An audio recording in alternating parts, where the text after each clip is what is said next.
Zelda の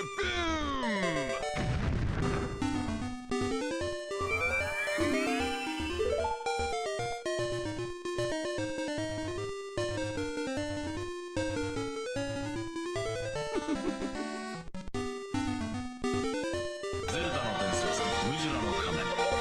メモリー拡張パック付きも。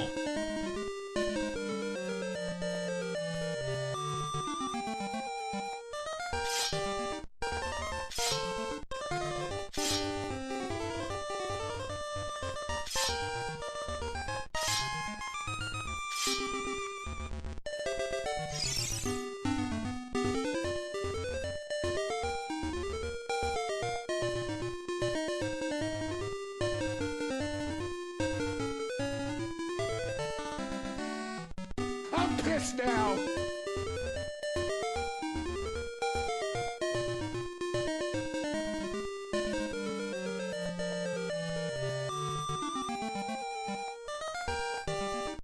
She inhaled a Philly cheesesteak.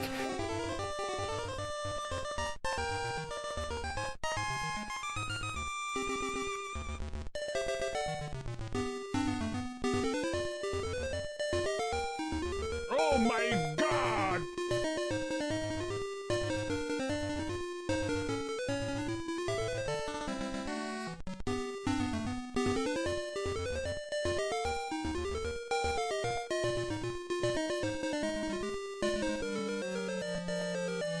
Maybe he doesn't want to tell me.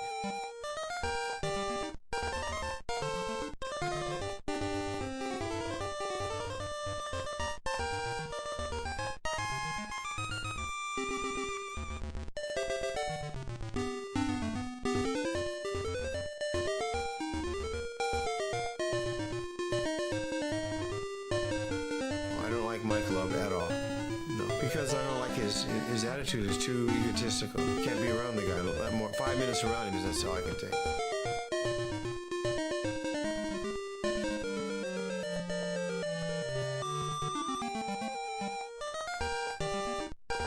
Mamma mia!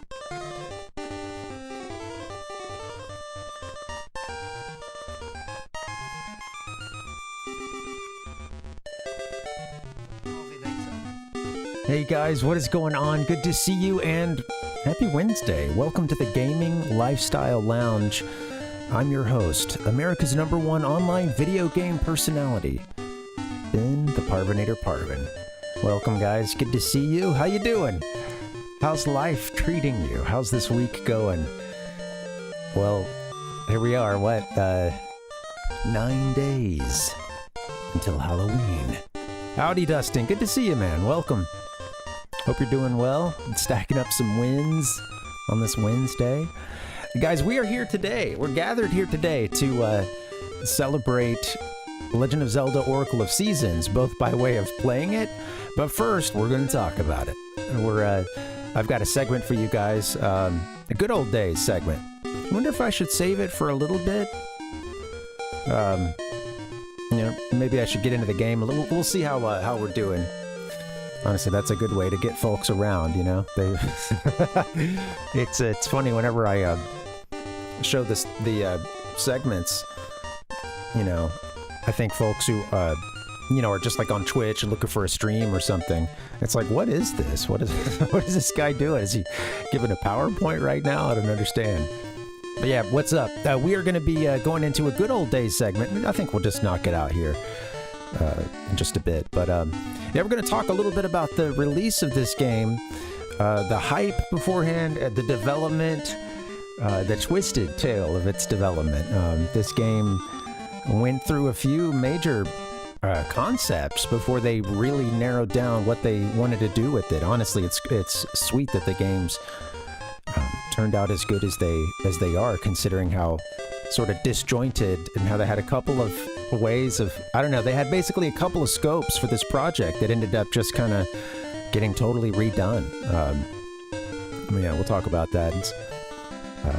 I'm kind of curious too, as I go through this stuff, I'd love to hear you guys' experience with these games. Did you ever own them or play them as a kid? Do you remember anything about them? I love hearing about how you guys got these games, or if, any memories of playing with a friend or anything like that. These games came out in 2001, which for me is kind of... I didn't realize this until it kind of came out of me on Monday that I was realizing, okay, 2001, Ocarina of Time was what truly made me a Zelda head. That came out in 98.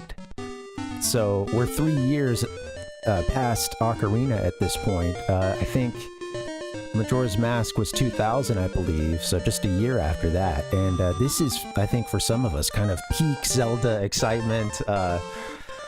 And yeah, we're still very much in like a post-Ocarina and Majora's Mask afterglow during this period. And this game tapped into that, of course, with some of the Ocarina and Majora's characters. And oh man, Dustin couldn't play him at the time. His Game Boy crapped out. He never got a color one. Oh yeah, I had a cousin who had the original Game Boy, the big fat one. And man, it's funny too to think about some of those like late stage iterations, like the Game Boy Pocket.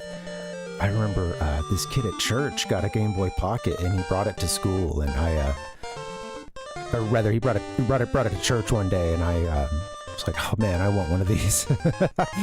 But yeah, the Game Boy Color was my first Game Boy, and I think one of those first games was, Zelda Link's Awakening DX, which, kind of opened the door for me for these games. And this is a great, these games, the Oracle and Oracle of Ages and Seasons, they're a great building off of the foundation that is Link's Awakening, with DX kind of opening the way with the color palette and stuff.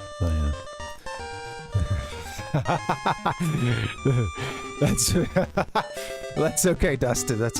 That's what we do around here. We say things that out of context would potentially not sound right, but that's why you got to stick around for the long form content, folks, and get all the context that you need. Hey, don't worry, I love saying something that would sound terrible out of context. All right, guys, you know what, we got a few of you here already. Let me get a sip, and give me just 1 second. Maybe we'll go ahead and go into this segment, and then we'll do a short break once this is done, and then we'll start playing our game. So, yeah. All right, without further ado, I hope you guys will let me take you back to 2001, aka the good old days.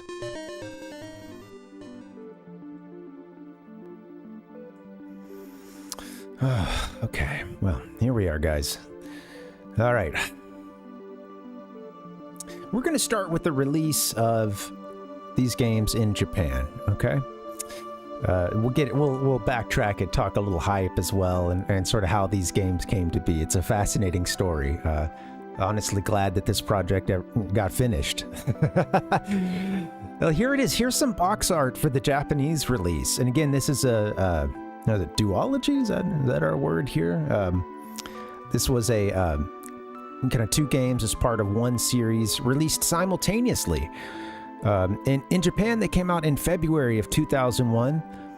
I love the box art for these. Very similar to what we would get here in the US. Just a different... they used sort of taller boxes for their Game Boy Color stuff. And a similar box size, I think, for their GBA, with a lot of them being oriented landscape. If you just take those pictures and flip them sideways, a lot of GBA games came in those large boxes. We have the more square ones here in North America, but basically the same backgrounds on them, the same picture of Link with the harp or the rod, and then the Japanese logo for these games looks insane, doesn't it? It's a very busy one, but pretty sweet. Lots of different fonts there, as you can see.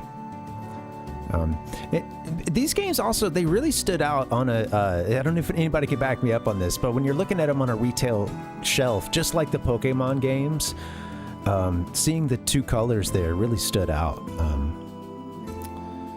Do love that box art from the Japanese ones. And then here they are individually. That actually looks like these have a little extra background to them, don't they? Yeah. Okay. Well, this must be another box art here as well. I'm curious. Maybe this is the instruction manual. Anyway, kind of another one similar here. They both had their kind of like specific murals with all their characters in the center. There's a lot of cool stuff like this in this era of Zelda. I wonder if I can make this big. Oh, it doesn't want to let me move it right now. But yeah, that character mural, again, you had the same one for Oracle of Seasons too, or a different one rather, showing all the Link and then all the NPCs he's going to be helping along the way. Now, for those of us in North America, these games didn't come out until May, which is honestly February to May. That's a pretty fast turnaround. Compare that to some of the even at this time, some games. God, look at Pokemon Crystal. That's probably the best example I can think of. Yeah, Palpuck. Yeah, it's the movie poster composition. Absolutely, yeah. Yeah, I think of those, especially like those old Star Wars movies. Yeah, everybody, all the characters right there. Yeah, that's a good call on that. Yeah. One of the guys who worked on this game, we'll get to him in just a bit. He was the like project lead or supervisor of the whole project. He was very much influenced by, by movies, and they even had a quote at one point that he didn't play that much in the way of games. He wasn't that big of a games player, but when we look at his credits for the games he's worked on, and I'd say it's okay. He's earned that, you know. Hey, Metroid, what's up, man? Also, you know, and there is a history of those folks who aren't necessarily the most hardcore or even just much of a gamer at all, but they have a very specific set of skills, or, you know, they're a talented artist, a great writer, whatever it is, and they can still go on to make amazing video games. I think something was coming out about Miyamoto a few years ago about how he doesn't really play many games. And, you know, as much as I can say, like, oh, what? That's not right, you know, what a faker. It's like, yeah. I suppose you can really contribute to the development of video games without being a total video game nerd. I guess it can happen. I had Oracle of Ages. I think I got Oracle of Ages first, because this came in May of 2001, which is around. I probably would have gotten one for my birthday, and then I think maybe for Christmas that year I asked for Seasons. I did end up getting them both. I think I have the cart somewhere, but I forgot to look for them. Maybe during a break I'll grab that. But hey, Metroid, we talking about Legend of Zelda Oracle of Seasons, and I was talking a little bit about Yoshiki Okamoto, the project supervisor for this. He's just a couple slides away, so we'll get into that in just a bit. I hope you're doing well, Metroid. Thanks for coming through, man. Enjoy those, working on your comics and getting this furniture moved around. All right, man. Well, yeah. Make space for those comics. I love it. Absolutely. Make space for the important stuff. Oh, yeah. All right. This is pretty sweet here. I've got a big picture of this too, but this was for my European colleagues here. You guys, if you were one of the first 500 to get this Oracle Limited Edition, damn, more power to you. Let's see, this was released in October for the EU. I'm just glad also that Europe got the game in the same year as Japan, which was very rare at that point. There we are, 500 lucky Zelda heads got this. So first off, right off the bat, yes, it must be mentioned that there's a boomerang here. I think I just moved something accidentally. One second. Okay.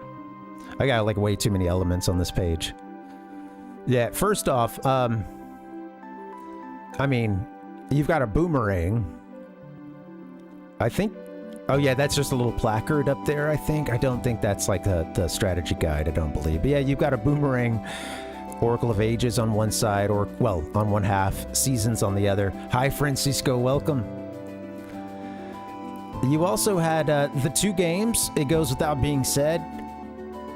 You got the 2 games down there, which is awesome, having both of those at the same time. 2 pins. You can see those pins, or on the right side there, ages on the top, seasons on the bottom. And then down, you see the GBA and then the Game Boy Color skins as well. Those are on the right, sort of right-hand margin there at the top and bottom.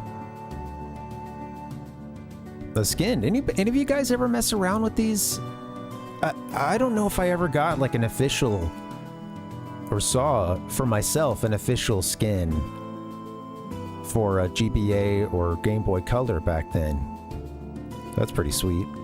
I guess you punch the little buttons out there. I know, yeah, Metroid. And I guess this person had, never put the stuff on. And then you got a T-shirt as well. That's what's in the big compartment there. That's a T-shirt with the, big circle logo in the middle with both games. Their official covers. Man. Right? By the way, I was looking for that Tim Allen, not the, but the. It's hard to find that one over the other one.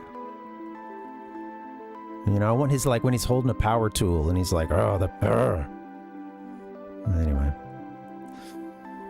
I thought you guys would like that.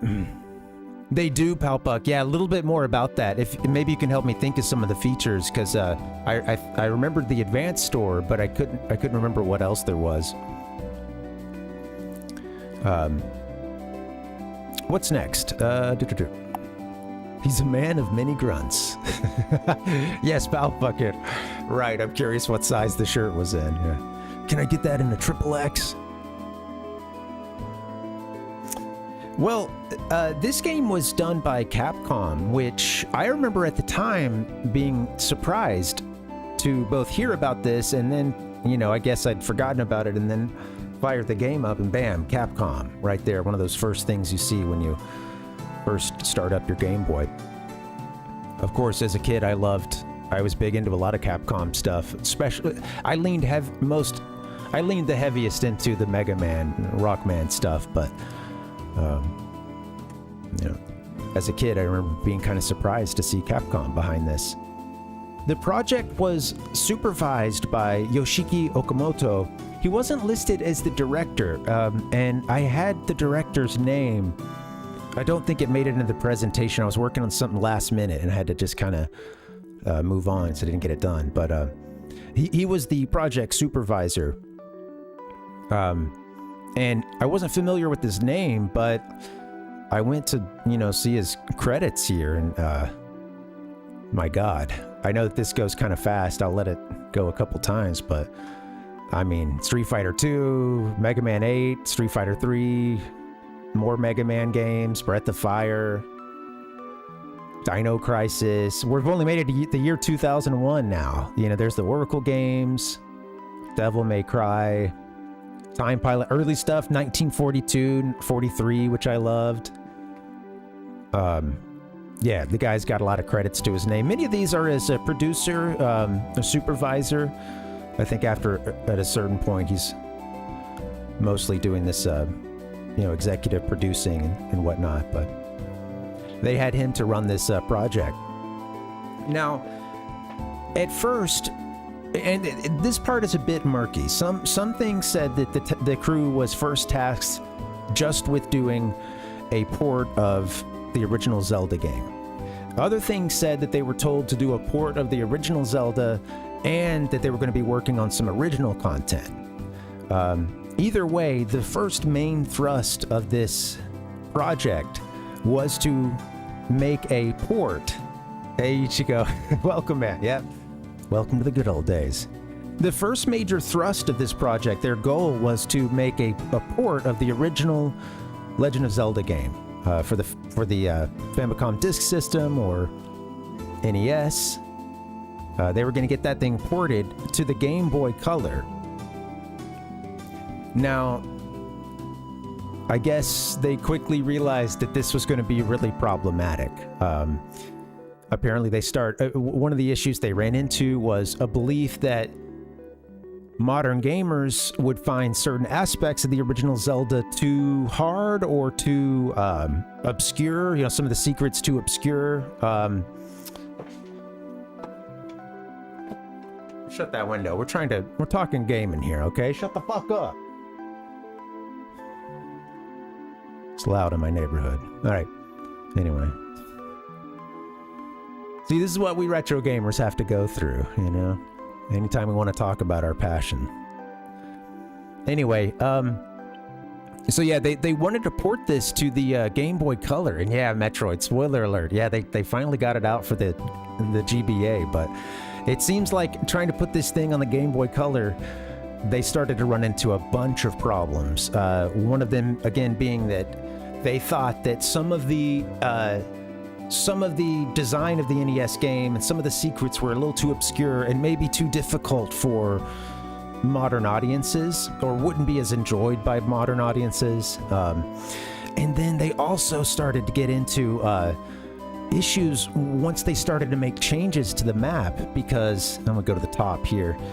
We have a where is it? Yeah, this was even it's not even a full map, believe it or not, but yeah, this was the map that you know, came with the NES version. They started realizing, you know, once you start moving some things around on this map, you're changing scenarios. And if you've ever played the original Zelda, that might make some sense to you, especially with there's a little bit of a Metroidvania feel to the game with, you know, you got to get an item from here and then you can use it on the other side of the map. Maybe opens up something else. You know, there's certain aspects of this game that revolve around that map, and, you know, the second quest, some of the dungeons being in different places, etc. They just started to run into issues with writing the scenario for this game, and how would you actually get them through a port or remake of the original Zelda? I guess they, you know, they're really struggling with this. So at a certain point, this project is not going so well, okay? They also realized that the Game Boy Color here, you know, that aspect ratio isn't going to really work for Zelda 1. With that screen, let me throw it up one more time, you know, that square screen being not what we had for the NES. So they realized that they would actually have to put in, if they did just a true port, they would also have to add scrolling. And it specifically mentioned, like, well, you're going to miss a ladder or a door or an enemy or something that's off screen because you have to scroll. And I think that they're realizing, man, I don't know if this is going to work. I don't think we can get this on the Game Boy Color. Which, of course, brings to mind a time when they did do something like that with SMB Deluxe, Super Mario Bros. Deluxe for the Game Boy Color, which, as you can see, we should be able to see a lot further to the right past that, where that fireball is, but this is all you get in the Game Boy Color version because of that aspect ratio. Which, by the way, as a dumb little kid in 1999, I gotta say I love the hell out of this game. I cherished it. Bad aspect ratios or not. But I guess they just couldn't really make it work for Zelda. Now, at a certain point, the team's getting frustrated, okay? And they're all looking around thinking, oh shit, you know, Nintendo gave us this project. This is going nowhere. I don't know if we're going to be able to get this NES game on the Game Boy Color and have it look right. And they're all there, you know, pulling their hair out and stuff. So who do you call when you've got a game in development hell, right? Who do you reach out to when your game ain't going nowhere and you need an ideas man? Okay. Well, you call the wolf. When you need some help with your game, you call Shigeru Miyamoto. Miyamoto-san came down there and met with these guys. And I think probably right away diagnosed the problem. If I know my Miyamoto, I imagine he walked into that boardroom. He probably, you know, about a minute into the presentation, silenced the person, you know, presenting, and was like, and he had a solution for them. Miyamoto, add more trees. Yes, add more apples in the trees. Miyamoto said, guys, you're pulling your hair out trying to make this Game Boy Color port of an NES game. Fuck it. Why don't you just make a trilogy of Zelda games? Brand new ones. Okay? Forget everything you knew about Zelda 1. Make a trilogy of new games. And we're going to call it the Triforce series. And I'm sure everybody in that boardroom is just like, you know, they're just standing there with their dicks out, like, you know. But Miyamoto's like, yeah, Triforce series. What do you guys think? I like to think he came up with that name on the spot, too. So it was going to be a trilogy of games, the Triforce series. Now, if all this sounds familiar, him coming in and giving a proposal to have multiple games, we've been here before. He proposed the same thing with Satoshi Tajiri, the creator of Pokemon. You know, he was his, Miyamoto-san was his mentor, and Tajiri-san was having some trouble trying to figure out how to make Pocket Monsters work, you know, and Miyamoto had the solution. 2 games. Also a solution very good for marketing and for making money, too. So, Miyamoto-san knew what he was doing. God, we got him to thank for there being multiple versions of Pokemon. Anyway, absolutely, Nick. Yeah, I want you guys to make a trilogy. These guys are in there having trouble just making one game. He comes in there and says, forget about porting the old one, make 3 new ones. I like to think there was a little bit of a punishment there, like a, you know. All right, you guys can't make one game, how about you make 3 new ones? Well, Okamoto-san here worked hard to tie those 3 games together, and this kind of became his you know, sort of, I like to say pet project, but I mean, he's you know, he's overseeing this, he's supervisor here, but he really took charge of trying to find ways to tie these 3 games together so that you could play them in any order, and the things that you do in one game will affect those other 2 games. When you get to those games, having played a previous one, there would be changes made to those other games to reflect that. And that idea was that each of those games would center around one of the 3 Triforce powers, and then potentially have some character, you know, have a character based on their respective goddesses, Din, Nehru, Farore. Pretty good idea, right? And I remember seeing Triforce series written out in Nintendo Power. I'm pretty sure they did some early hype about this. And in fact, I'm pretty sure they did a Space World demo showing one of these 3 games in a very early state. I think it was Space World they went to. But yeah, some working titles for those games were Mystical Seed of Power, Mystical Seed of Wisdom, Mystical Seed of Courage. So, I think what they ended up with is pretty sweet, honestly. A better name than Mystical Seed. So at a certain point, the work to tie these 3 games together, it's all very ambitious, isn't it? It's pretty sweet, honestly. But they're struggling to find ways to share the data between the 3 games. Okay, we could use a game link potentially. Okay. At one point, and Dustin turned me onto this. I didn't realize this, but I read it when I was doing some research yesterday. At one point, they even considered using a mobile phone adapter to share the data between the games. Of course, the problem being this didn't exist outside of Japan. And I love this old phone, too. It's got like a cool little holder, too. Look at that thing. Somebody cares about protecting their investment. I like that little case it's got on it, you know. Jeez. So they're trying to figure out how to put these 3 games together. It's very ambitious, and it's honestly really cool. But I guess somebody kind of, blew the whistle on this one and said, hey guys, we don't have the mobile phone adapter outside of Japan. This isn't going to work. And these are going to be worldwide games. We can't rely on that phone adapter. So of course, they bring back Miyamoto as the consultant once again, and he tells them, guys, look, all right, 3 games was maybe a lot. I appreciate the hard work you're doing here to tie them all together, but you're telling me you got a mess on your hands. 2 games. I'll bring it down to 2. And it was Miyamoto who recommended that they, take those 3 games down and all those concepts of tying those games together, simplify them to just be across 2 games.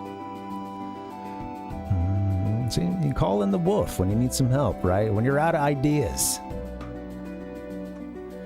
Now, here's a little graphic explaining the link system and how it works. You could use a game link cable, or you could use these passwords that, in fact, let me see, I might have a, let's see. I think I didn't throw it in the presentation, but I thought I might have a password to or a little shot of the passwords, but maybe I don't. Anyway, you put in these big ass passwords. It's a nice combination of letters, numbers, and symbols. You can imagine it.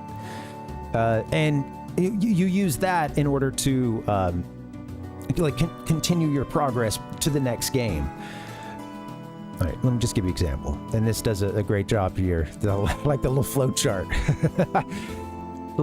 For me, I beat Ages first. When I got to the end of Ages, it gave me a password. That password, whenever we fired up Seasons for the first time, I was able to put in the password I got at the end of Ages. And now that I'm playing Oracle of Seasons, there's this additional dialogue about all the stuff we did back in Oracle of Ages. The bad guy, it makes a reference to how we defeated Viren, but, we're not going to be so lucky against them. And, there's references to that previous game. And then vice versa. Had we, beaten Seasons first, then gone to Ages, when you put in that password, the game will add this additional dialogue that's, tying those 2 worlds together. And at the end of this allows you to kind of have the full ending. We'll get to that in just a bit, but there is an overarching ending you only get if you have played both games and put in that password when you started the second game. This is my first time having ever used the password in another game, and I was kind of surprised at all the additional dialogue and stuff at the beginning. I mean, it's nothing too crazy, but they did some stuff to connect these games. There's other folks in the game too, just quickly, there's other folks who have passwords too. So for rings and some others, I think there's a couple other things too. But yeah, you can get your rings ported over via a password as well. Those rings are kind of a big gameplay element that make the game a lot easier.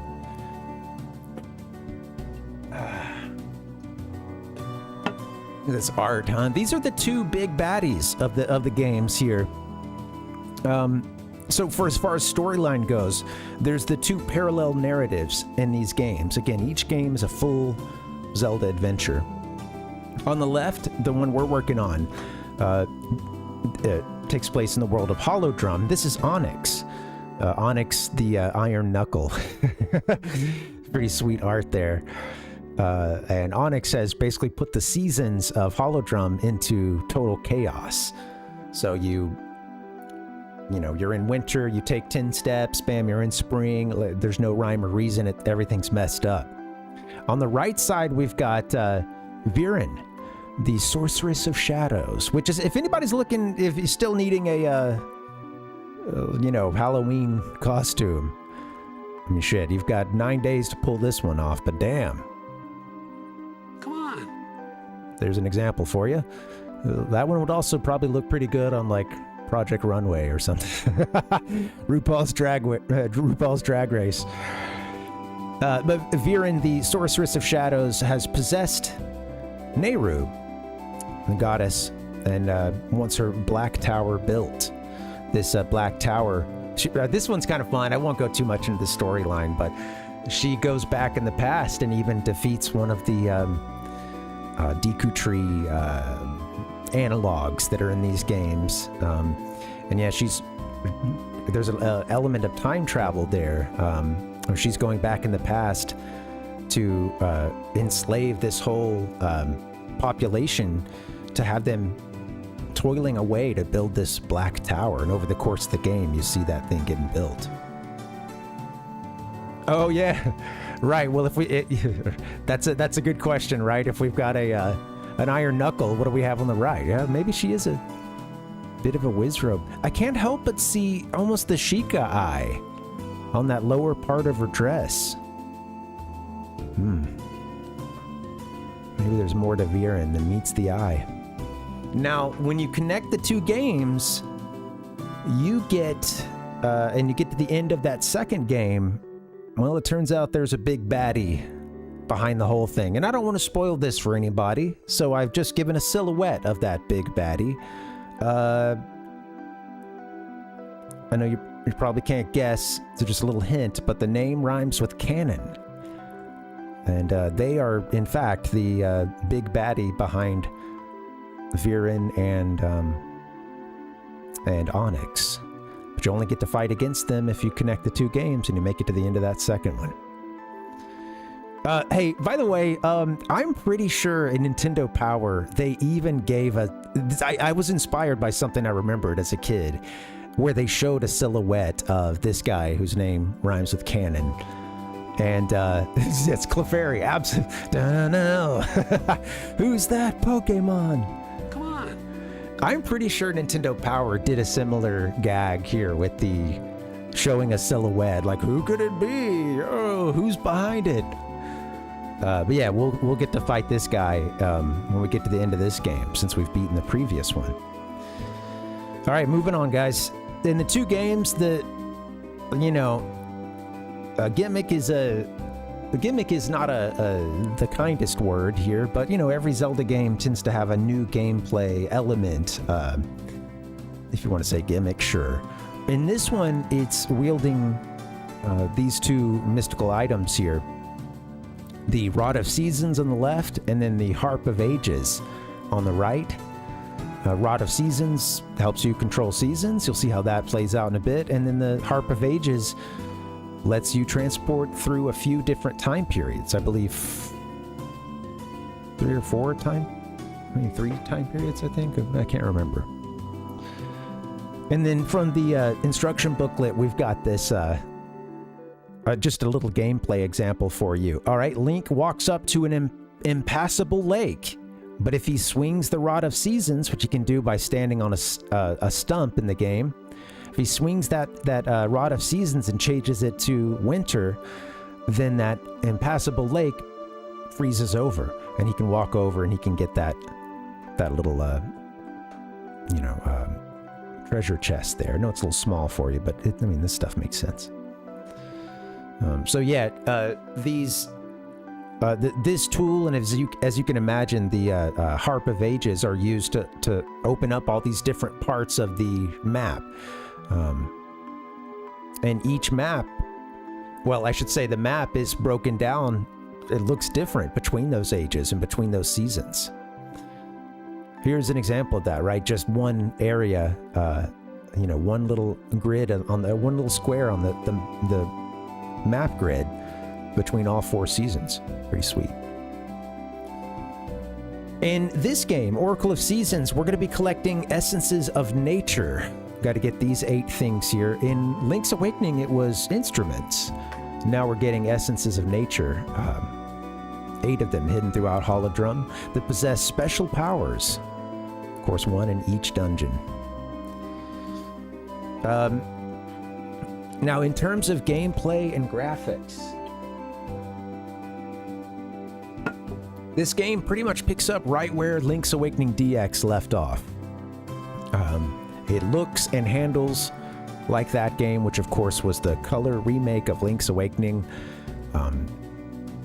Link has that same sprite and everything.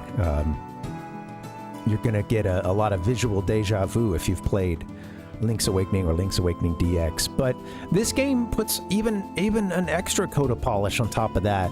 A lot of really fun, I love the Game Boy colors, real saturated colors as well. Here's just another, a bit blurry here, not the best graphic fidelity, but as a kid, I appreciate how colorful these games were. You're going to see some familiar items, especially if you've played Link's Awakening. Honestly, I felt that these games felt sort of packed with new content, that I didn't do everything in it. There's these rings, there's seeds that you get. The rings can have a big difference on gameplay. They can, a lot of them are, some of them will, cut down on like the amount of damage you take or add these special effects, things like that. So there's, again, it takes that core of Link's Awakening DX, but adds in some familiar stuff and then some new stuff as well. And being that this game dropped in 2001, we're really in the wake still of Ocarina and Majora's Mask, which, shook the world. Those games did. Ocarina of Time would have come out in 98, right? So we're just 3 years after that. So it's not surprising that you're going to see some characters from the Zelda 64 games. Welcome, Shish Kebab. Fellow Zora. Yeah, like King Zora in that last picture. Let's pop it up here. And you're going to see some familiar faces. King Zora. How about this big goof? Giant Goron. Familiar faces, familiar races. And everyone's favorite 35-year-old fairy even makes an appearance. Tingle. Saying his trademarked magical words. We haven't met Tingle in Seasons yet. I think he's in both games. I think the Zoras are in Ages. I don't know that they make it into Seasons, but I'm not sure. These games also introduce some animal friends to help us along the way. Animal companions here, partners in our journey, including Ricky, the kangaroo. He'll carry you in his pouch as he hops around. Dimitri, a big, lizard or something? Swimming is Dimitri's specialty. Swim any sea and can even swim up waterfalls. You can see where some of this could be useful. Here's another one too. Moosh, apparently a fan favorite, I learned yesterday. What a big, sleepy-looking winged bear that can fly with you around on his back. He also does that smash too. Can hit the ground with great force, smashing nearby enemies. Now, I don't know the mechanics for how this works. I just always stumbled into this. But in a playthrough, you only get one of these characters, and it depends on how you come to a certain scenario, I believe. It's again, I couldn't tell you what got me. We got Moosh when I played Oracle of Ages last time, and I didn't realize that there was that mechanic in there that can get you a different character. But yeah, he's apparently a big fan favorite, Moosh is. So yeah, he is cute. And he's got the little floof too, a little, I don't know, the cat floof. Floof is the scientific word, I think. Oh yeah, good call. Ricky could be it could be a she. It's funny. Ricky will carry you in his pouch as he hops around. But I see where that would make sense. Carrying its Joey around. All right. Fans of Zelda 1 might recognize some of the familiar bosses and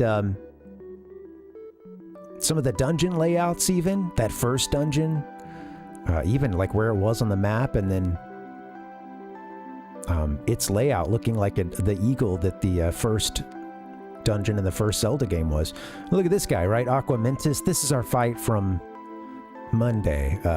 Never mind the bad gameplay there, but I did remark that when you play against him in the NES version, he's so much smaller that you really don't even have to know that you need to be aiming for the horn. You can kind of just swing and take it out. But Anyway, that thing looks awesome too. As a kid who was scared shitless playing Zelda 1, as a tiny kid over at my cousin's house, and hearing that boss noise from the other room, and then you get to it, and it's shooting, it's shooting these laser rings at you, and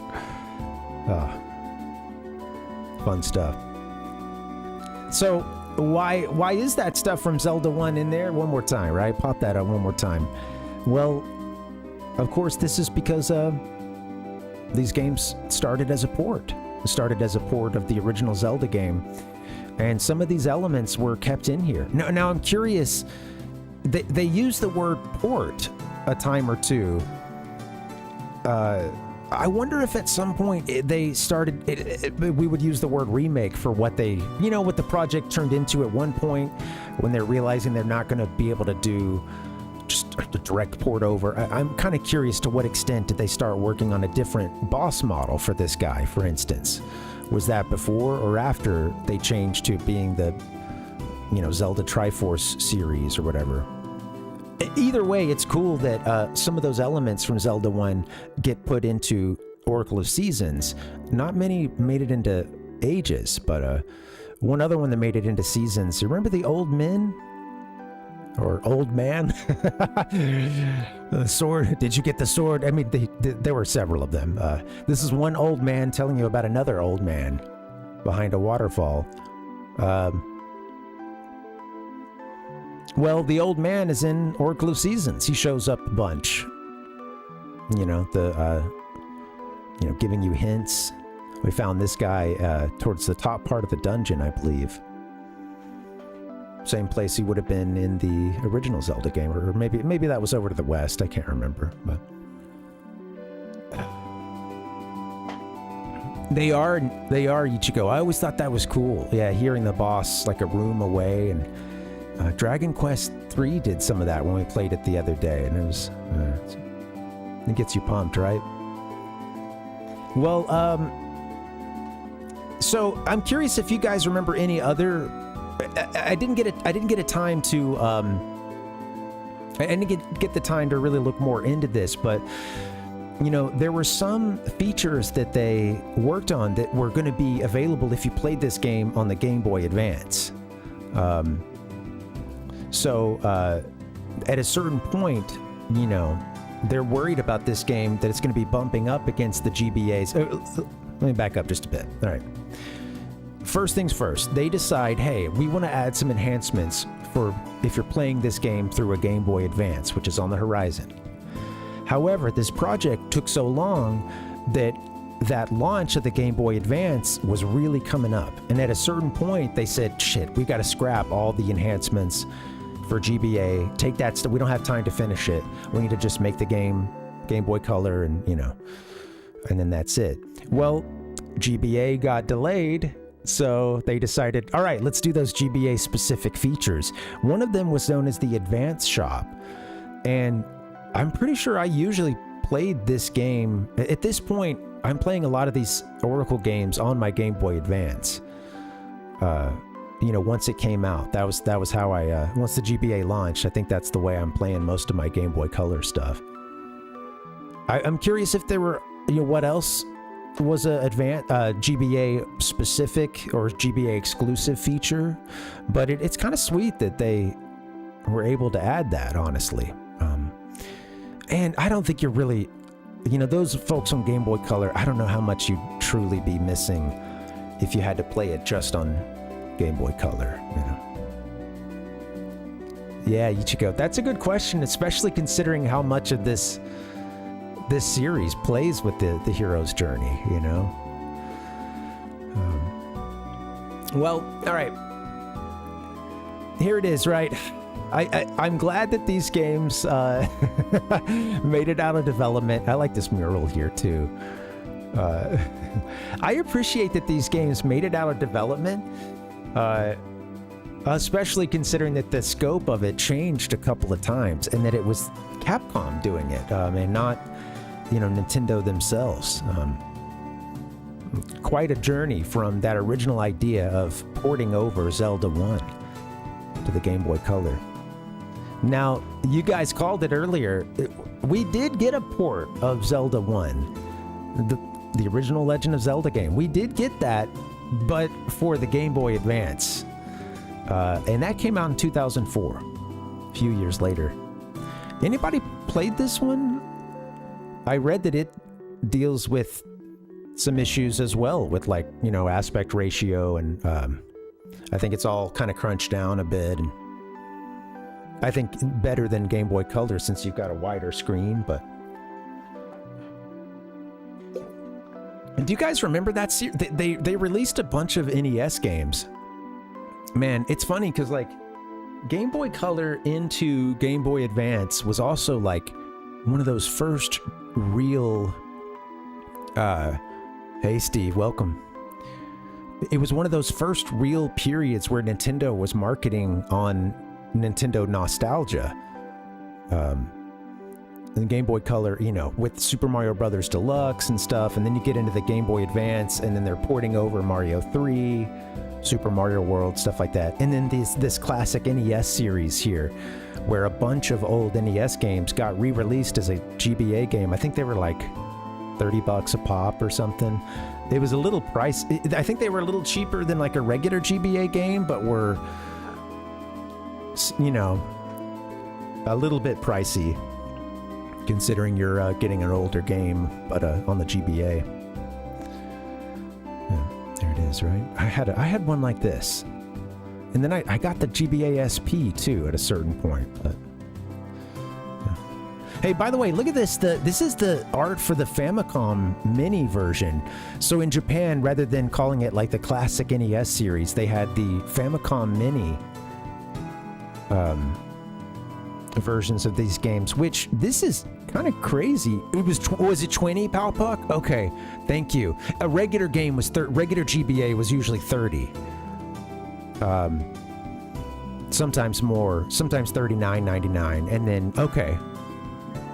Yeah, I had $30 in my head for GBA, but I couldn't remember if that was like kind of the more typical card or if that was these ones. Yeah,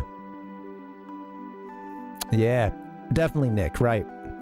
And again, I think it's hard. I think if you didn't live back then either, it's sort of hard to realize that this was kind of one of those first big waves of nostalgia for the NES and Super NES eras. It was Nintendo looking back at itself and starting to do, you know, a lot of anniversary releases or these kind of series like this, you know. Look at Animal Crossing on for the one the Japanese version of it that was in for the 64, with that having the Famicom games on it as well. Yeah. You know what? Before we go look at some commercials, there was just one more thing I wanted to look at here with you guys, and that is where is it? Oh yeah, there were some chapter books for this as well. Let me just pop these up real quick. Man, I don't remember these from the Scholastic Book Fair, but I would have been all over it. Who knows? Maybe those teachers were like, no, don't put that one on display. But yeah, you had these books. I don't know anything about this. I'd be really curious if anybody's ever seen these. I went to every Scholastic Book Fair that I remember during that era, and I would have scooped this up for sure. Although I never knew that the book fair was coming because I never took home the communique or anything. So sometimes they'd come and I didn't have any money. I didn't plan in advance. Nick might have the Ages one. That's funny, yeah, with our tree on it. Forget what the tree in that one is called. Yeah. If only one knew WarioWare had a sort of port. Oh yeah, hey Wario, that's funny. WarioWare, yeah, doing those ports was well, you know, there's a lot of NES nostalgia in a lot of those WarioWare games. A communique, yes, Ichigo. Yeah, Dustin, and hey, that's a good point too. You know, for those of you who, so, you know, I'm in my late 30s now. In 2001, you know, I'm, what, like I guess just going into high school pretty much. I might have even been a little old for these at this point. I don't know. Maybe I wouldn't have been reading the chapter book. I would have just wanted to play the game. When I say too old, I only mean to myself. I thought I was too old. That's not to, I was a dumb little kid. And then a dumb teen who thought I shouldn't read little stuff for little kids anymore. All right. Anyway. What else? One more. There's one more little full screen thing for you here. Yeah. Hey, how about these guides? Oh, that's cool. I forgot about I didn't see the Oracle manga stuff when I just did a quick peek. Powpuck. I should look into that. Yeah. You're right, man. You're right. It's Zelda. I probably would have. I think I owned one of these. I think I might have owned the official Nintendo Power one. On the left. This is a post from Reddit from just about 5 days ago. I don't recognize these down here, although I can say I love the perfect guides for other Zelda games. Those are by Versus Books. At least the other ones were. I imagine this was. But yeah, I think I remember this top left one. I think I might have had it at some point. All right, guys. I don't know. That's about it for the presentation portion. We're going to go into some commercials here, but yeah, I don't know. I love these games. I'm stoked to be playing it. I'm curious how much of Seasons I got done as a kid. I beat Ages, but I think I only made it maybe about halfway through Seasons, so hoping for some surprises as we get through it. Yeah. Dustin's too busy wasting money on a college education. What, to buy these Scholastic? You weren't hitting up the Scholastic book fair at your local middle or elementary school?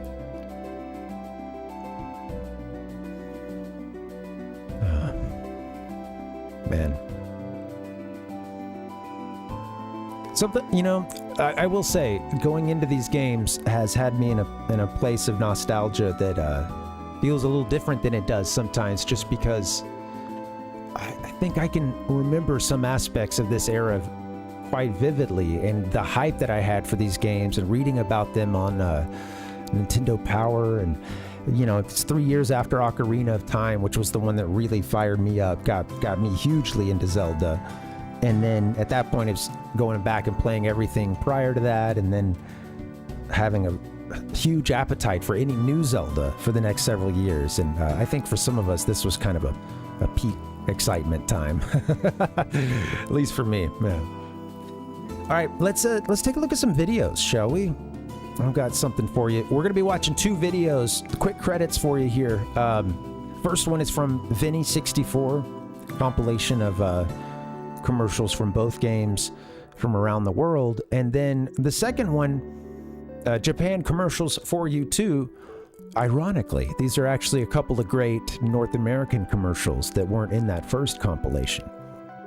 So, all right, let me let's turn us down here, and then nice work, DJ. And then let's get these started.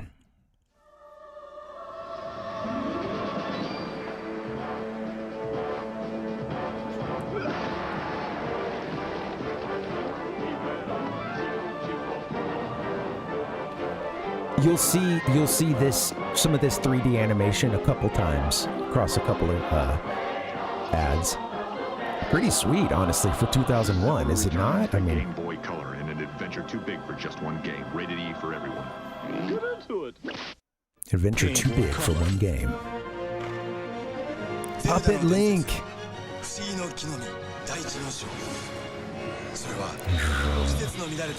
Rod of Seasons looking like a Pokeball or something.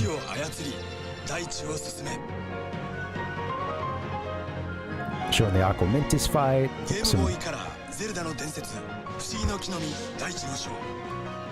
Seeing the Subrosians there. Game Boy Color. Okay, I'm gonna pause. First pause. The Game Boy Color was like used quite frequently around this time. And I love it too. I think I have it. I think I have that as a sound somewhere, but that one they didn't use in North America. I don't know. Game Boy Color. Yeah, at least I'm pretty sure they didn't. Give me 1 second. Let's find those sounds.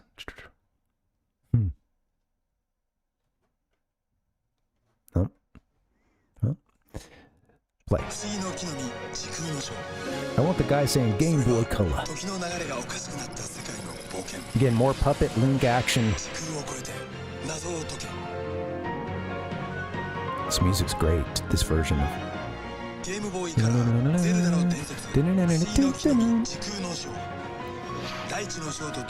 I do, Nick. Yeah. You'll hear that one in a little bit. Oh, wait, here's a. At least I thought I did.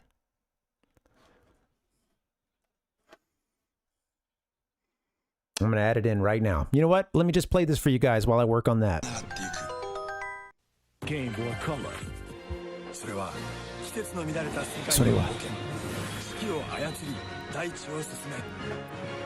So using some, you know, a lot of the same footage. Some of these are shorter, you know, it's a one ad spot, and then you get the short version of it too.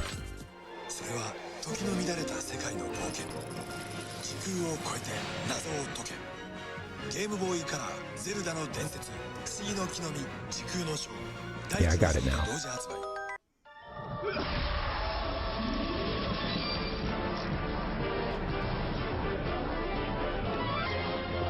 La légende de Zelda est de retour sur Game Boy Color.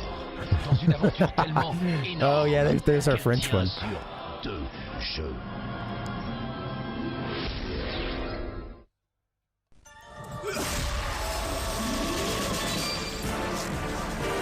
Can't find the sound effect for it, but yeah. At least we saw the video. Spanish version. La leyenda de Zelda regresa a Game Boy Color. Una aventura demasiado grande para un solo juego. Oh, what a voice there. I love the VO on that one. And that's back to the start on these. So a lot of these use some of that same footage. I really liked the Japanese puppet link. I think that's worth just taking another second. You can, if you look closely, you can see the strings. And then they combine it with some of this 3D footage, which complements, or the like stop motion. I don't know. There's like a combination of those media. It looks pretty sweet. How about that French one more time? Where is it? Oh, doesn't want to work now. All right, whatever. We'll watch the other one now. So let's go to that other video. This one is by, let me get the right credit up for you. Again, this one is from, was it? Yeah, Japan Commercials for You Too. Thanks for putting together this compilation of 2 North American promos. The greatest adventure series of all time returns with a new challenge for you on Game Boy Color. It's The Legend of Zelda, Oracle of Ages. It's funny the difference, right, between the Zelda returns to Game Boy Color, which is like a more of a that was a modern VO for that time. It was you know, yeah, it was very cool and yeah, not the sort of golden voice kind of thing. And then this guy's got, you know, classic broadcaster kind of thing going on. Try it one more time. The greatest adventure series of all time returns with a new challenge for you on Game Boy Color. It's The Legend of Zelda, Oracle of Ages. The Sorceress of Shadows has kidnapped Nehru, the Oracle of Ages. I see the Rudolph I see the Rudolph effect. Cowpuck, yeah, with the puppets. Armed with the time-bending Harp of Ages, Link must battle the evil sorceress and her minions in the present and the distant past. New friends and powerful weapons will aid Link in his quest to rescue the beloved Oracle and save the lovely land of Labrina. I wish I knew what this was from. You can continue the battle against. Yeah, you need to dive into the color of Game Boy. This feels like something that would have been part of their own Nintendo's own marketing, like on, you know, they would do those VHS tapes to hype up games and stuff. That, I don't know, this has a feel to me that it would have been on like I don't know, something they either did at a trade show or one of those like kind of I don't know, things that they put out just for their own, their own audience or something, versus like a commercial that would have aired on TV. Oracle of Ages and The Legend of Zelda Oracle of Seasons. More passwords, more enemies, and more powerful items await you in this awesome linked adventure. Find out why this evil has descended on the lands of Holodrum and Labrina, and who is the sinister A lot of gameplay in this one. behind it all. The Legend of Zelda Oracle of Ages. Fight on, if you dare. Fight on if you dare. Yeah, so I get the sense that, those were like again, not a commercial, but something else. Maybe something used in-house by Nintendo, or maybe, again, at like a, I don't know, some kind of promo event. But yeah, man, that's it, guys. Those are our commercials. If there's any part that you wanted to see real quick, once again, I can fire them up for you, but otherwise we'll begin to wrap this up in just a second. Yeah. Pretty cool, right? Yeah, those Nintendo would do those VHS tapes. Like they did one for Donkey Kong Country that was epic, and I had a few of those tapes as a kid. I had one for Jet Force Gemini too, that I thought was like even more raw, and like the pure hype of that, man. I don't know if the game lived up to it, but it was. The one for Jet Force Gemini, I'll just say, as a kid, it got me fired up. Yeah. The Donkey Kong Country one was pretty sweet. It talked a little bit about the Silicon Graphics stuff, and it had some great visuals of showing like showing like Donkey Kong, and then you see the like green wireframe, transitioning all the way down to his feet and stuff, showing you the Silicon Graphics models, or there was a little I think they used that one to also hype up a little bit of 64, or get Silicon Graphics, etc., get 3D once again, like on our minds, and coming out of our mouths, and as hype for the Dolphin or not Dolphin, but the project, what was it, Nintendo Ultra 64 or whatever.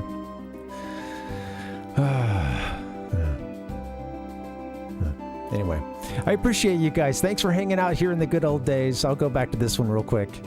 Yeah, we'll wrap this thing up. That's going to be it for us today here on the good old days. But I'd be curious if you guys have any, as we go through this, if you got any memories of this stuff, if you remember getting these games or anything related to it, seeing anything in Nintendo Power, or I love hearing how you guys connected to these games, and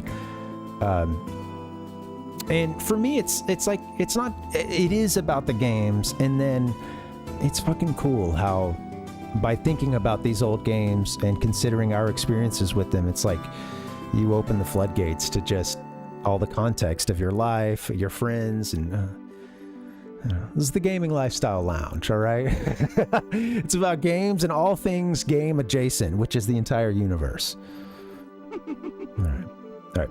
That's going to be it. Where's my... Throw up the signature, man. Throw up the big P. Can I get a big P? All right. All right, thanks, guys. That's going to be it for the good old days.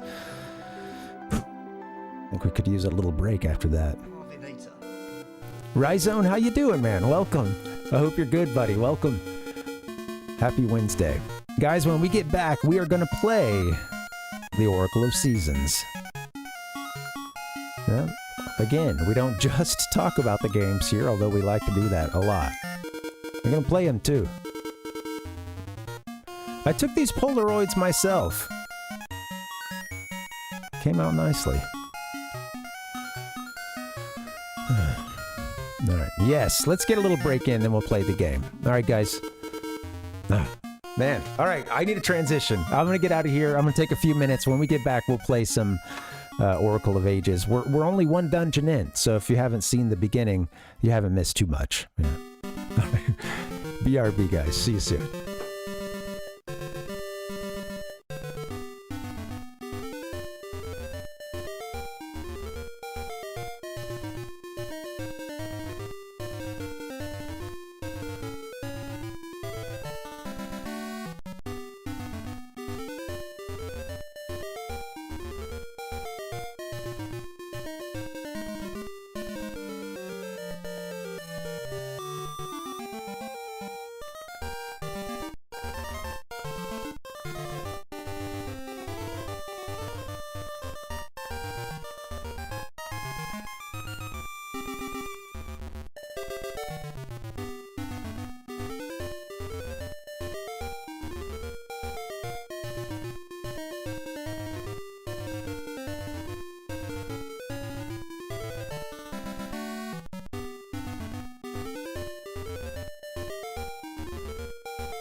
Game Boy Color.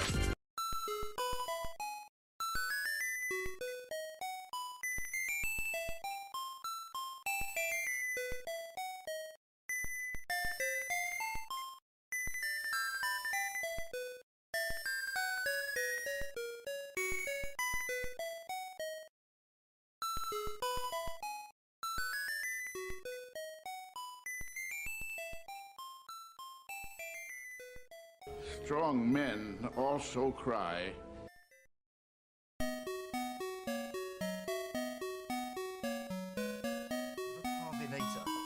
Zelda heads, what's going on? Happy, I had to think about the day there. Happy Wednesday. What's up? Welcome. We're playing Oracle of Seasons. Yep, Oracle of Ages is already beaten. We just took a look at some pretty sweet commercials from 2001. Bygone era. Now we're gonna jump into the game. Yeah. I'm glad you guys are here. Thanks for hanging. Throughout that last, segment, I was trying to read the chat, but of course, and I didn't answer everything that was in there because some of it, it's like, oh, I get it. I'm with you. But yeah, by all means, repeat anything that I might have missed if you wanted it to get across again. Yeah. Let's play a game, shall we? Yes, one of those, something custom made for a YouTube retrospective. And Twitch is just dedicated to, it's convoluted, Dustin, obviously.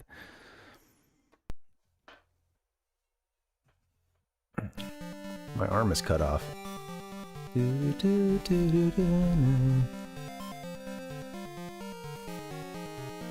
Doodaloo. This is where the fun begins. Oh yeah. Yeah.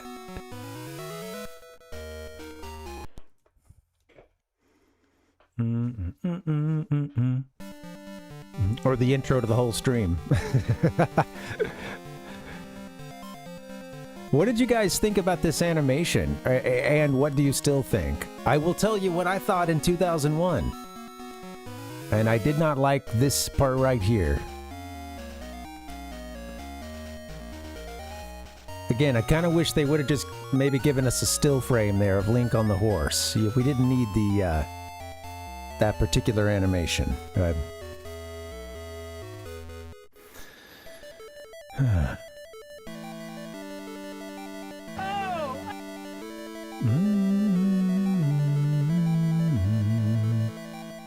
It is really good. Yeah, this game is some of the best graphics on the Game Boy Color, I think.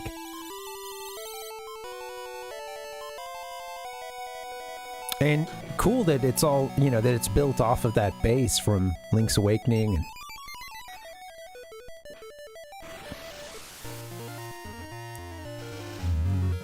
the music.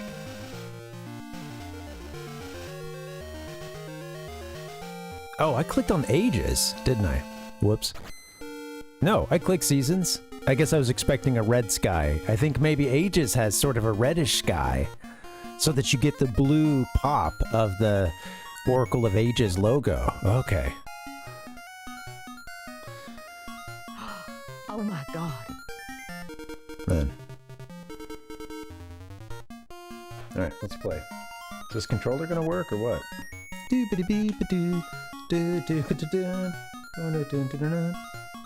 Oh, I think I need to go get the cord after a little bit.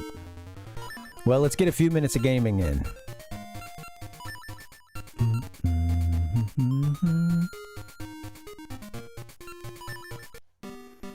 Okay, we're just popping out of the first dungeon. And yeah, what was the gnarled root? Yes, and if you're familiar with Zelda 1, this dungeon's location, it's kind of look from the outside, and when you pop in, the dungeon map is looking a lot like stuff from the first game. This is the very okay. What are my controls? Very similar. Where's our map? Pull out your map.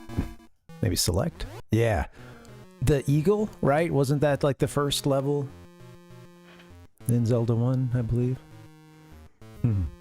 Betty. I like the typo, Palpuck. Yeah, I did see that, and I was like, "What have I missed?" That makes more sense now. Thank you. Ah. I love the water too. Very simple but effective. All right, so I've beaten a few of these dungeons as a kid, but I didn't beat this whole thing. I don't know that I made it past maybe halfway through the game. I know I had the Rod of Seasons, of course, and I feel like I had a couple seasons I could control. So I think we just got done with the dungeon, basically. I don't know that we even headed to our mystical tree.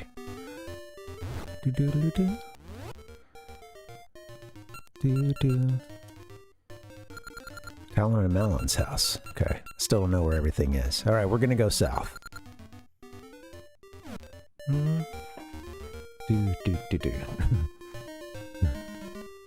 I think Flintstones has come up a lot around here. A whole lot of Flintstones.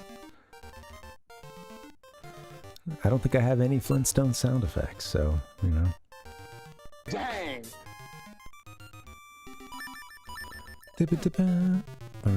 Alright, what are you gonna do? You gonna jump? We can't jump yet. We don't have Rock's Feather. Okay. I'm pretty sure it was my Game Boy Color that, sadly... I was gonna say bit the dust, but that doesn't really do... I feel like that, yeah, if I say that, that's kind of a cop-out, because I'm the one that helped it bite the dust. In a moment of gamer rage, and near instant regret, I should say. I don't know, I wonder what game I was playing. I have no idea at this point, but yeah, something pissed me off. And I'd had enough. I'd had fucking enough of it. And I took the Game Boy Color and I remember just slamming it on my bedpost. And then looking at it, it had this gnarly, you know, like circular kind of hole right in the middle of it. Which of course has all the, you know, fun light. I don't know what I just planted, but... You know, all the cool little swirly patterns and, you know, trippy colors and stuff. And yeah, like I said, immediate regret right then. And, hey, Sonic Lover, welcome.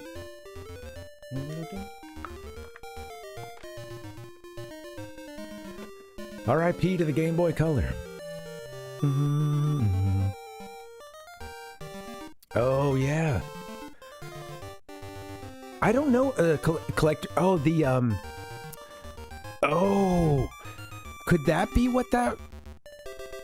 I had that collector's edition. Hold on. Actually, I have it right here. No, I did have it right here. Wait. I don't know if it was on... I have one of the two for GameCube. One of those two collect... The other one's somewhere on the shelf, but... Never before released, Master Quest. Maybe you're maybe it's the other one has like Zelda 1, 2, and Majora's Mask on it, I believe.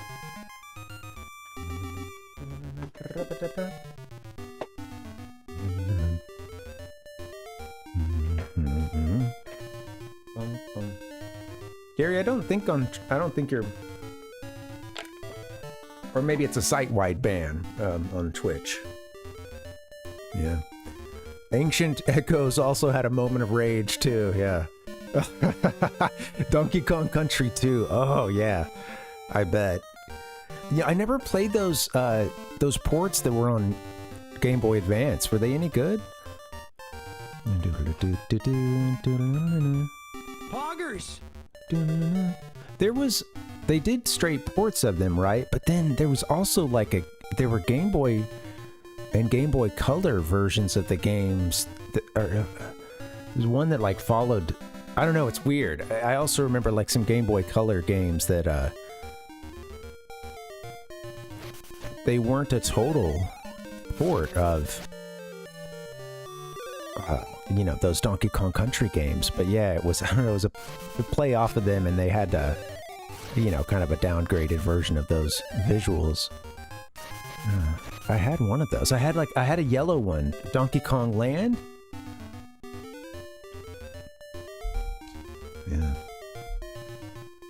Yeah. R.I.P. the Game Boy Colors and Game Boy Advances. Anybody else ever? We're talking electronics we've broken, okay? Anybody else ever tossed a controller, slammed a handheld? Of course, I felt very, very stupid.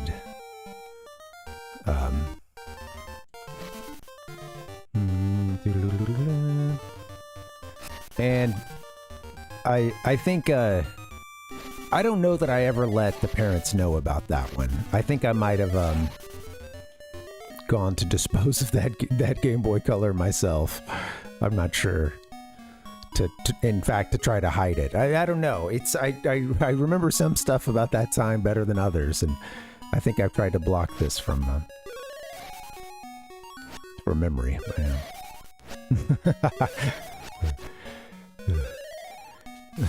Hey, welcome back, Gary. Yeah. And what's up, YouTube? Popping off big there. How you guys doing? That's what I'm talking about. Do you know of the Owl Stones? I don't think I've seen any in this game. You know what, little kid? Why don't you tell me about those Owl Stones? But I'll teach you. Owl Stones are mystic statues that give advice when a certain seed is placed on them. Oh yeah, that's right. Mystery seed. Too scared to go out alone. I suppose we could just go pretty much straight to the, it'll be a huge flower in spring. If you climb on that flower, I can't wait. Let me guess, we're collecting something up here. Saw an odd girl in a strange garb carrying a ribbon. I like, Palpuck said I accidentally put my DSi through the washing machine. Damn. Oof.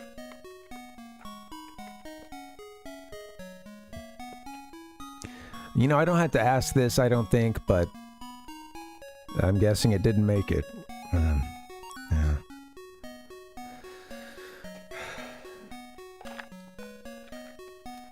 It's gone.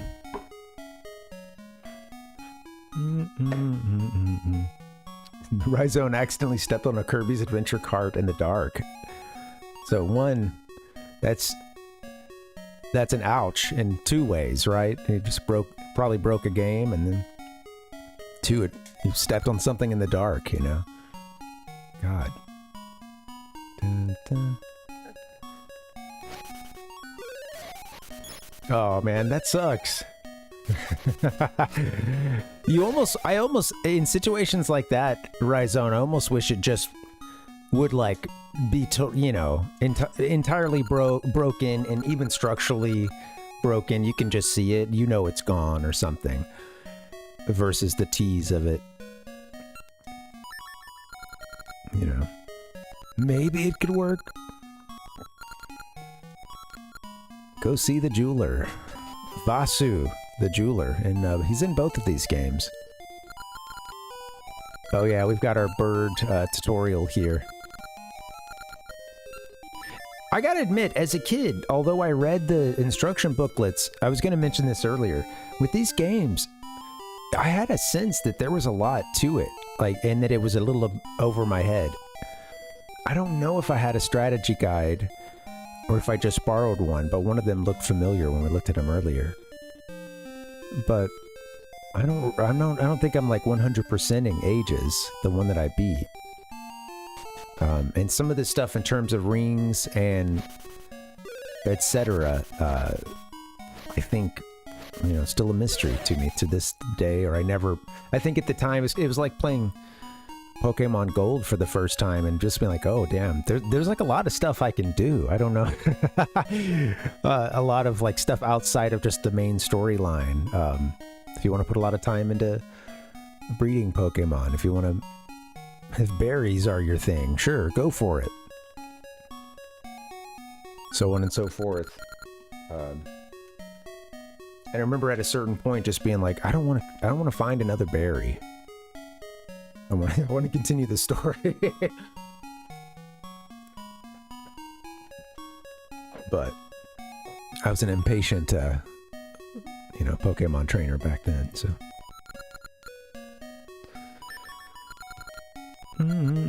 My grandpa's wedding ring is enough for me.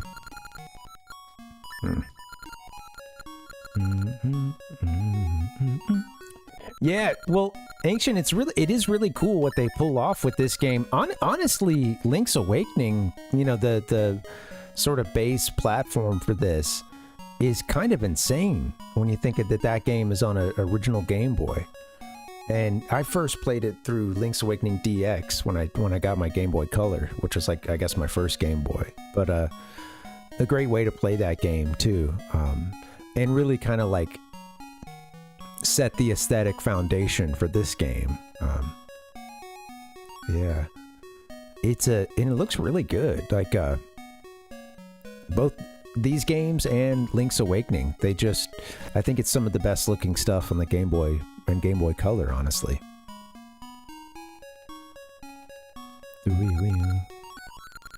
I think, Link's sprite is very simple, and it is the same between the two games. I think the landscapes are really where it's at for me. I don't know if anybody else agrees, but I think, just look at this shot here, like this is big art on the screen here, taking up a good portion of our screen, and it looks solid. The shading is great.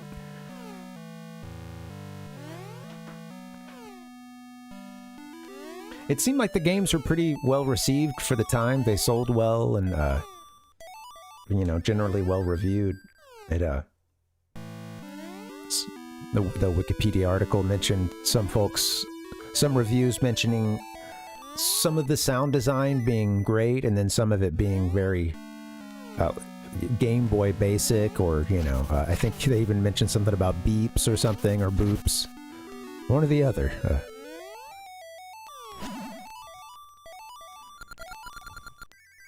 This is the way.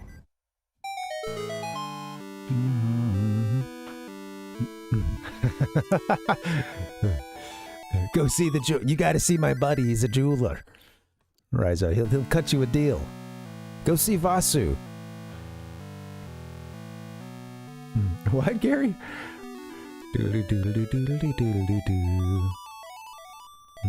I missed your comment about having Japanese Pokemon cards and 2 fat Pikachu. Yeah. Oh, fat Pikachu.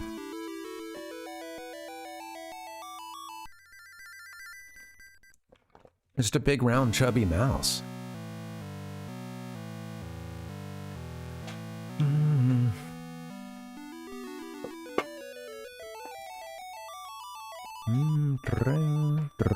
Alright. Whoa! The Temple of Seasons, Link. A precious item. It will aid you. Okay, you've got nothing new to add. Huh. Oh, we need to go to the Temple of Seasons. Thank you.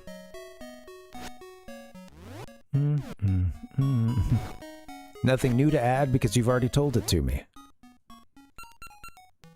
Someone mentioned where this Temple of Seasons is. I just have to get to exploring. Oh, yeah, I wonder what kind of charger would an iPhone 1 use? Back out. Ring, pink, bang. Oh, we can burn these now. We can burn all the vegetation. Wait, young wanderer, I'm a wandering prophet. Sokra. Ah, I feel it. Spring, summer, autumn, winter. The 4 spirits are calling you. Make no mistake. Temple of Seasons is still hidden in this world. If you can find the temple, then pay a visit to the spirits who live there. Surely they can help. Farewell. Oh, this is the guy with... Yeah, he's... I saw some official art for him. Hold on. It's got a stringed instrument. Sokra. He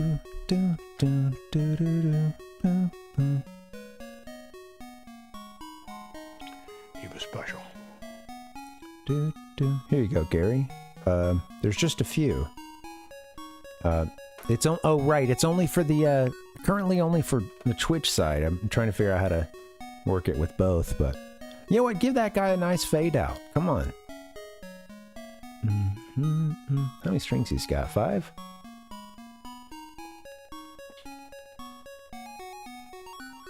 What's he playing? All right. I've lost the game on my screen.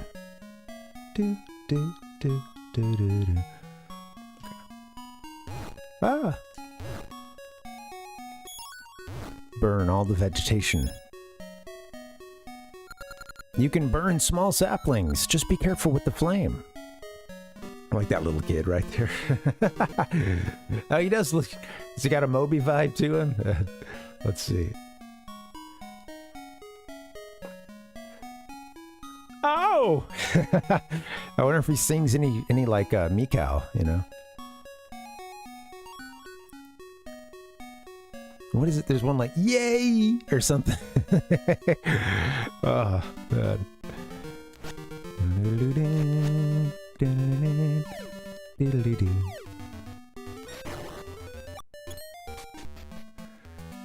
Okay. I burned something and I walked into a cave right away. What's going on? It's sorry, let me be a little more cognizant of what is happening around me. We've got a stump over there. So this little section is, I guess, dealing with autumn right now. Oops. Listen to this music.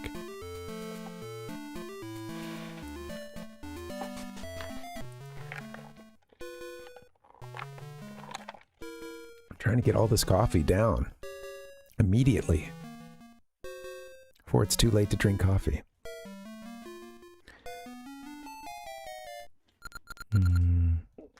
Yeah, it's drawing from a different pool of points. I didn't realize at the time, but I was setting that up to be some kind of stream elements points, Gary. So it's not pulling from your like Twitch channel points, and I didn't realize what the hell was going on for a very long time. And then it's been a long time since I realized what the hell was going on, and I have not yet remedied the situation. Okie dokie. It's up here with a windmill, huh? Look at this tiny little windmill.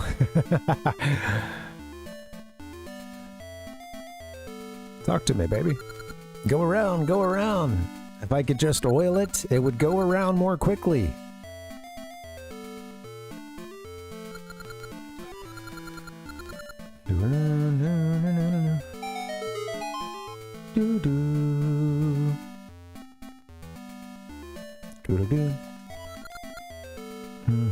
He needs some oil. Okay, I'm gonna take a note here.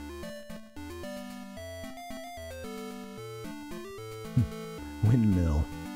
Man wants some oil to make his windmill go faster.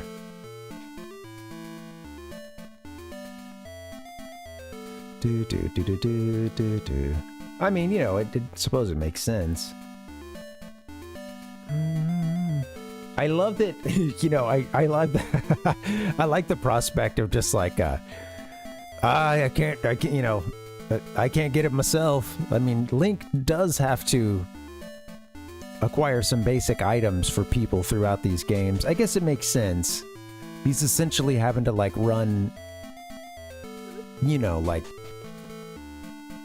I don't know, one of those like grocery delivery services or something for people because they're living in some kind of post-apocalyptic world.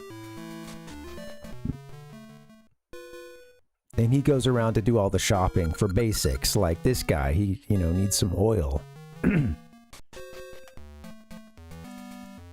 It does look like it could have been, it does look like it could have come from a mini golf course, absolutely.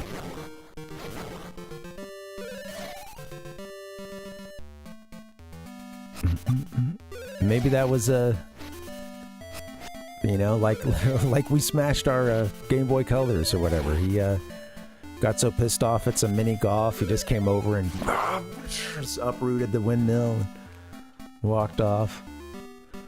I hate this place.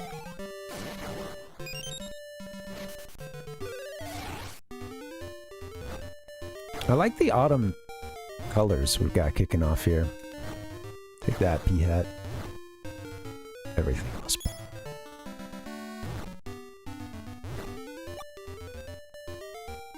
It's funny that some of the objects will have a little bit of that kind of corner shadow to them.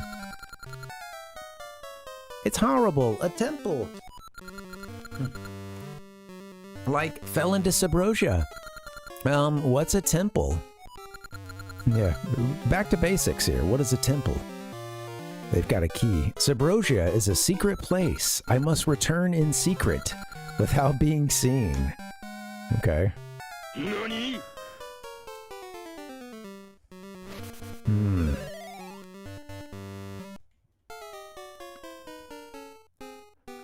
All right, we're hiding from the castle guards once again. Oh, she's gonna come around that tree, isn't she? I like the bow atop the head here.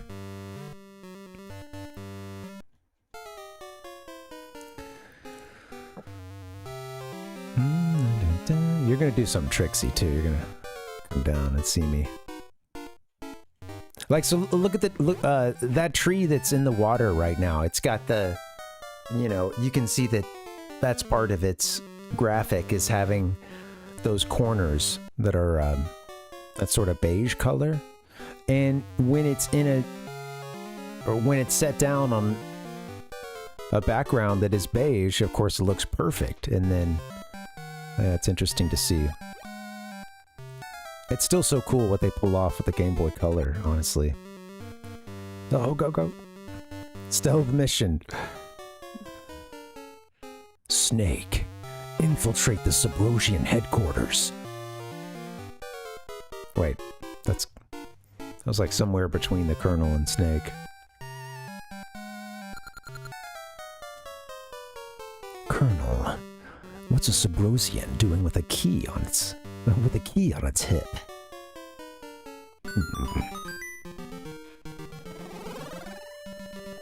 Oh. Well, I was seeing where they walked over to, but then I think they maybe did a little flare and disappeared, but I missed that part, and there it is. A little portal for you. No way! I don't believe it! Wow, you go to Subrosia this early in the game. You meet these little guys so early. I remember doing this part as a kid, but I didn't make it too far in this game.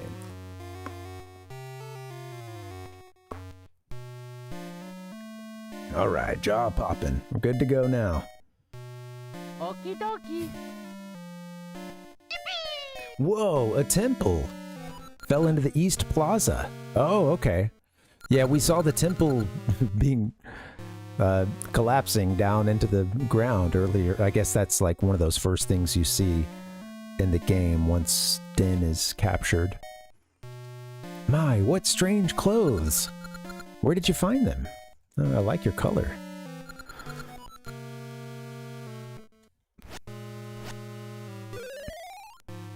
We've got a blue one here. These guys are, this is the showcase of the Game Boy Color's magnificent color palette, which, honestly is great. Yeah, right.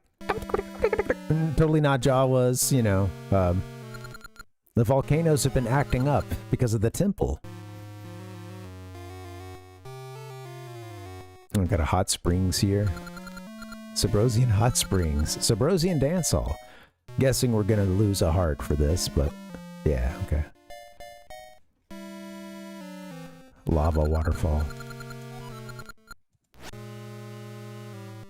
I guess it's not a waterfall. At that point. Okay, there's some stairs here, and then I think that there was another path kind of over to the right back there, but this is Subrosia Dance Hall. I like how you can, I don't know, they've got this, is this a logo that's kind of on the front and back of them? This upside down triangle? For half a second, I thought it was maybe like curvature of some butt. I don't know what I thought it was, but... Mamma mia!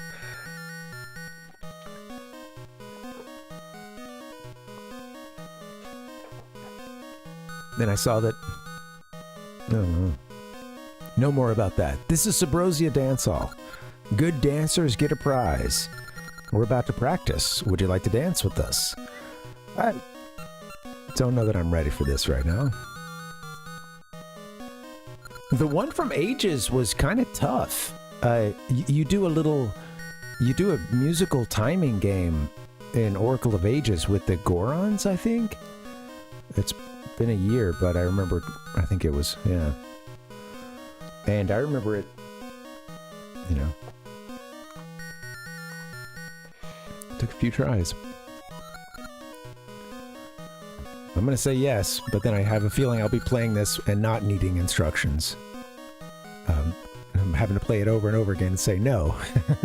I don't want instructions. Oh, for the Subrosians, Palpup? Good question. I think I have some stuff for them, yeah.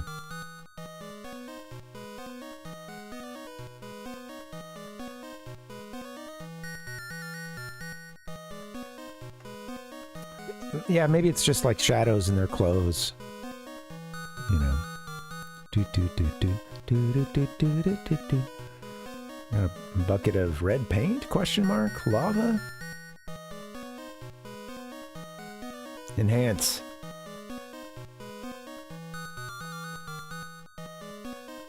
Alright. We're investigating. Try to copy what I do. Okay.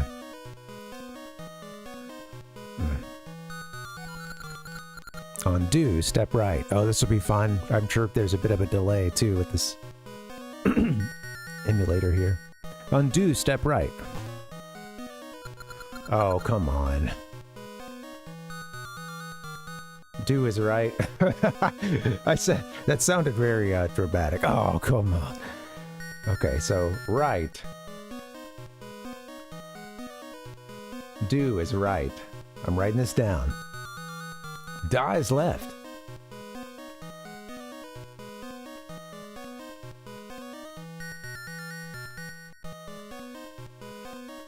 How is this? Yeah, okay. Alright. D. Hold a pose. With A. Yay. Don't mess up or bump into the people near you. It was similar. It was similar in the last one, huh? It was like left hand, right hand, and I think with the Gorons here, yeah.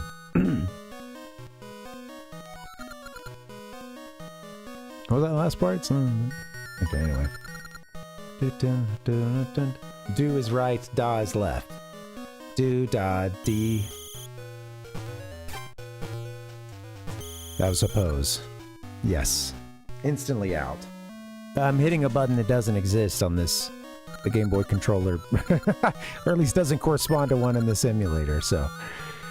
first step.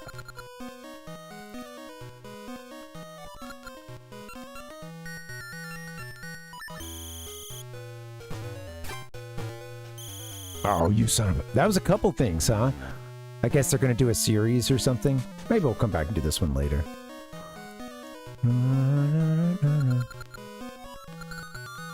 I will dance.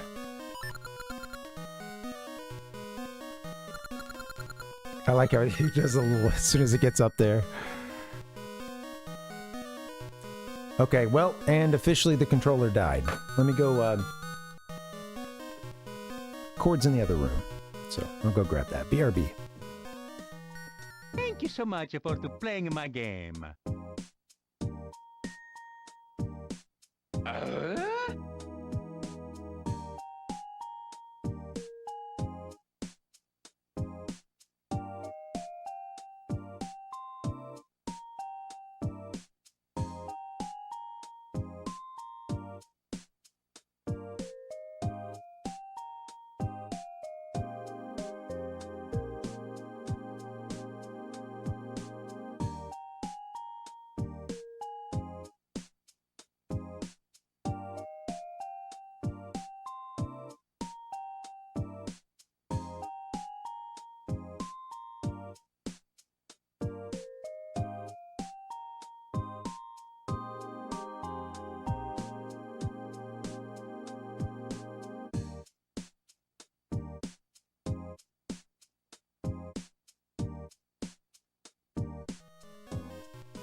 Hey, yo, thank you.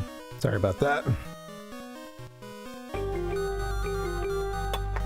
All right, we have a controller cord.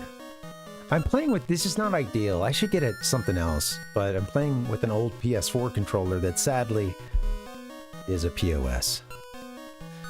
It sucks. I think also the port is screwed up on it. The battery doesn't last long at this point, and the charging port is screwy, so not a good combo.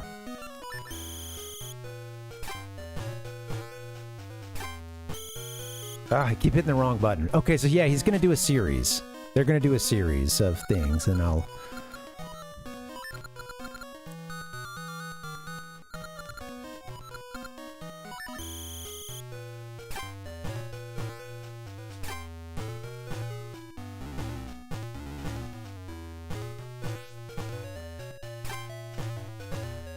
Blink, bum, bum. Blink, bum, bum. Right, right, right.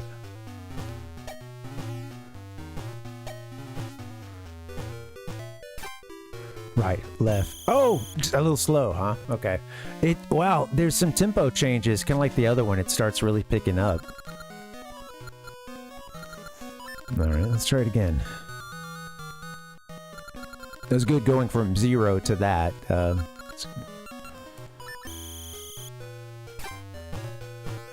Bring, bum, bum. How ahead of the beat can I go? Looks like a little bit.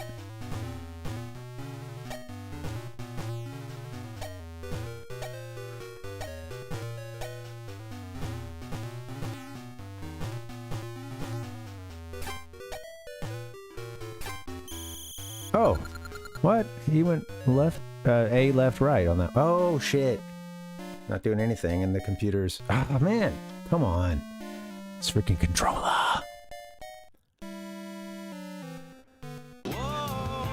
Link, get off the wall. Get off the wall, Link.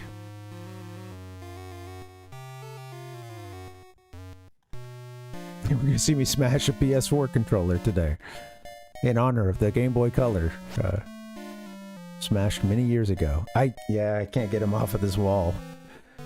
He wants to go right. Yep, all right, we're good now. This seems like the perfect time for the controller to be doing that, huh? Doesn't it? All right. No, thank you. Bring. Right, right, left. Rink, left, right. Left, right, left. Left, right, A.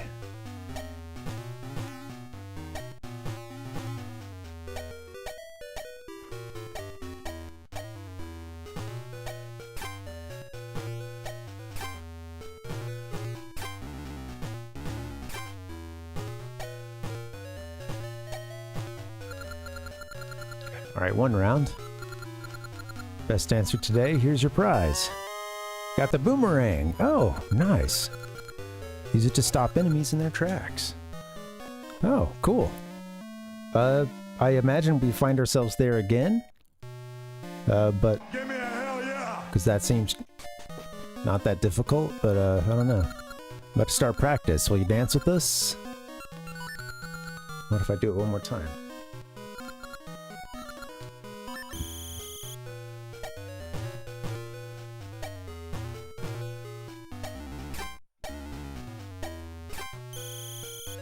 You go. Maybe they went right on that third one. Whoops. Try it again. Do, do, do, do, do, do, do, do, do, do.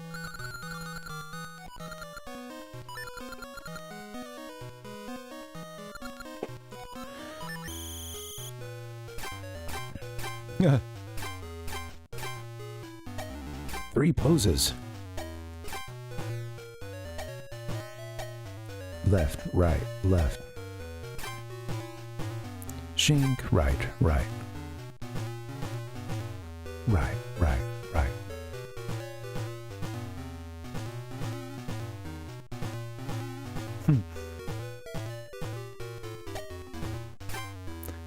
Do, drink.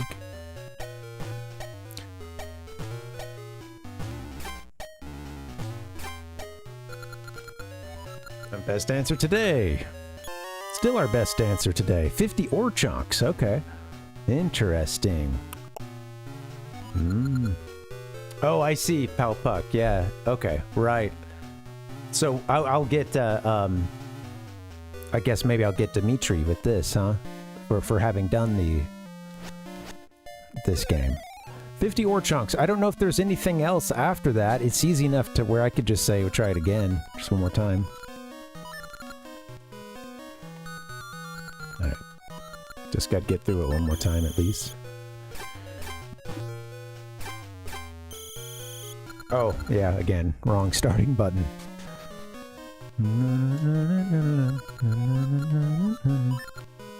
I keep wanting to use this PlayStation's circle button for... I should probably just change the mapping. Alright. Left, right, right. Ah, I did it again. It's wrong, totally wrong button. Okay, come on. Link!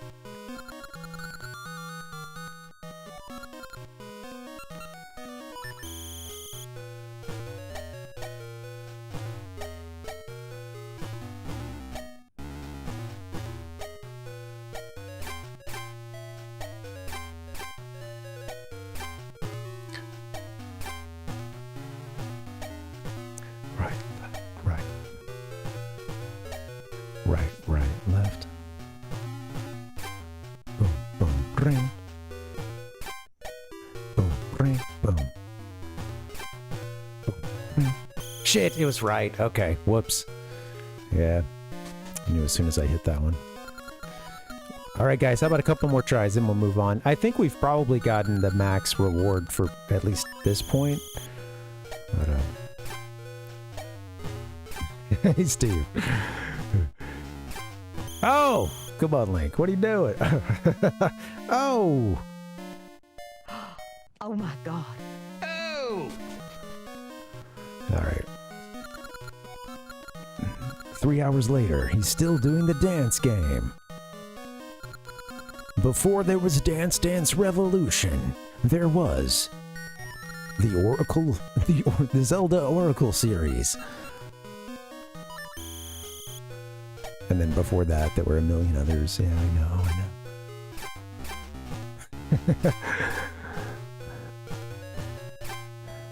Right. Rink.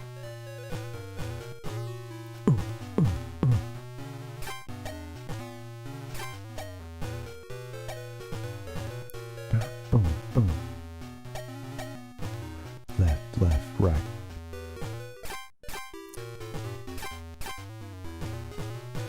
Right.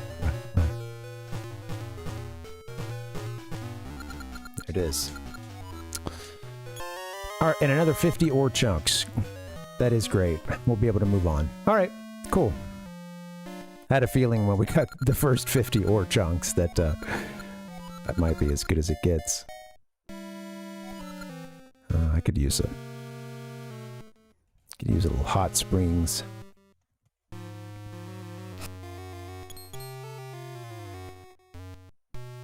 She inhaled a Philly cheesesteak.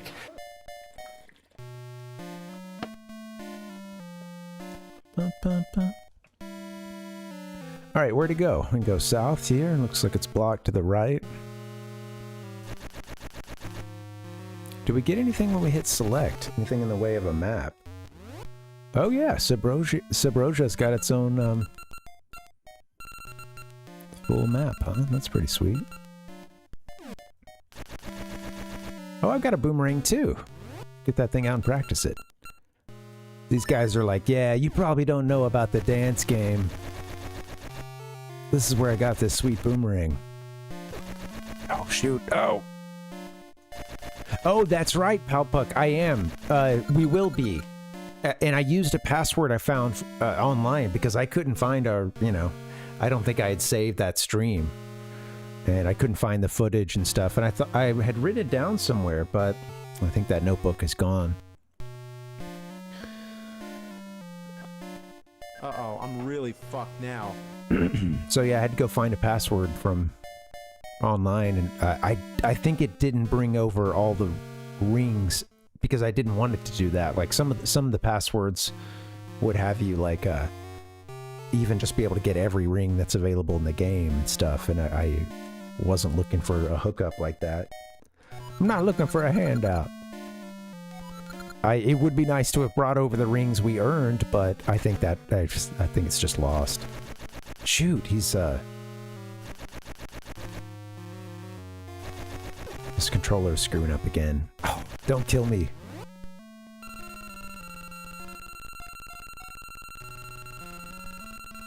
Oh joy. Ah! Work. Oh, what a good place for it to be stuck, too. Yeah, okay. We're gonna stop that. Do, do, do, do, do, do.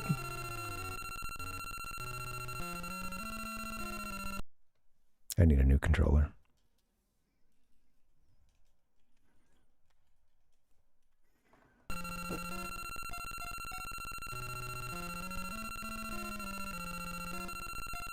Oh, god damn it. You dumb son of a bitch! Oh my god. I've been putting it off buying a new controller, something specifically to use here on my, when I'm at my workstation, the battle station here. And I haven't done it because, I mean, I think you can use a Switch controller for the program I use. I've got one of those. I hesitated to do that just because the Switch typically stays out in the, my wife plays it a lot, so I leave it out in the living room, plugged up. Well, it looks like it's going to work right now, so.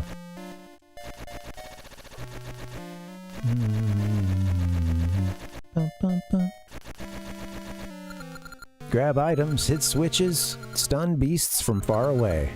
That's life. The boomerangs are so useful. The Rang life. Yeah, that's true, Palpuck. It's just a couple keys.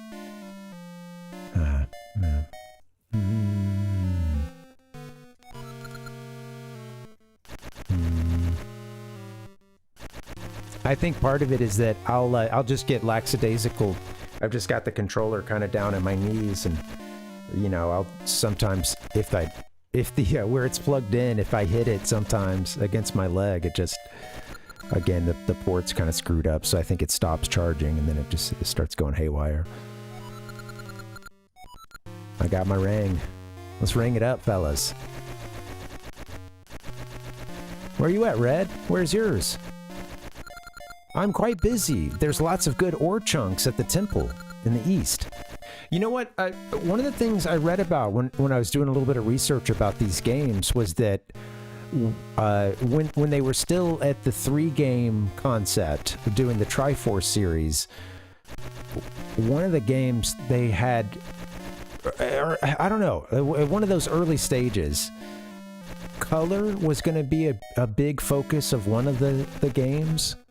There wasn't much else said about it other than color, which I can really just see as a Nintendo directive of like, you know, hey, with the Game Boy Color, they already did it with Link's Awakening DX and the Color Dungeon that you could go to and get like a special armor that was going to make the game easier than it was in the original version. Yeah, you go to this Color Dungeon you can only go to on Game Boy Color or up, I guess, and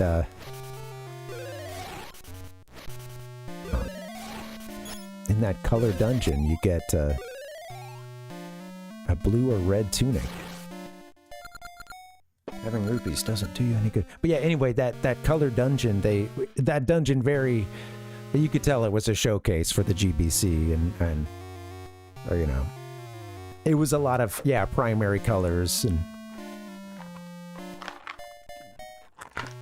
solving color puzzles and stuff, man. And we've got 101 ore chunks, buddy. It's ore chunks down here, huh? Okay.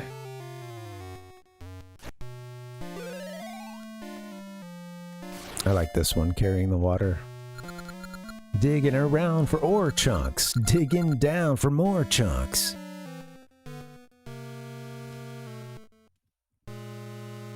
Look at these trees, too. You know, it's pretty sweet what they pull off on this Game Boy Color. With, of course, the trees looking a lot like the stuff from Link's Awakening, just a, you know, kind of a dumbed down version. I heard that. Okay.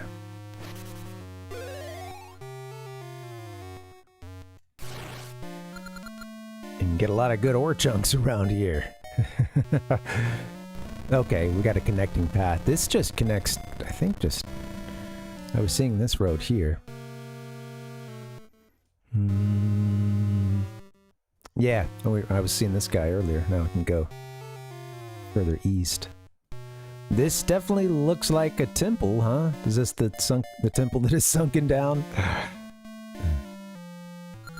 Yeah. The Dark World, Palpuck, yeah. Right. Yeah, right. The shading is a little closer to that one.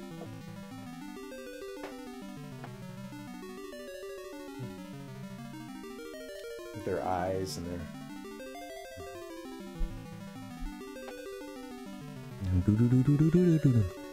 I like this green text here. It's pretty vibrant, at least on the home screen here on my monitor. You finally come. When the temple was buried, I thought perhaps you wouldn't come to see me. The Game Master. This Temple of Seasons is where we Force spirits reside. I've waited a long time for you. Or spirits, what? Do you like spring? Or summer? Fall, perhaps? Oh, those spirits, right. What's your favorite, guys? Let's shout out to the chat here. What's your favorite season? Here we go. I'm gonna say autumn. No, you must live... no, you must love winter. Get the Rod of Seasons and visit us. Visit us who wait in each of the 4 corner towers. Get the Rod of Seasons and visit us who live in each of the 4 corner towers. Yeah, so we're kind of up in the northeast of this map, so maybe we have some corresponding sections up in these other corners.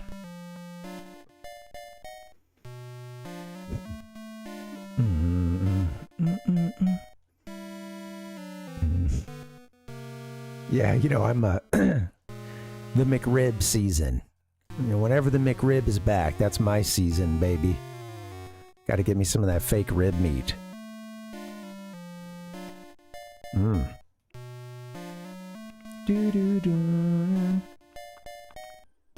That is a disgusting act.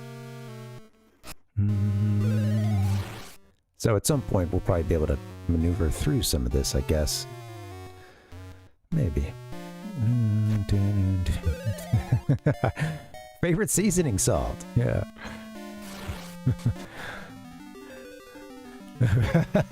Oracle of Seasonings. It's just a cookbook, you know. All right, guys, get on it. I don't know if any of you like to cook, but just watch out for those Nintendo lawyers. I will say that.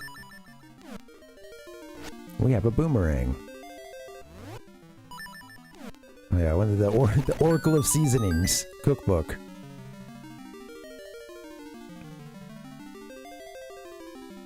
This music is sweet here. This is the particular song.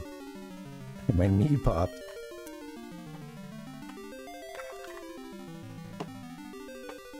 I'm going through drinks at a fast clip, man. I gotta go get some refills.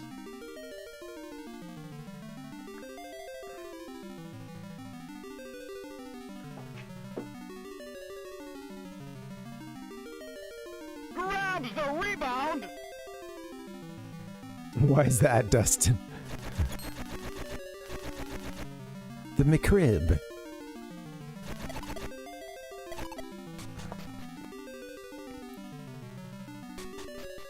I like this little, whoa. I just like the kind of structure of this and having the one hallway here with nothing else in it, but the two stairs, then getting to this grand hall here with the four torches in the center. And throw a little fire on this frozen statue. Bring the rod of seasons that is worshipped in the temple. Alright, so if I bring the Rod of Seasons...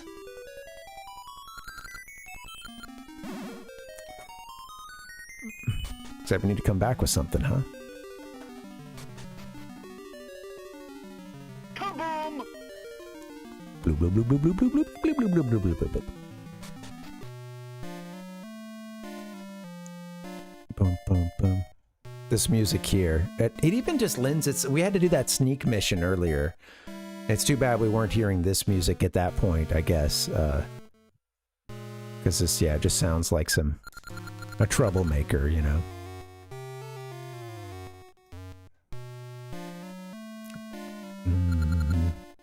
Uh-oh, here comes trouble. The ore is all in chunks. Any of you guys got a mechanism to help me jump over something? A feather, perhaps.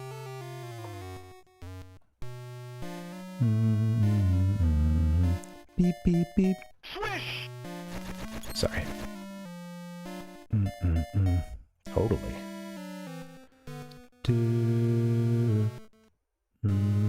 Give me to the game. Sorry. Too many screens.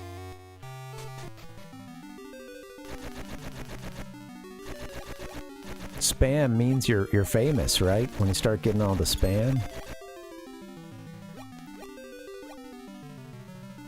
Whoa. Oh, hell yeah. There's our 4 elements in the corners, too.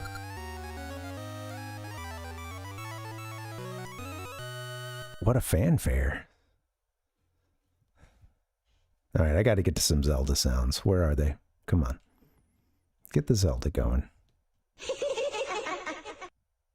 Something more positive than that? Zelda. Okay. Watch out! Rod of Seasons.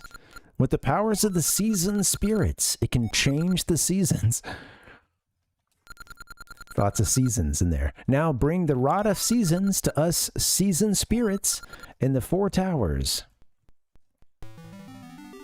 Okay, we got to bring our rod to the 4 towers, and I guess...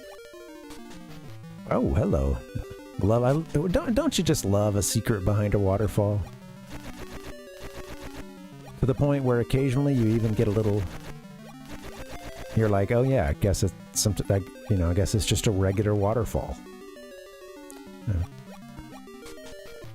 Not something special is going on there.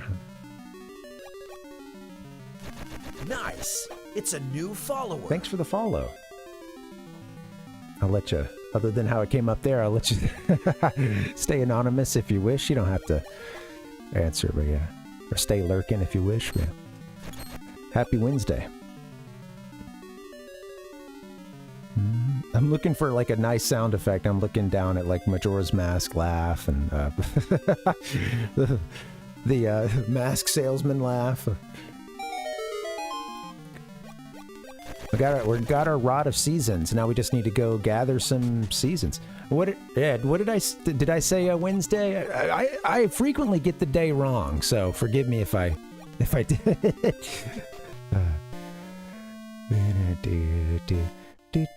How's it going, Punchy?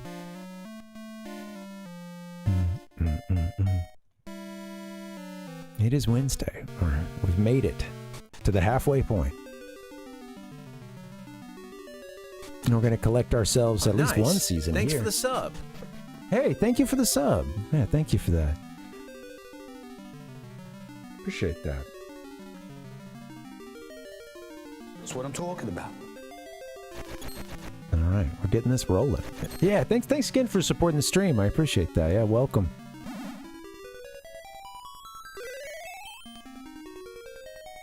Have you played much of these games, Punchy? As a kid, I owned them both, but I only beat Ages, and I just did a few dungeons out of Seasons, and then for whatever reason, I walked away. But, yeah. And then we, for the first time in adulthood, I beat Ages last year, so we're working on Seasons now. Yeah. Sure, yeah, no worries. Sounds good. Take your time, please. Thank you for coming. Oh, yep. Link's got a crested hand. Man, I remember my cousin telling me way back in the day. So it was when Ocarina came out, and we're watching the Ganondorf fight together, and there's the sequence with the Triforce coming down on Link's hand, and you see it on Sheik's hand or whatever. You see it on Zelda's, rather. You see it on Ganondorf as well. He stops playing piano, I guess, and then he shows it off, or stops playing his big-ass organ. Anyway, I remember my cousin back then giving me the scoop about the hand, the Triforce symbol being on the back of the hand, because I think that was even part of the Zelda 2 lore. I think it was some of the instruction booklet, I think. Got a little bit into that, having the Triforce, or a, triangle tattoo, question mark, crested hand. The mark of the Triforce. The spirit of winter has been waiting for you. Din is our dear friend. Now, let me bestow the power of the spirit of winter on the rod you hold. When you swing the rod from atop a stump, the seasons shall change. In winter, the waters freeze, and the snows pile up. Okay. Helps us with navigation. Or in some ways, it helps us navigate a lake, for instance, but visit the other 3 spirits, too. Please hurry to Din's aid. Now, I don't remember how all this plays out. It's kind of funny. This text box is really far to the right, isn't it? I'm just now noticing that. That's not just like a screw up on the crop, but yeah, it's strange. Our rod has been blessed with a wintry chill. Climb atop a stump to call forth winter. I may be wrong, but I don't think you get all the seasons, the power of all the seasons right away, but I don't know, maybe we do go visit 4 temples. I think they kind of parse that out a bit.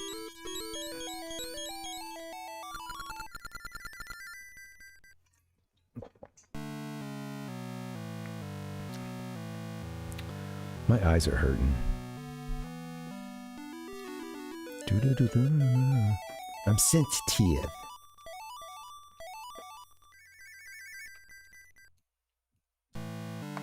Still smells like glasses cleaning solution. Love it. That's what I'm talking about.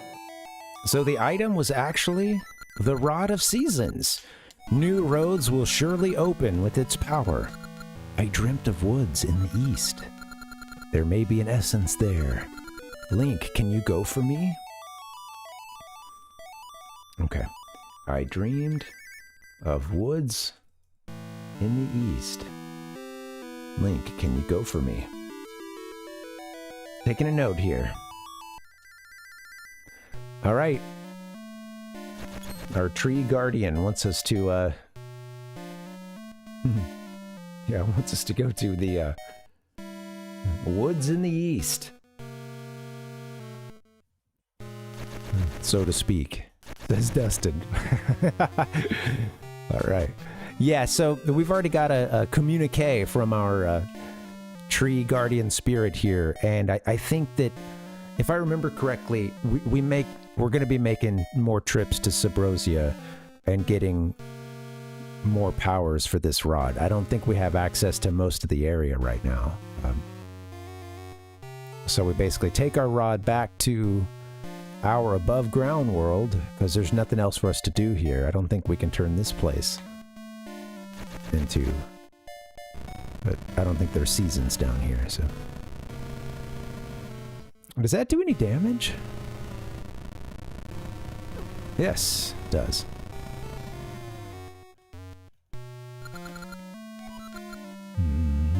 Beep beep bum.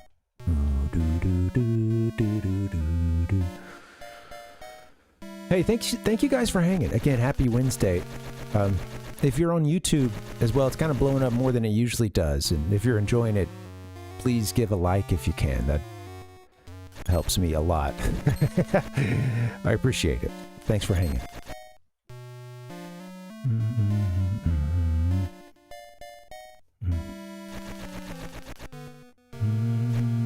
I think that's probably all we can do right now in this area. Well, if you dig up the ground near here, you can get ore chunks. Oh, we do have a shovel. Some spots produce lots of ore chunks. And somebody told us about a good spot. Oh no, we don't have a shovel yet.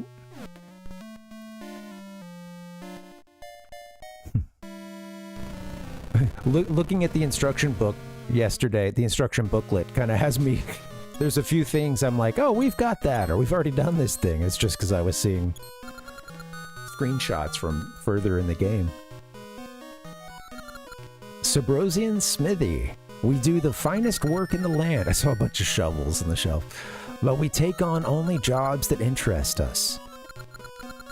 The two in back are masters of the trade. I'm just a manager.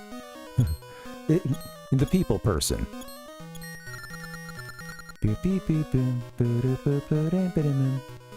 Dun dun dun.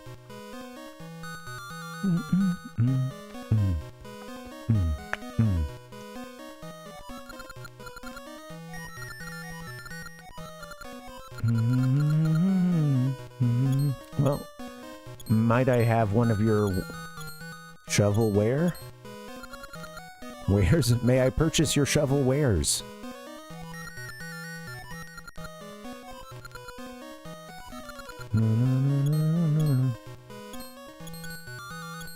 That's right.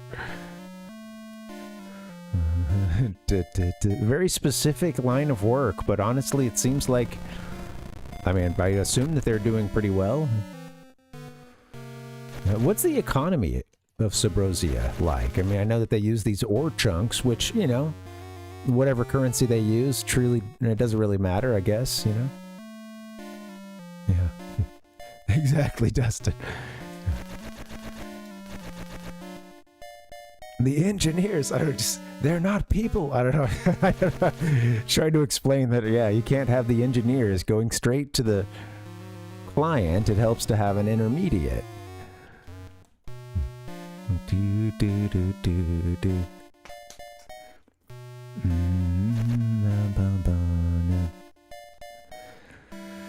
All right, I don't think there's a whole lot else for us to do other than hop in this portal.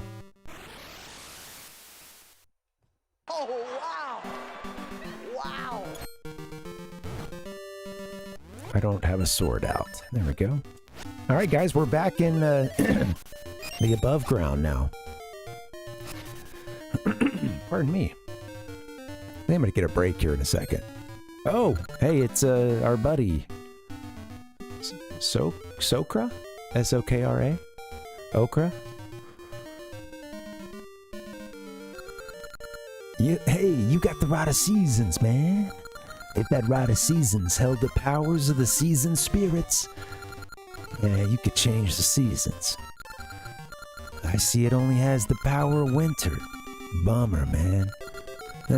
Either way, swing that rod from atop that stump over there. Its power will be unleashed. Do you understand? If the Temple of Seasons has sunk into some land called Subrosia, which, how would he know this? I guess our silent protagonist told him, there must be other entrances to the Subrosian land. You must find them. Perhaps you'll even go to the Temple of Seasons again. All right, I'll see you next time. Winter Forest to the right and Horon Village to the left, or rather to the south. Well, our tree guardian told us to go to woods to the east, so I think we know where to head. Is it Maku in this game? The Maku tree? The Mako tree? Alright guys, how about we pause it, and we're going to take a little break. I'll get a little breather and come back and play a little bit more of this game. Man. These games are fun. I want to get into dungeons too. Maybe we can get a couple dungeons done tonight. I'm going to come back and hopefully play for another like hour and a half or so. That'll be fun. Thank you guys for hanging. Happy Wednesday.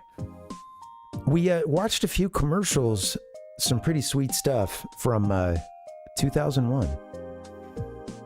And did a little retrospective of this game too. And I'm curious, as we go through all this, anybody joining us, I'd love to hear how you guys came about these games. When did you play them?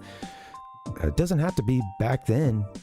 I'm pretty sure I pre-ordered Oracle of Ages and got it at launch. I saw something earlier that said the first copy of Game Boy, or rather the first copy of the first run of the Oracle games in North America had foil on the tree, that part of the logo. So like, blow this up. Well, I have the cart somewhere, but yeah, basically that the tree in the background, they made a sort of a whitish foil, and I'm pretty sure that's what I had. I don't have those boxes anymore, but I think I pre-ordered Ages, and then I got Seasons like the next Christmas or something. Okay, you may return to your small size. Thank you. All right, guys, let's get a break. When we get back, we'll pick up where we left off here in Oracle of Seasons. I'll see you soon. Give me a few minutes, actually. I'm going to get some refills, get a quick snack. BRB.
In Japan, they call it ninja.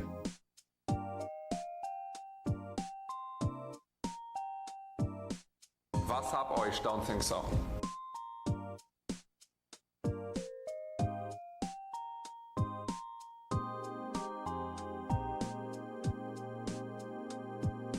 Parvinator. Guys, happy Wednesday. What's up and welcome. We are playing some, I don't know, this is a peak Zelda era, in my humble opinion.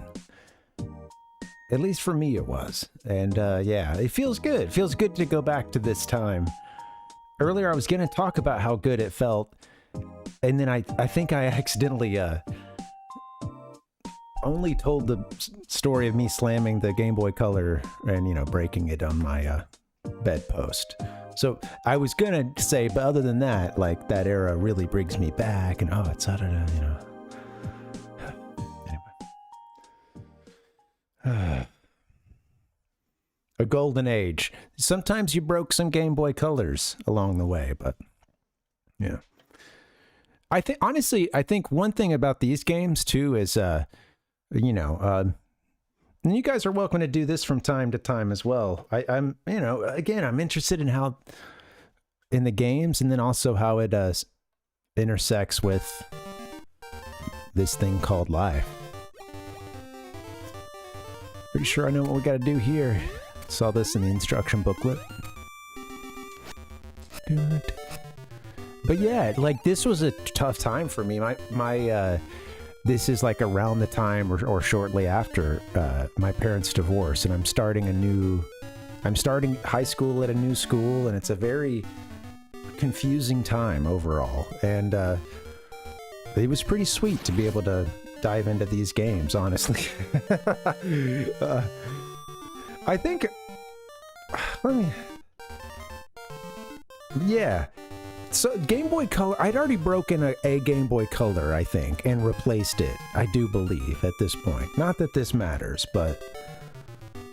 Or maybe, I don't know. It doesn't matter. I'll get to the bottom of when I broke my Game Boy Color.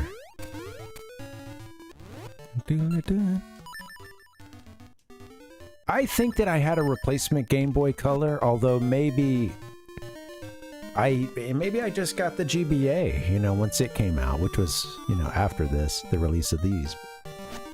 I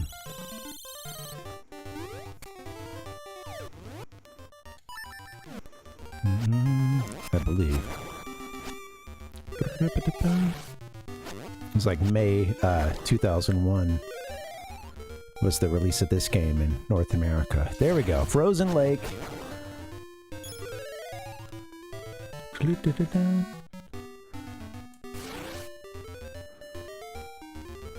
It was a confusing time. Broken Game Boy Color screens.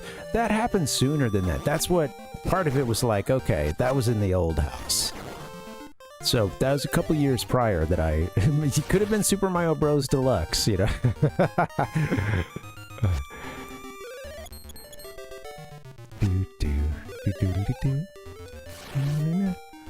It shouldn't have pissed me off.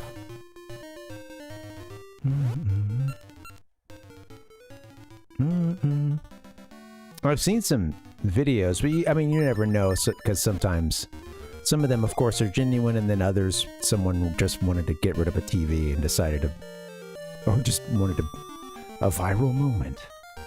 But yeah, I've seen some controllers chucked into televisions, and of course, like some of the, you know, I don't watch a lot of this, but I guess the Smash community has a few folks who have just like, it's like you throw in a controller or something, and the passion of the gamer.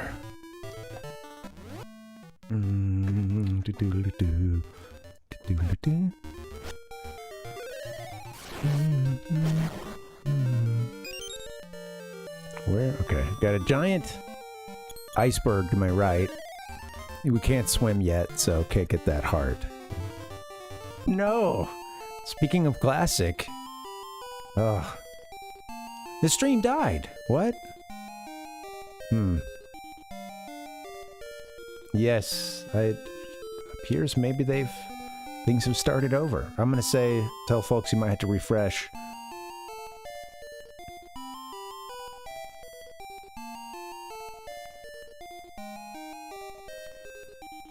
I wonder what happened.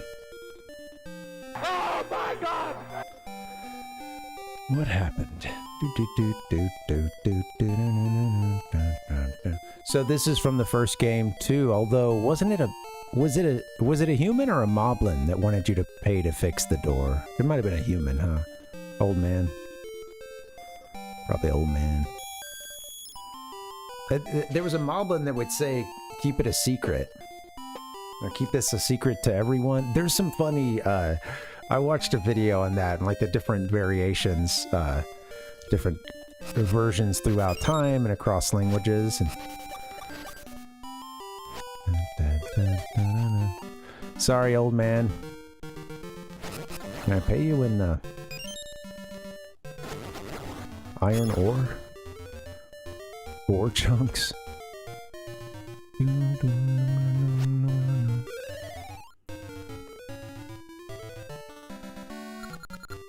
Santa, welcome. Oh, well, we got a big Christmas head in here. Santa, welcome. This is what I'm saying. Christmas of 2001. More like Santa, thank you, I suppose, but, you know, thank you for getting me Oracle of Seasons. Oh, I'm not going to beat this game, Santa, but I'm going to come back to it, you know, 24 years later.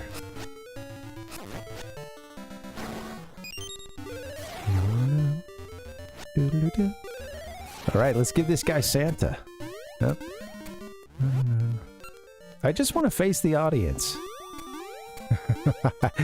You're stuck to just the platform here, so any movement on the D-pad gets you off the stump, you know. I want to hit these stumps from the back. Alright. He'll face the camera, right, for this in a second. Oh, no. Maybe just the original time you do it. The moblins are like, hey, what's up? I've got a great secret for you. How are you? Welcome. Oh, come on in. Like, oh, you know. Never thought about it before, but there is a little bit of moblin hospitality, if I remember correctly. At the very least. Whatever that passes for in the first Zelda game. Ah! You startled me. Winter sets in all of a sudden. Then down my chimney comes... You're not Santa. You don't scare me. Now take this shovel and clear the snow from my... Poggers! walkway. Keep the shovel when you're done. Thank you. I'll start digging. Let's start digging. Looks like, Marin, right? Is that her name? Looks like her, from Link's Awakening. Similar sprite, right? I don't know.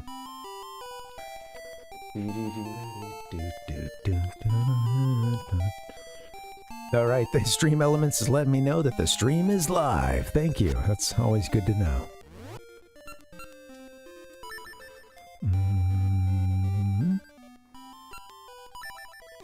You know, this, what a twist, you know, this has got to be, honestly, kind of a crazy couple minutes for her. I do acknowledge that. We did come tumbling down her chimney. We are not Santa. And instead of her getting, maybe for that half second, she thought, you know, she's going to get something from Santa. Instead, she ends up giving us a shovel.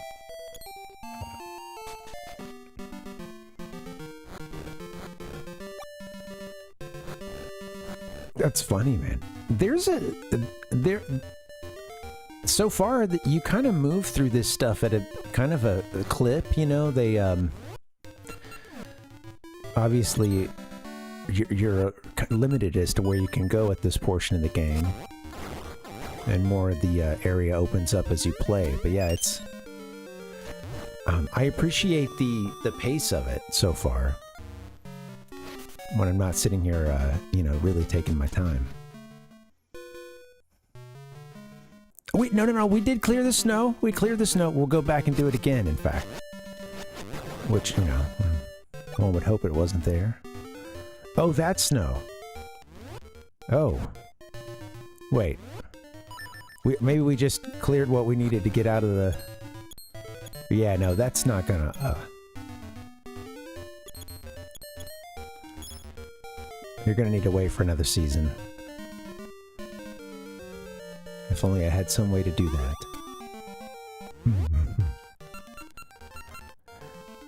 Yes, I did.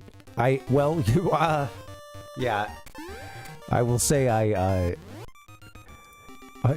little instinct took over, and I didn't pass it up so much as soon as I heard that music, I think that there was something back in the lizard part of my brain, way down there, you know, telling me to get the heck out of there before a witch crashed into us.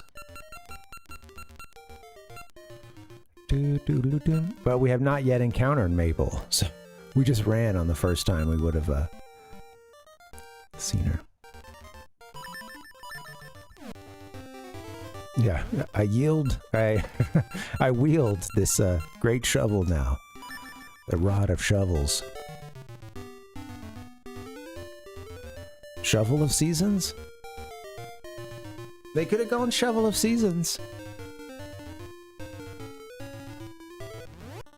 I suppose, yeah, we can't change it to another, or, yeah, it's just ice for right now. Plunging the world into a,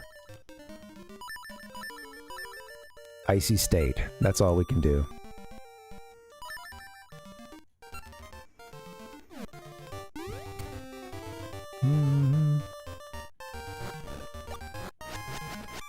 Alright, I can... That doesn't hurt anybody, huh? I can do a little whacking with the Rod of Seasons. That's what I'm talking about. Wait, did I... Hold on.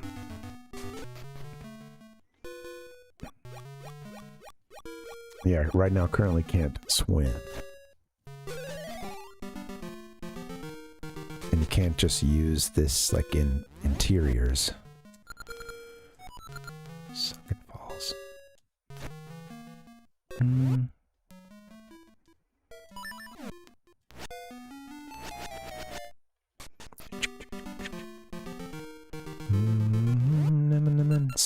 Everyone loves shovelware.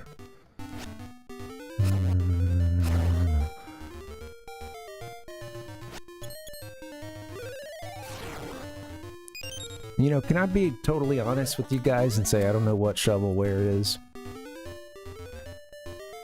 Seen the term a couple times and failed to look into it, you know, it's not proud of that, but it is what it is.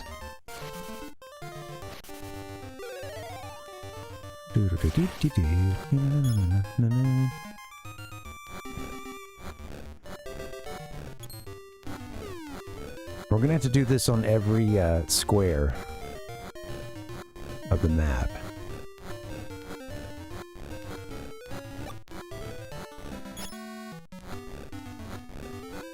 Oh, cool. They had cozy gaming back then, too. Sweet.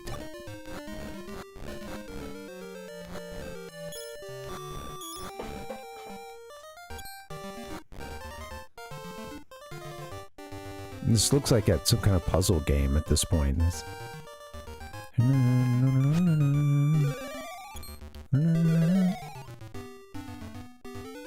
Alright, back to spring. Okay. We're just, yeah.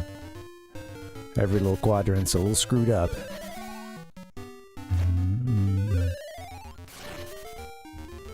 I have a map somewhere that I found one when I was looking for some elements for the stream. Oh, come on. I'll do this again.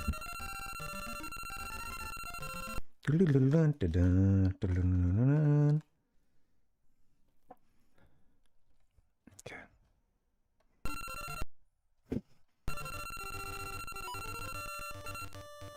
Alright, we're in. Hack the controller.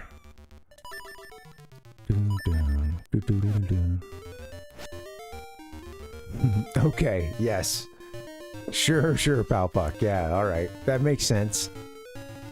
Right, just shovel, shovel it into a big old pile, you know? You're gonna need a shovel to move that big old pile of, 300 games. I think there were a lot of those electronics too that I think it was very predatory for anyone who was buying for someone and they didn't know anything about games, or for a kid or something. Like, I remember so many of those, like, it would always advertise 200 plus, 300 games, 100 games, whatever, you know, things like that. And they'd be a handheld or sometimes oh, come on. Literally unplayable.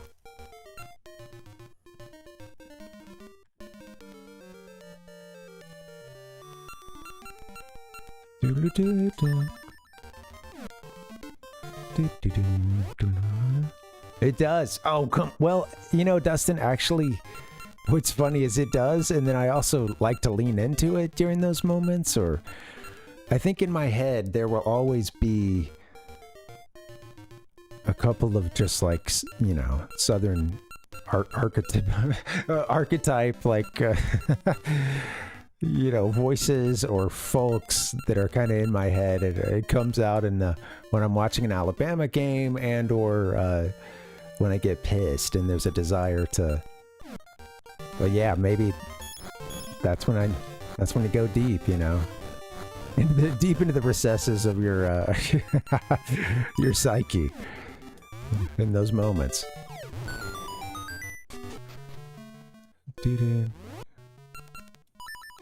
What's going on with LSU, man?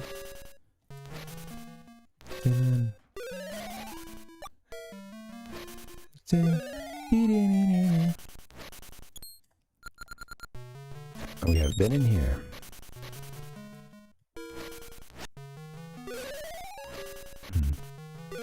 Sure. That makes sense, Palpuck, yeah. Also, promo discs as well. I've mentioned a serial.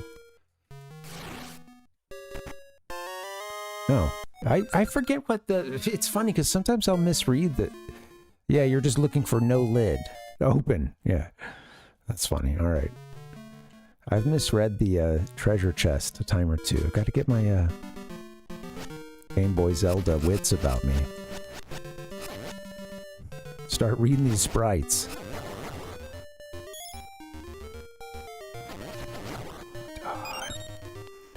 I've got the power of the wand. Yeah, they're always pretty good, huh? Their baseball team. Yeah.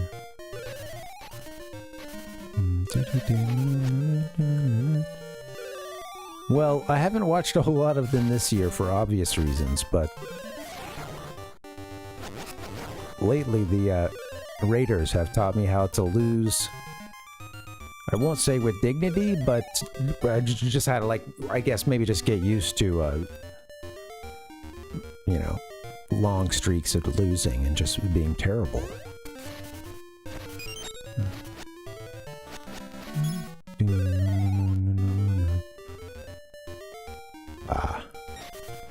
We're gonna be raising some cane through here. Wait, there wasn't a stump.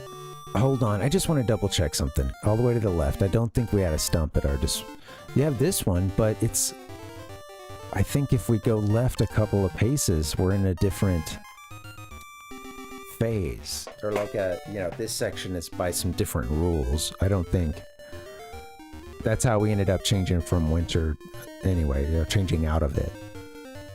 I'll just double check, but I think once we go through that...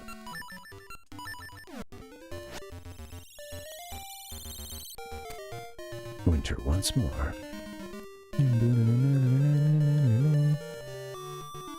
Yeah. Okay.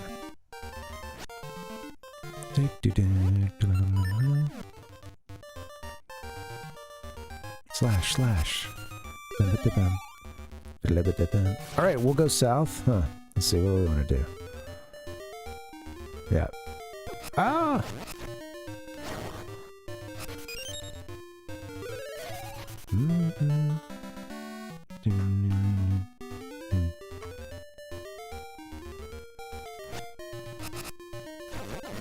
Where are we on this map? Yeah, okay, so we are in that woods that the tree dreamed of.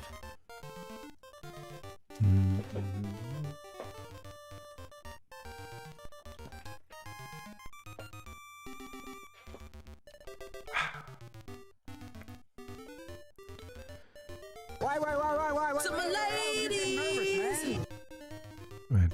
Let's just hit every sound effect at the same time. And with practice, they get better. Woods of Winter. Let's see. Back out. I enjoy that you can check any. You could do this in Link's Awakening, DX at least. I imagine probably Link's Awakening as well. But yeah, checking the map, you can see something for every quadrant, or at least a region.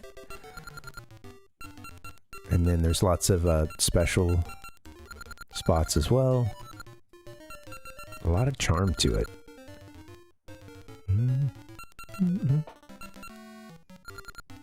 Round Village. Bippins and Blossom's house. Oh yeah, there's those two blocks in the middle, huh? How do we get to those?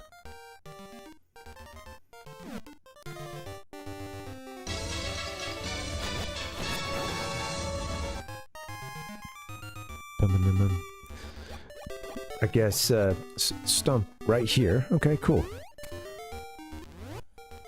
Let's get ourselves a heart piece.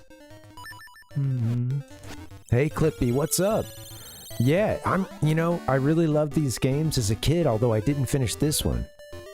Finished Ages. But yeah, man, it's oh, with a no, it's too far. Yeah. Can't ring it. But yeah, man, I really like these games, and combine that with Link's Awakening or Link's Awakening DX, and it's so good. It's crazy how good the Game Boy Zelda games are, just in terms of being snappy, feeling good, having they're not that long, but of course it can take a long time if you're stuck on a puzzle or you're not sure where to go next or something. But yeah.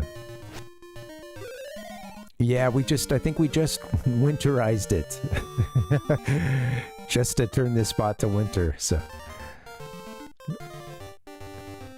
Okay, didn't make my way all the way up. Yeah, I was hoping that this part would freeze over. Whoa! Wait, was that always... Oh, it's broken ice, I see. I was missing that. So if I walk on it... Right? Oh, okay, gotta stand on it for too long. That's pretty sweet.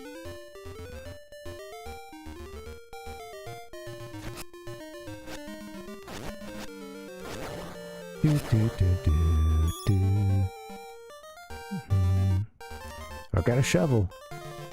Yeah, I was asking everyone what their favorite seasons were, yeah. I think mine is autumn. It can depend, you know, I mean...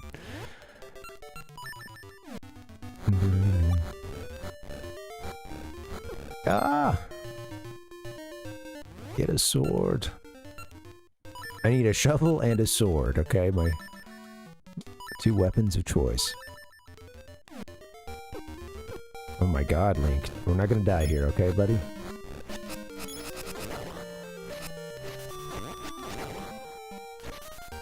Get your wits about you. Absolutely, yeah. Are you guys doing anything to get up for Halloween? We made a big list of movies, a couple shows, you know, things that we wanted to watch to get ourselves in the Halloween spirit, my wife and I. And so far, we've been very busy. The month of October, and this is, you know, this is how it goes every time. But like, so busy we are finding time to watch something, but it's just one of those things that's on the list, and that was Are You Afraid of the Dark? Which I had watched a couple episodes as a kid, and now we've watched maybe, I think, 4 episodes or something. First time seeing it since back then, the first 4. And yeah, we have, like I said, we have this exhaustive list of, and then a couple links to even bigger lists of Halloween movies in this list that we were making, and we've just been so busy, so it's like at the end of the night, like, I even started saying, you want to do an Are You? You know? Sometimes at the end of the night, you just want to relax and watch an Are You. And, I guess that's where I've been. These last couple weeks. Well, last week. The Invader Zim Gur hoodie. Nice. That's an easy... Hey, that sounds easy, Clippy. Simple and easy. And also, one of the things about Halloween outfits, right, can get really cold. So you should, in your outfit, you should consider the cold, you know, and how you're gonna protect yourself.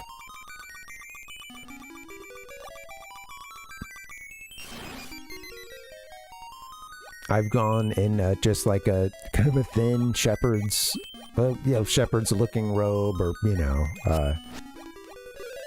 a few years under a different Halloween character. I don't know, like I had a big staff, more like some just, you know, some no-name one-off, like false prophet or something, you know, nobody's listening to him, a fool on the hill kind of thing. Oh yeah. Oh. Well, I think freezing this isn't gonna get us up there, but...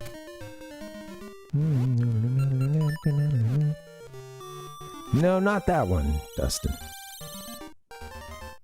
Yeah, Clippy. I remember Invader Zim. I remember being really stoked when that first came out, and I don't think that there weren't that many seasons of it originally, right? Like it.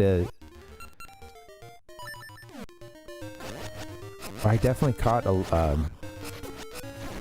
lot of at least like the first season. And now I'm curious how long it lasted. Somebody at my school showed us Johnny the Homicidal Maniac, which is I haven't seen that since then, since like, you know, 10th grade in high school or something, you know.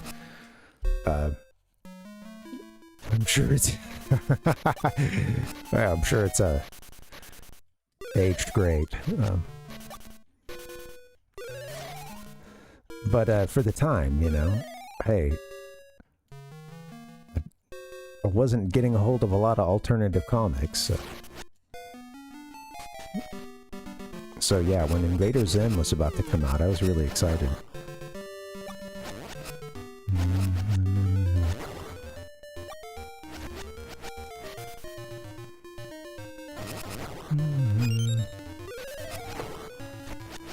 Oh, okay. Yeah.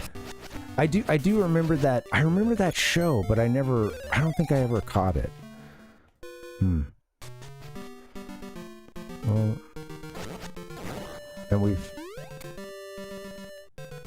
I think I've gone in there, you know, with it being winter, right? Yeah. Do. I hit you with the rod.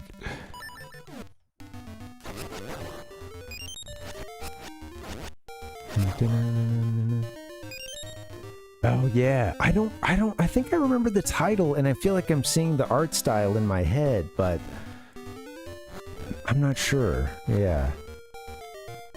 I should look it up. Oh, Maple.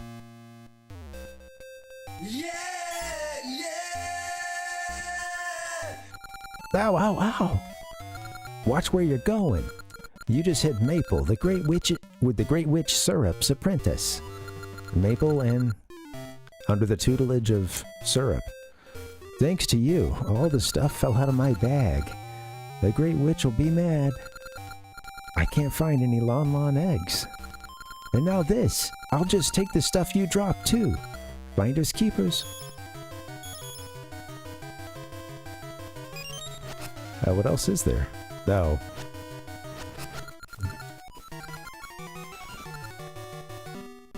Okay, goodbye. Alright, we met Maple.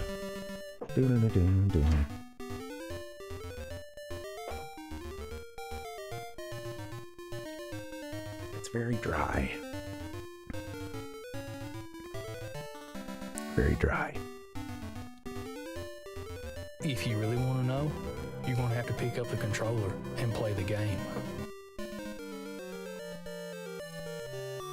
I went for a jog this morning, and I came home and I was like so congested, and I'm ashamed of what came out of my face. Honestly, it was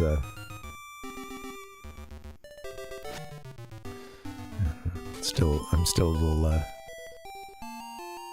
upset about it. Don't do it again.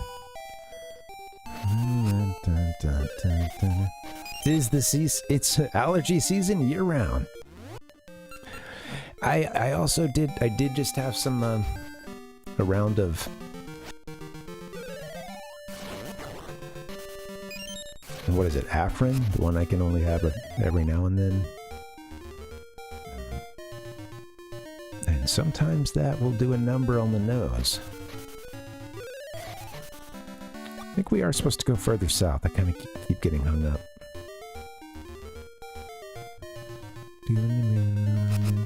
Where should I go? Alright, yeah. If we do this, then we can get further west, I believe. Clippy, it's really cool. Yeah, sorry to change it back right now, but yeah. It's interesting, too. I was seeing a map recently. Hold on. Let's see. Might have it here.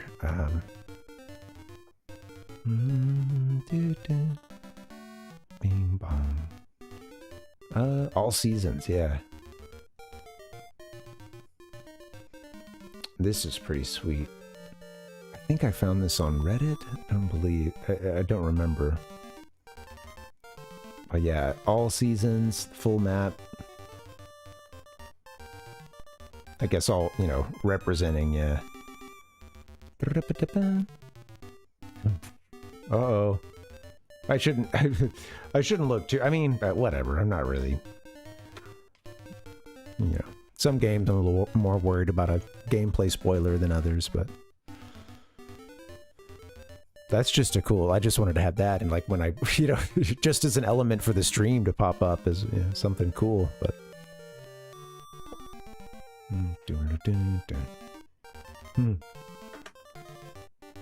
Yeah, I haven't, well, that's funny. I haven't had to worry about trick-or-treaters coming to the door in a while.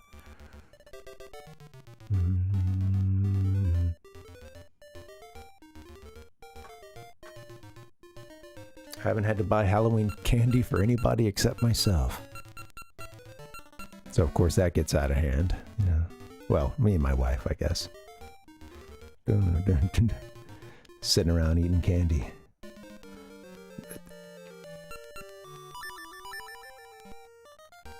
These days, I don't know, a lot of the stuff isn't, I can't have anyway, and the stuff that isn't. It's big, like dots, I don't, it doesn't have gelatin, okay, I can have it. It also is not good, it's not a good candy. I remember having that one as a kid a couple times. It's just not a good candy. Dots. Instantly goes in your gums. Alright, there's a bunch of stuff to shovel. I started doing that earlier. I did make it over to the left, I believe. Did we go right?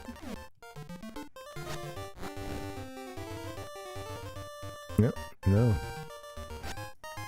These are those two. This must be the section with the two squares that we were looking for. Yeah, right in the interior of that woody area. You got mystery seeds. What they do is a mystery. Try them on many things. Open your seed satchel to use them. We haven't found Vasu yet. I would have thought he'd be in that first town. I don't know.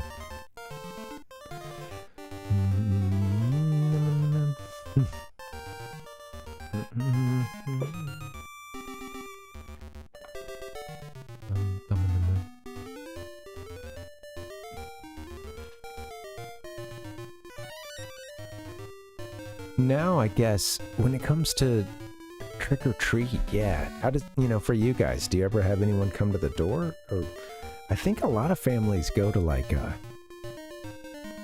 they'll go to like a cul-de-sac or something, or just there'll be a street or two that's really known for, often it's also there, like, they've got like a, really big Halloween displays, but, or they, there's some of that like trunk or treat stuff too. If you like go to a parking lot and the kids go around and there's a bunch of candy in a trunk, question mark, just out there. So the kids like go around to different stations and stuff and get candy, which, sounds very easy. Yeah. Oh my god, what could we use these mystery seeds on? There's nothing that would do the trick.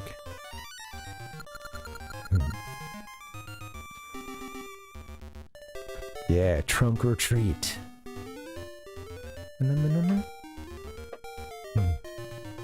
Oh, rave at the grave. That sounds fun.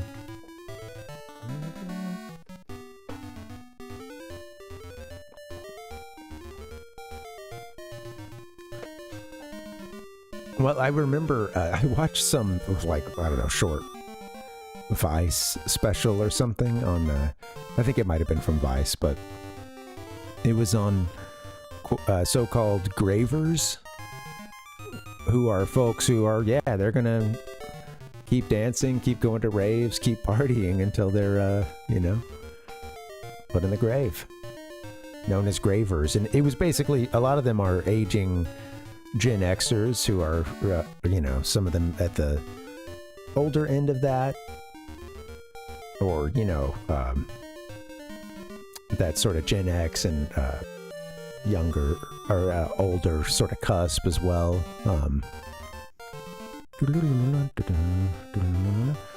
Or the, so yeah, some of those like younger boomers who caught some electronic wave, got into some of that stuff. But Punchy, welcome. We got gravers.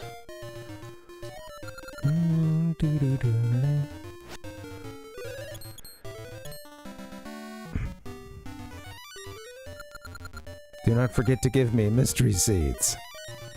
Do not forget. I haven't forgotten. That'd be funny if after about 5, it's like, okay, yeah, no, you don't need to give me anymore.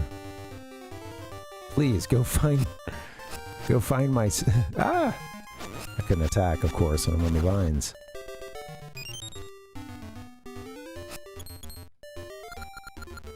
Okay. So we got summer here, huh?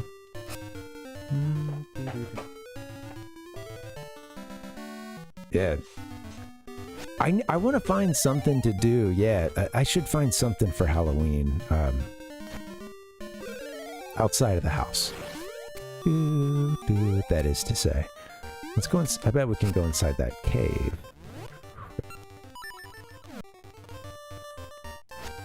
Probably pop out on the top.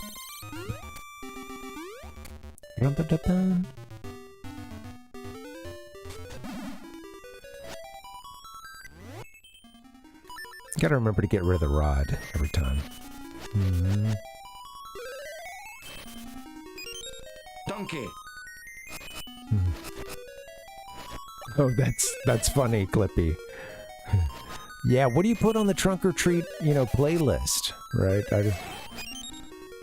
You hope someone's got a good playlist kicking off.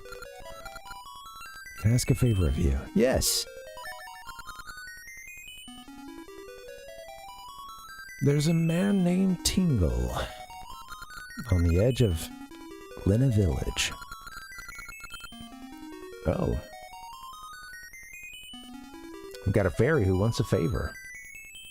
There's a man named Tingle. I think I know that guy. He thinks he's a fairy. I don't need to write that part. All right. I know that at my core. All right, but I do want to know where he is. Yeah. I want you to tell him a secret.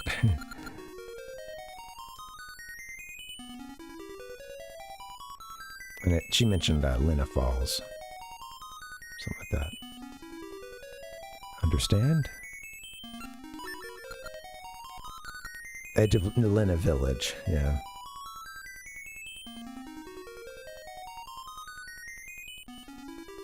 I don't think we've seen him yet. Outside of the that GIF. Yeah, Chuck Tingle.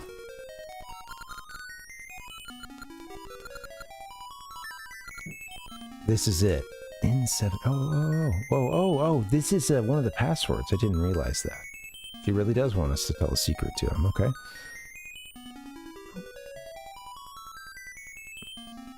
Dash. J. Diamond.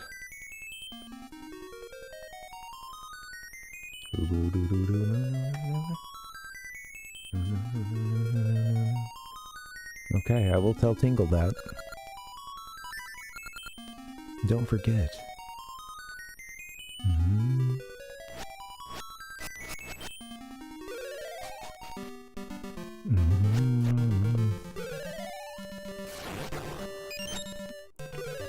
Yeah, Clippy, it's interesting. I've never been to one of those, but I have been to a fall festival at the church that I grew up at. And it's funny because they would do, it was totally Halloween by another name. Kids would come in a costume, and there would be a bunch of, you know, there was that sort of kids fall festival aspect of there being games that you'd play and stuff, and ring toss. I remember a cakewalk, and I remember being like kicking ass at the cakewalk, a couple having some good luck, you know, and bringing home some good cakes. Yeah, other games of skill and games of chance. And then also stations where you would go around, I mean, maybe a little proto trunk or treat, but some stations where you would go around to get candy. Or each like little game area you could go up to would also have candy, or you'd play it once to get your candy, or something along those lines. But yeah, they took like portions of the like back rooms of the church where the back rooms. But yeah, just like all the meeting rooms and stuff, and like each one of those would be another game or something. It was, you could tell that some of the folks also went out. They got into it way more than others, but as a kid I enjoyed it. I guess they weren't too worried about the devil coming to us in those nights, or I don't know.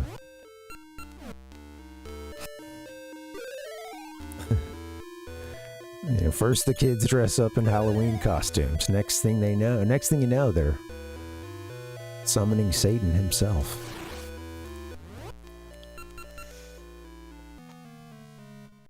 We're in a new dungeon. I'm gonna do a save and continue.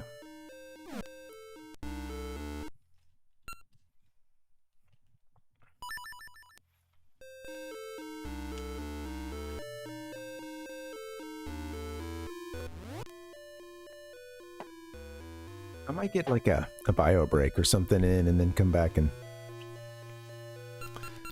beat this dungeon with you guys. That might be good timing on that, since we just popped in here. The D&D and Ouija. Oh yeah. When I said a game of chance, you never know which demonic entity you're gonna summon from the afterlife, or some other dimension. Who knows?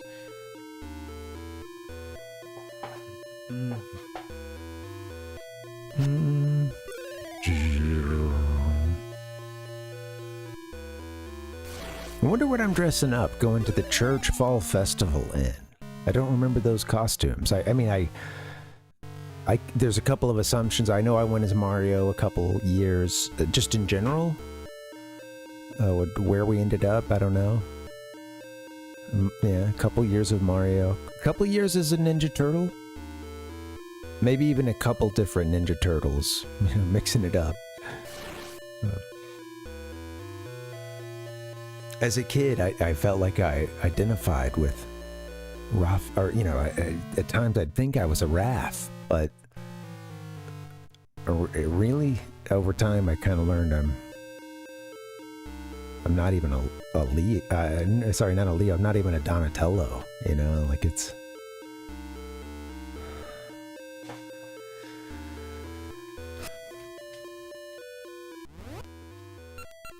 So I'm probably going as Raphael, or I also like Michelangelo, the party dude.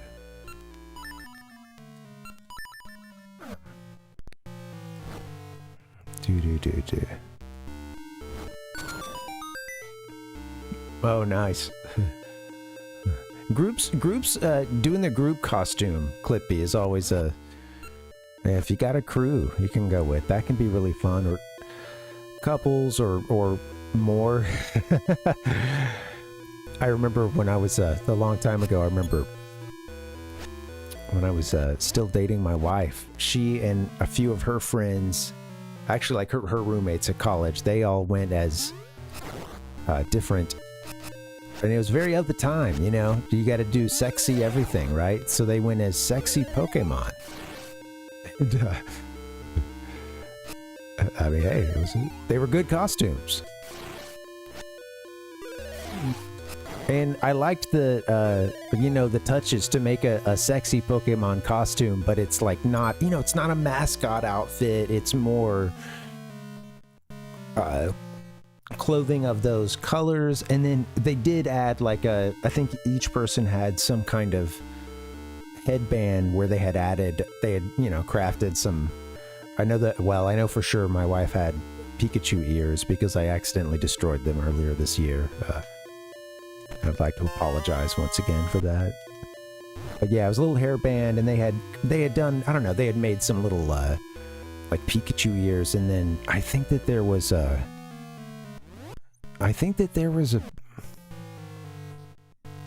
Squirtle, maybe? Squirtle, and then someone was a Pokemon trainer, I think it was. There's someone else I'm missing. Oh, there was a Misty. Yeah, there was a Misty as well. And maybe one other too, but yeah. Sexy Plague Doctor. Oh, yeah. Sure. Oh, absolutely. Yeah. Sexy Hazmat. Let's just do this dungeon, whatever. I don't need a break right now.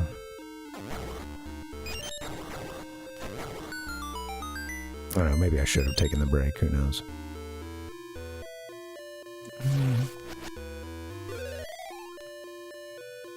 Mm-hmm. Oh, nice, Clippy. Yeah, a good, it's important to think about the props, too, because that can take a costume to the next level.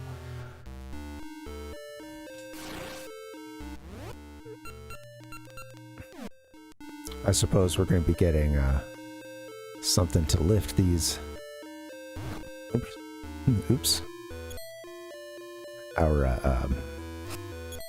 power bracelet or whatever pretty soon. All right, so we just got in this dungeon not long ago, and all we've done is explore stuff to the left, I believe. Yeah. You know what? I'm gonna get a quick break in. Let me do that real quick, guys. Thanks for hanging. All right, guys, I'm gonna take another short break. I'll be back here. We'll beat this dungeon.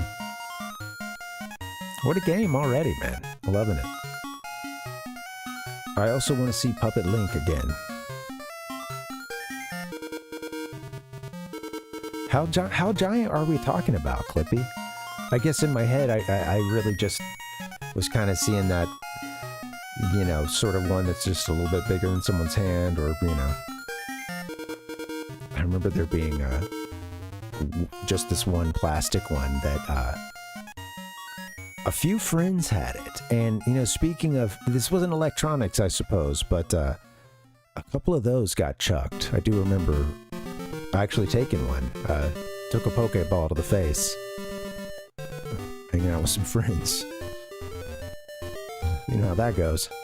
Now, on that note, guys, I'm going to get a little break. I'll see you back here in just a bit. BRB.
Well, there's only one shitty game left.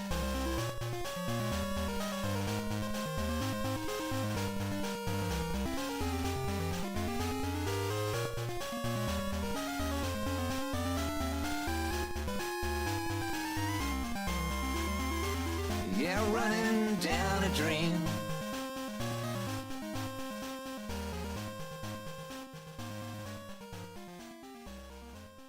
Me and Dell were singing.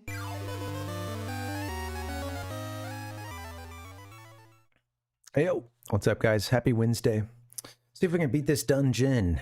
Thanks for the break. I decided to make time to eat a donut as well. And I had a pumpkin donut. Pumpkin flavored donut. It had a glaze on it as well that seemed to be pumpkin. And, you know, pumpkin-y, I should say. And then some, like, crumble. I don't know what it was, but it was really good. I feel like they cheaped out a bit on the crumble. They only put them on, like, sort of one, you know, let's say like a quarter of the donut or something.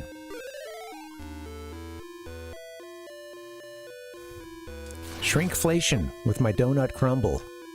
Damn it. Oh! Link, you fool. Don't hit me. Oh, they just... No more flames, huh? Okay.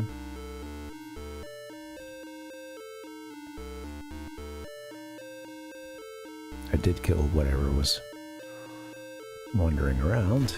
Alright, seems to be all I can do here right now. I think I've tried every configuration. Okay. Came from the south, we can go up. Alright.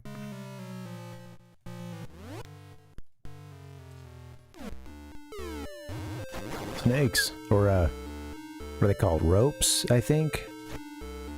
In the first game? Oh, got a heart.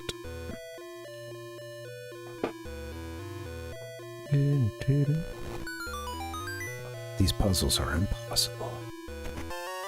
You found the compass. Use it to track your position, locate chests, and find keys. It's a really... It's crazy that they pulled all this off in Link's Awakening and, you know, obviously built off of that with these Game Boy Color games, man. It's sweet. It's really cool what they pulled off. Sun beat down. Absolutely, Dustin. Well, actually, that's a big part of why I run is because I do love the running, but I should say I consider sometimes, you know, when I'm feeling lazy or something, every now and then it comes to mind. I'm aware that there's a part of me that is running to try to offset my terrible diet, but, you know.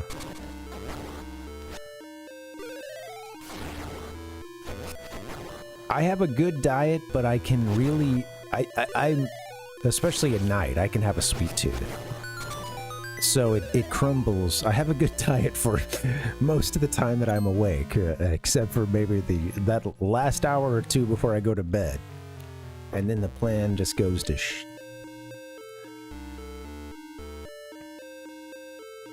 Take me left. What could this arrow mean?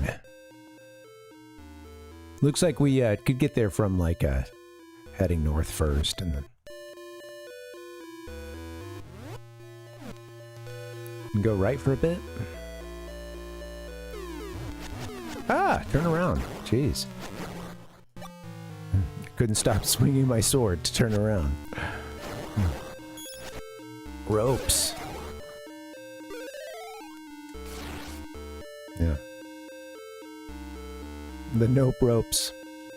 Oh, I get it. Yeah, yeah. Right. I forgot that was a term. Yeah. We all love a snake just coiled up.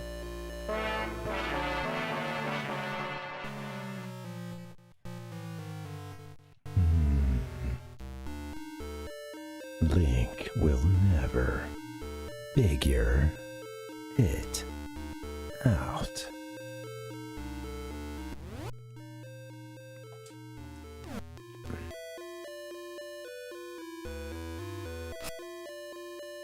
Ding ding.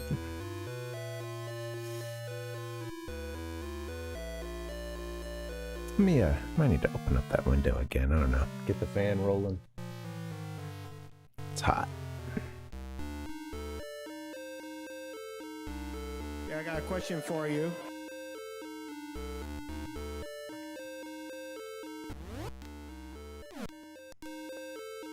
We have a boomerang in our possession. What else? We do have bombs. Perhaps there's a... Well, I mean, that door's gonna be the one that opens, I think. At least there. Maybe you got a bomb where that arrow's pointing to. Although I didn't see a...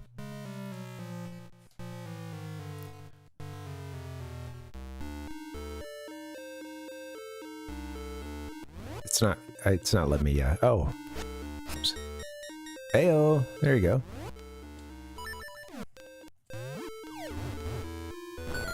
No obvious crack there before that. You know, the obvious thing is the giant arrow pointing to it, I guess, but... Oh, yeah. And Link getting paid.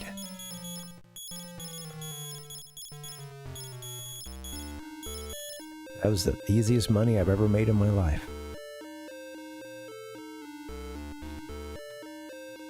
Except that time I, like, cheated the whole stock market in Grand Theft Auto. I don't know.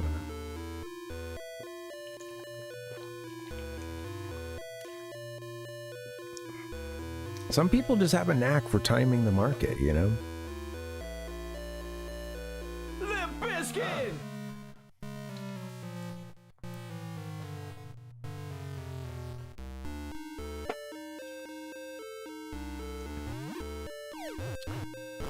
Accidental bomb.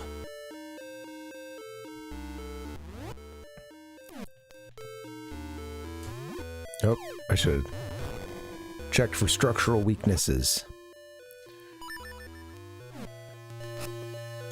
I have a key now, so that's probably what's up. I think our work here might be done, but...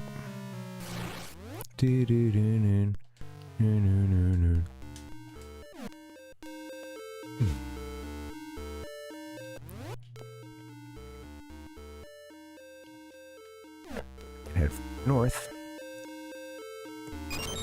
There we go.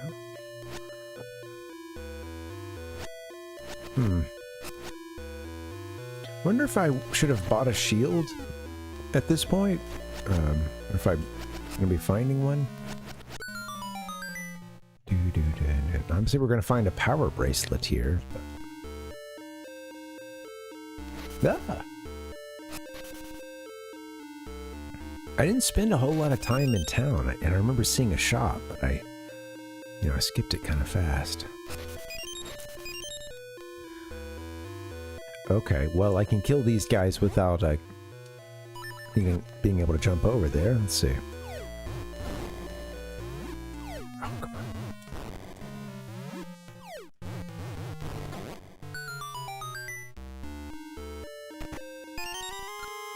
Power bracelet, alright. Now we're cooking. Keep rolling, rolling, rolling, rolling. Oh. Nani? For the Japanese version? Nani? Keep rolling, rolling, rolling, rolling. Eh?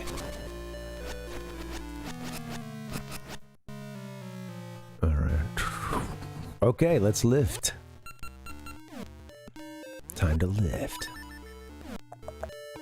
You guys can go to hell. Alright. Come on, man. Oh! There we go.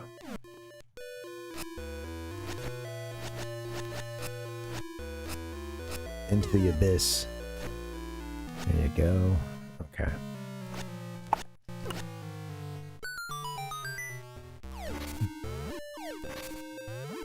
Oh, I've heard good things about that one, Cowpuck. Let me add that to the list as well. Where's my to play? Thank you. Bomberman. What was it? No, let's see, I lost my chat. Adventure? Bomberman Quest, I see. Cool.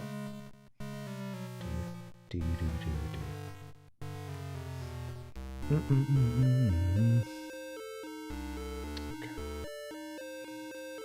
Game Boy Color's got honestly, a really great library.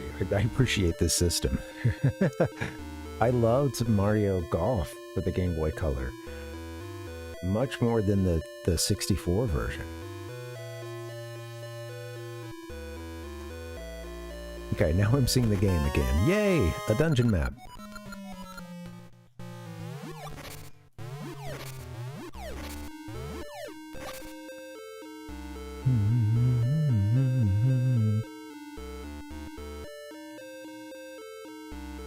Spooky with the two gaps in here. Looks like a skull. Okay, we got our power bracelet in the room to the left, so now we're going to go south. This opens up some new stuff to us. Now I can at least move some pots that were... No, not in here, huh? Yeah. I don't think this connects to that. I don't know.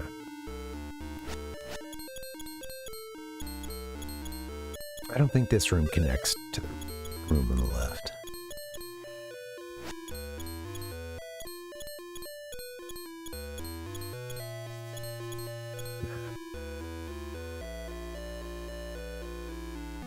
Came from the north. We can go further east now, probably with there, I see something open at the very southern, in that room, sort of just like 2 squares south of us. Something open to the south. What's going on there? Oh, that's where we came in. Of course, that's our entrance. I see an exit to another room, but it doesn't exist. The big room outside. I'm gonna toss them.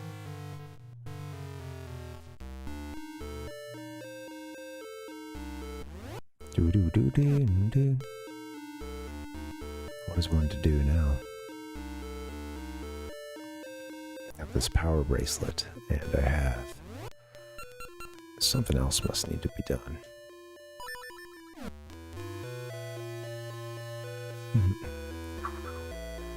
One of these is fake, and I'm gonna pick it up. Yeah, it's nice. Foul puck.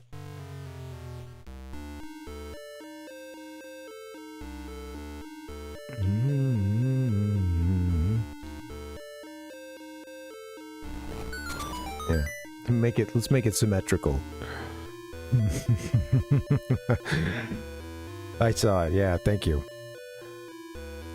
Honestly, there's some things where I'm like, I think I would benefit from an even smaller screen than what I'm playing on, because I'm having to move my eyes to see the entire... Oh, Link!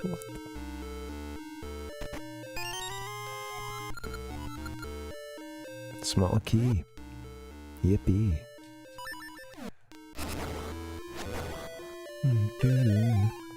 I noticed, yeah, after that last walkthrough, I did notice that, yeah, those blocks on the right they were a little close to each other. One of them needed to be moved. I like the little skull inside these, I don't know if I've noticed that before.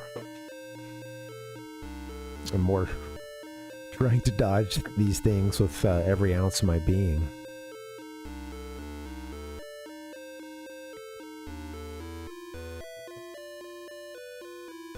Well, I guess we could go south right now, see what's up.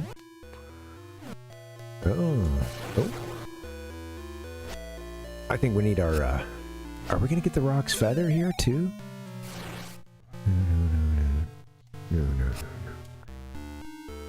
No, because you don't bomb those. No, of course not.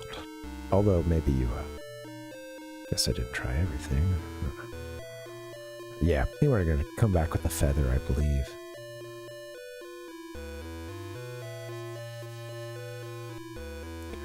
What's to the north of us? More of the maze. Okay, cool.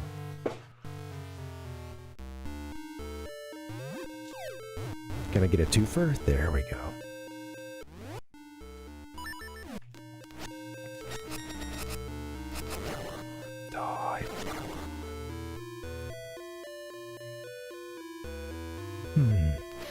See our stairs down there. Take me to a platforming section, maybe?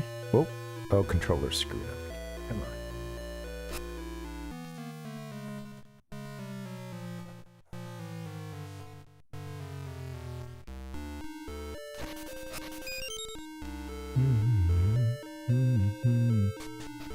Thank you guys for hanging. I think maybe I'll beat this dungeon, and that'll probably be it for tonight. We'll see what's up with time. I don't want to get ahead of myself, but I think we'll be able to get this done. Yeah, I think we're gonna come back with a feather and be able to jump over some of this stuff later. You see our spikes down there. Rather, I think, in addition to the... Yeah, I know how you dodged this one, but I think there's some other ones we're going to have to jump around. Oh, look, we got some thwomps hanging out. One-eyed thwomps.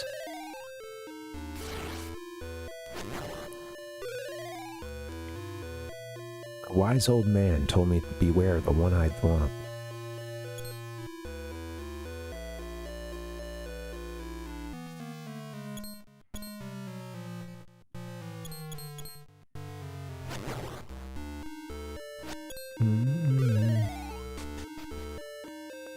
This is not the whole story. Oh, it would be nice to have that feather now, wouldn't it? If that is something we get here. Oh yeah, the little, yeah, there's the little tiny ones that do the hop. Wimp. No one else creates this kind of experience.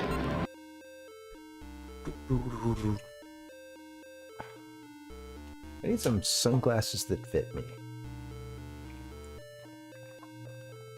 I think maybe I could get another adjustment out of these and tighten them up a little bit, but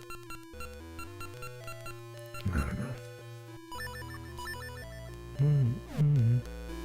I mentioned this yesterday, but I'm just disappointed because I went for an exam to get, for contacts and glasses.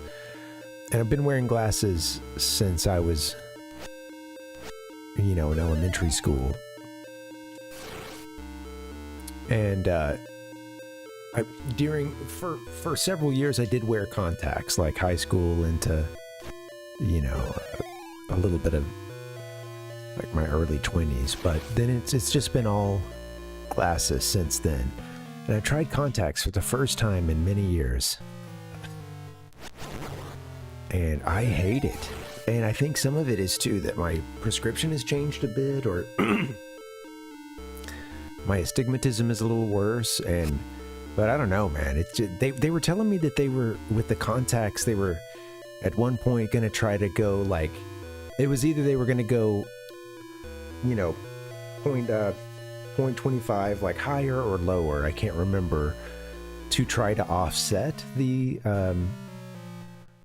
astigmatism, but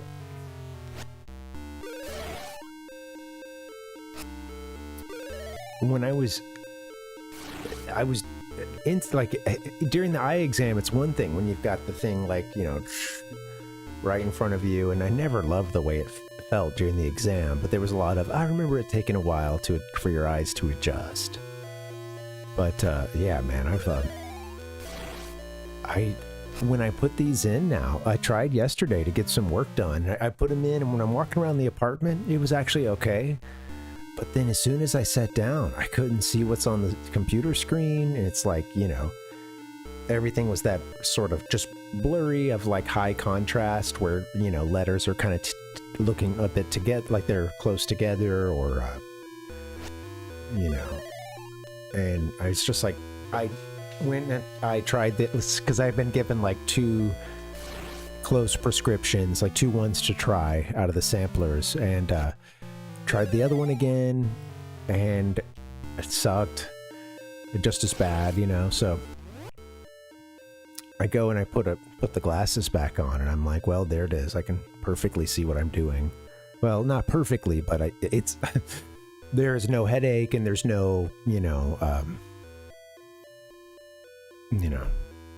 I'm able to see it, and I'm able to read the small print on the screen, so Yeah, I think so, Dustin. I don't know. It's and they mention that for astigmatism and contacts, it can be kind of difficult, or it can require a certain type of lens that a lot of people don't like and is very expensive. I don't know, you know. Yeah, I don't know.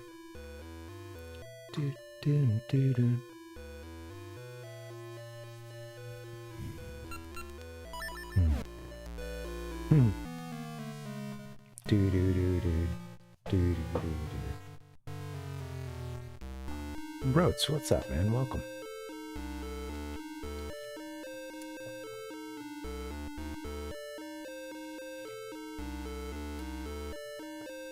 Dustin, what you calling out the lurkers? Jeez Louise. Yeah, I think we're supposed to have the feather at this point. I don't know. Do.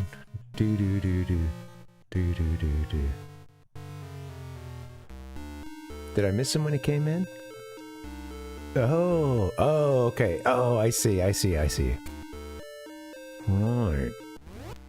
How you doing, Rhodes? Happy Wednesday.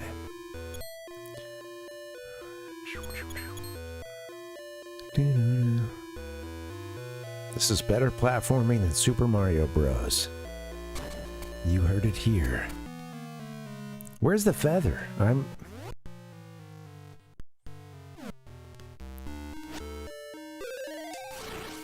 There's one more thing just in this. Is this what's on the map here, or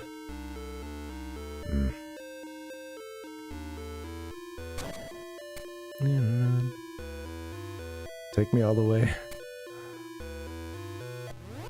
Okay, yeah, yeah. I think it's that last area. 1 win, 10 losses on Call of Duty. I see.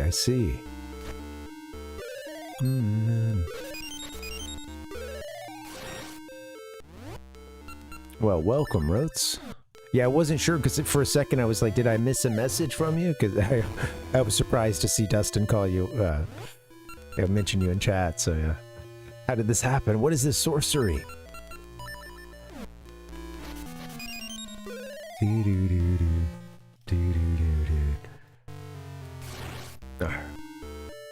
You don't want to hurt the boy, Harvey.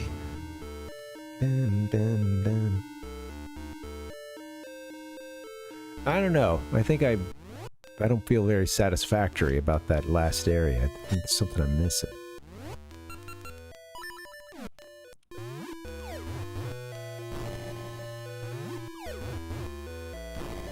Ow.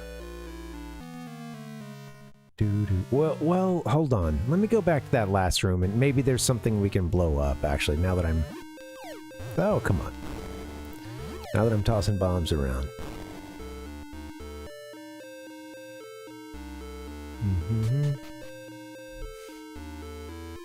Right. I see. I guess I just didn't notice anything was used, or, yeah, so... From my end, I didn't know of any changes to the stream. There was nothing, and then suddenly I see his message that says, yeah, I see. Makes sense, yeah. Dude, right. Totally. If I were looking at twitch.tv/the_Parvinator, I would have been able to...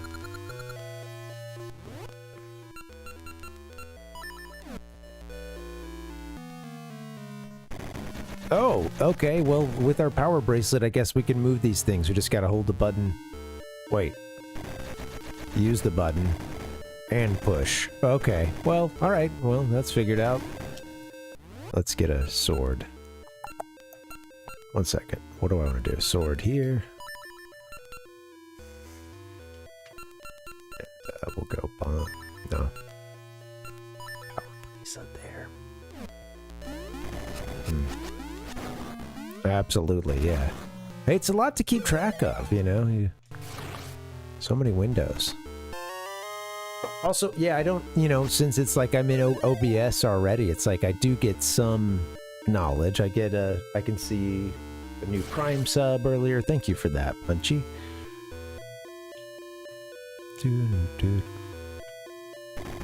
But yeah, I don't want to do it from here. No. Oh wow, close. I'm gonna throw this pot at the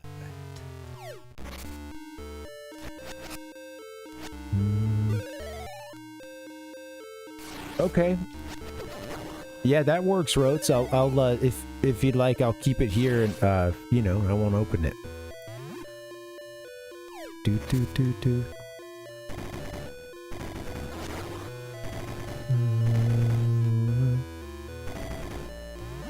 Do not open till Xmas.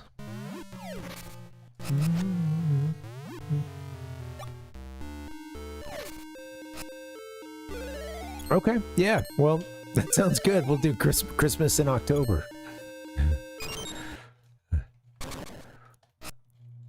I always wanted to do Christmas in other months, you know? Workaholics had half Christmas. Face! We got a face, guys. NANI?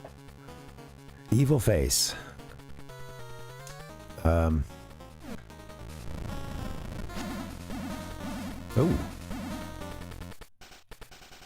Holy face.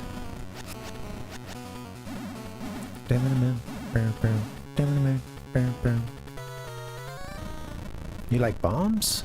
This face?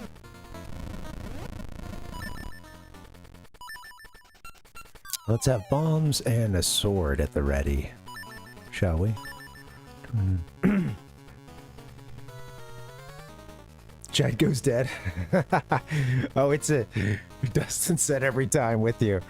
Oh, yeah. No, man, no worries. I think, you know, hey, it's also like there's a bit of I was a bit hung up with the dungeon there for a little bit too, so I think everything's at a kind of a lull. And you're coming in to, you know, jumpstart that chat. Look at it. Yeah, Palpuck, I thought it looked familiar. Oh yeah. Do we, yeah, these, we hit them and then they flip over. Oh no. It's bombs probably, huh? Okay.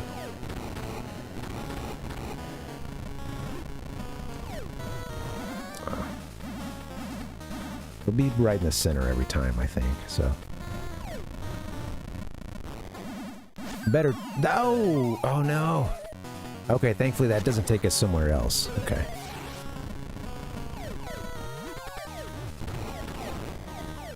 Alright, we have seen face take damage. Gonna be late, I think.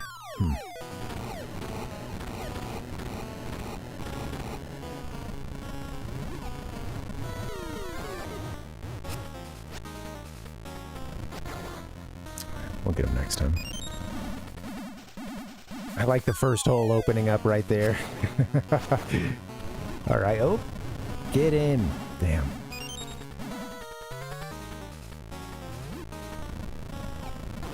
There you go. You got time. Oh!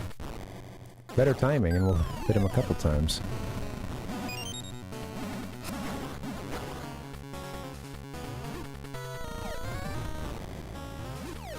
Come on. Better aiming, and we'll hit him once.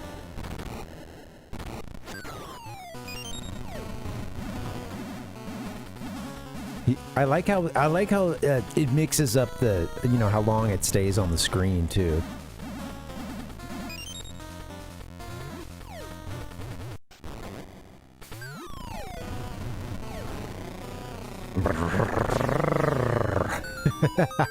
Oh hell yeah. Mini boss, cool. Not done yet. Tater, what's up, man? Welcome, dude. How you doing? How's it tootin', man? Missed a lot in the chat during that battle. Look at that chat popping off. The Game Master. Portal back to the beginning of the... I'm sure there's more we can do. Yeah, now that we've got an ability to pick things up. Power bracelet.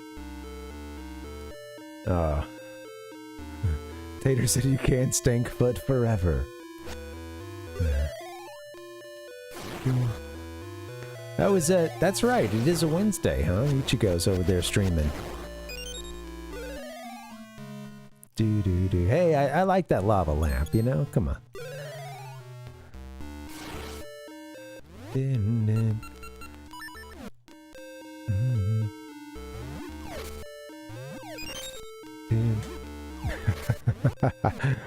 I said it.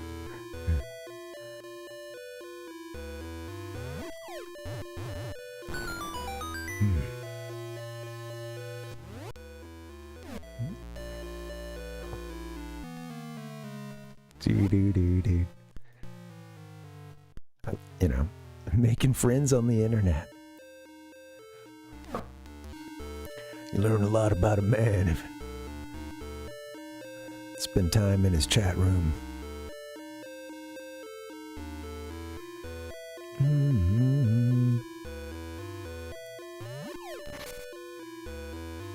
Oh, the Pole's voice. Pole's voice.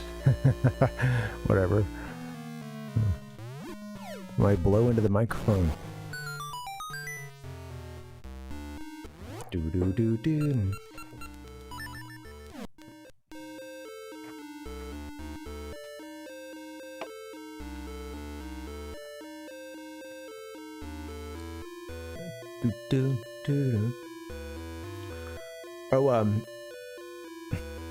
Oh, okay. So, yeah. Ichigo might be streaming, but, I guess you're talking about someone else there, huh? Nice. Trying to catch up in the chat, sorry.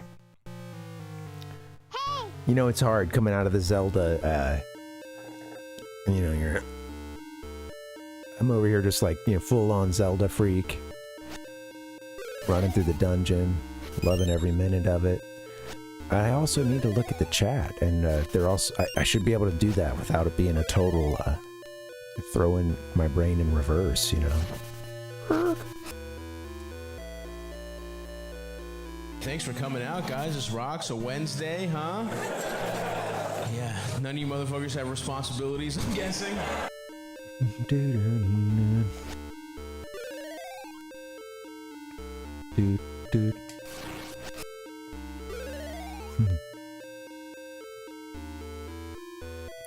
Hey Tater, this is you might remember there were a couple of games for Game Boy Color that came out. They were called Oracle of Ages and Oracle of Seasons. We're playing one of those. We're doing Oracle of Seasons. So yeah, 2001 was the release date. It was like a few years after Ocarina of Time, and this game even has a few of those like a few of those characters are, you know, thrown in, some little touches. But yeah, it's pretty sweet. It's it kind of uses the same engine that, or is built off the platform that the game Link's Awakening for the Game Boy. And yeah, it takes it all up a notch. It was pretty sweet. It was like two games that came out simultaneously. One of them called Oracle of Ages and one of them Oracle of Seasons. And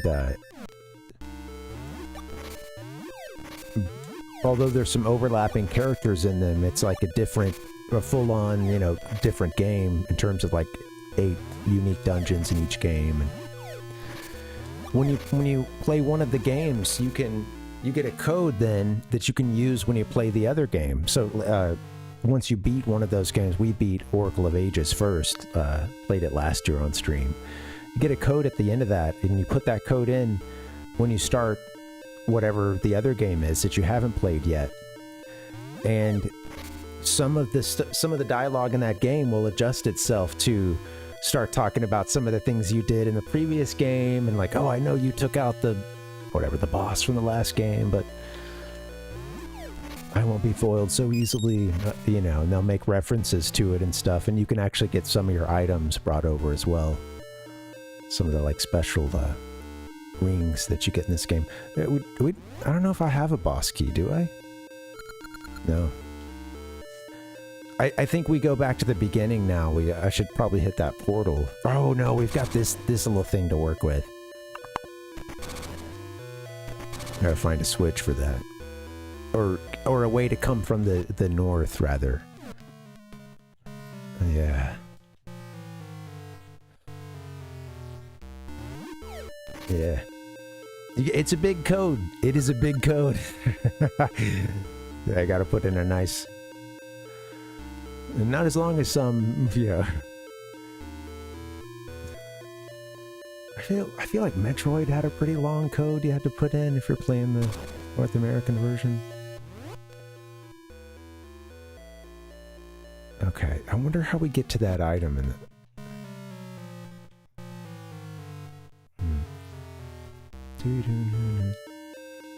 Rotes was good enough to beat it in one playthrough.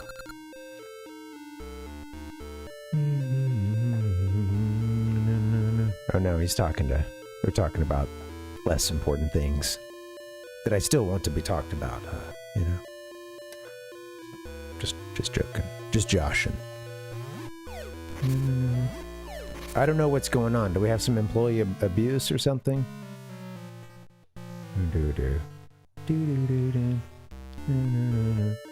Okay, I see. Short story, yeah. Alright. Mind your business. Yeah, don't mind me here.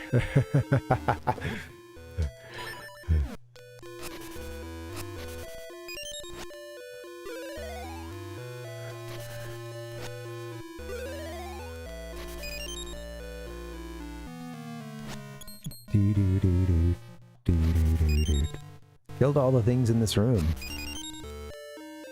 Gave me a bunch of bombs for my troubles. Something tells me we could possibly use bombs there. Came from the north. Maybe it is a bomb over here. Hold on 1 second. Come on, Link. We do need a key. Let's go back to the beginning then. I think maybe there's a way to get over there.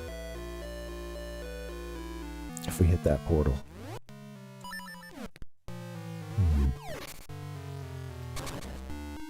It's hard. It can be hard to ride that line of being firm but fair, you know, and not taking it to that next level of anger sometimes, you know. When the mouth opens, attack from within, then superhuman strength will prevail. When the mouth opens, attack from within. Then superhuman strength will prevail. Got any boss keys around here?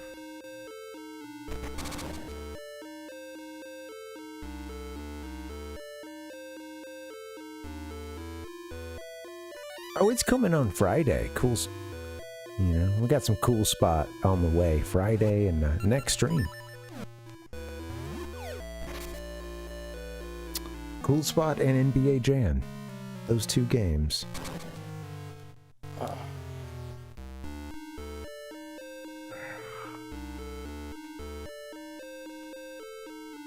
Oh, good God. Popping some muscles and bones I didn't know I had.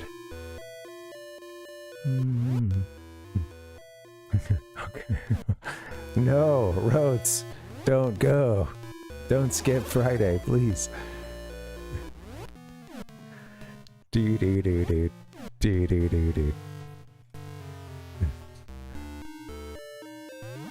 It's true. Right. Which includes threatening to, one would say threatening to,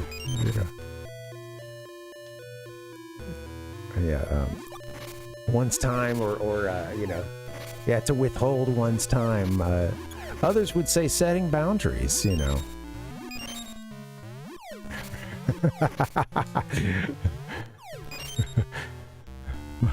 I do hope you enjoy your Friday. You know,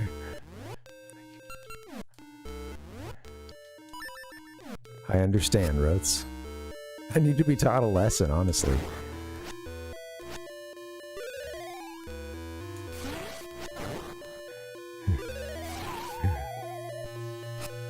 Oh, Do do do do.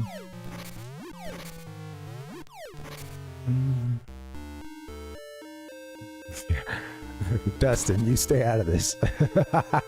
No. I think I took these guys out. I think they were good for a key already. Oh.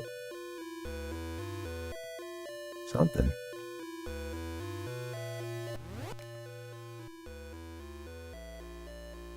Doesn't appear to be any other... Okay. I guess we maybe have already gotten what's here. Mm-hmm. Oh, cool. What are you going to be playing, Roats?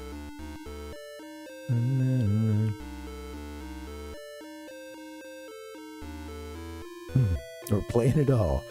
He got one of those 301 video game CD-ROMs we were talking about earlier.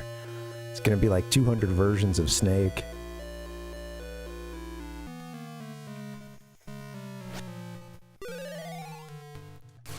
Yeah. That's a good idea to do. Yeah, that's what I was doing with Dragon Quest, is trying to finish something that I just had open. Really wanted to just have it wrapped up. I was seeing Metroid Hatchling, who was hanging out here earlier, was playing some PS5 Spider-Man, which I don't know anything about. I haven't really played Spider-Man games since. I loved this one that was for the Game Gear. I don't remember what it was. I had maybe the Amazing Spider-Man or something. I don't know.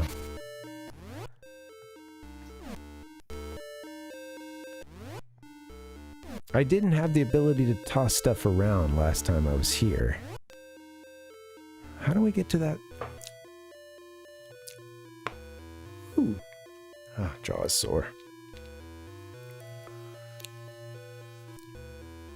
Yeah, I'm not a big comic guy, and I haven't watched a whole lot of Superman movies since I was a kid. I don't know if I said Superman or superhero, but so yeah, and I never really read comics much. I did like the Spider-Man show that was on when I was a kid. That got me into it. But I never really read comics much. When I could get my hands on them, I loved it, you know? But do-do-do-do. Do-do-do-do. My dad had some old Spider-Man comics.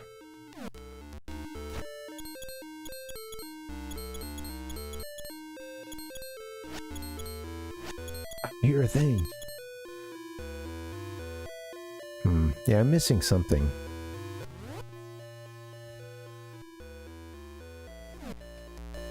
I see that room, up in the northeast corner there.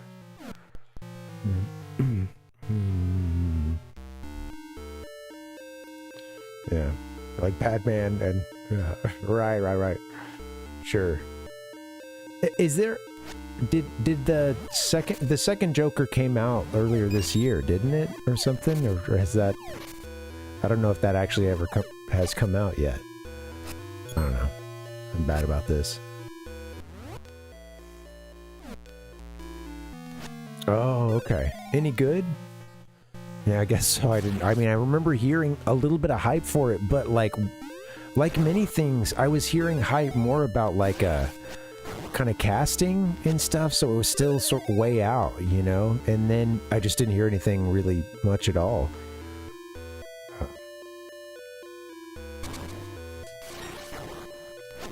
Maybe we're ready to head back into this room now or something.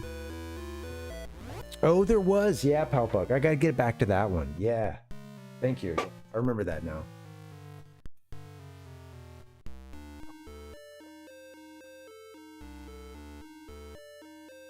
Sorry, guys. Getting a little bit of a headache.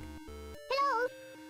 Frickin' what up, dude? Let me just hit all my sounds. That'll help. Get to some of the worst ones. Who knows? Maybe it could help. I'm pissed now. Not worst, but like, Coming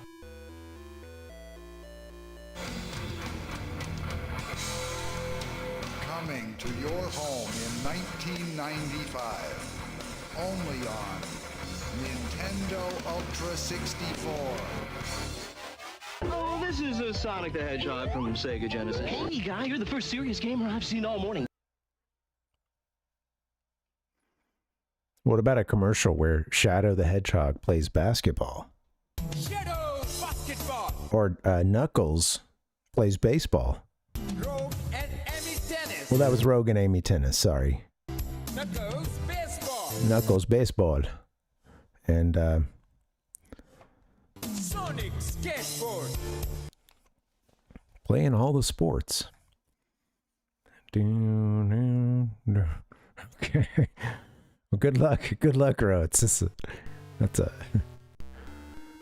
We all had different ways about talking about our love for gaming, you know. A lot of metaphors you can use to describe your relationship with the game over the years. That's a powerful one right there.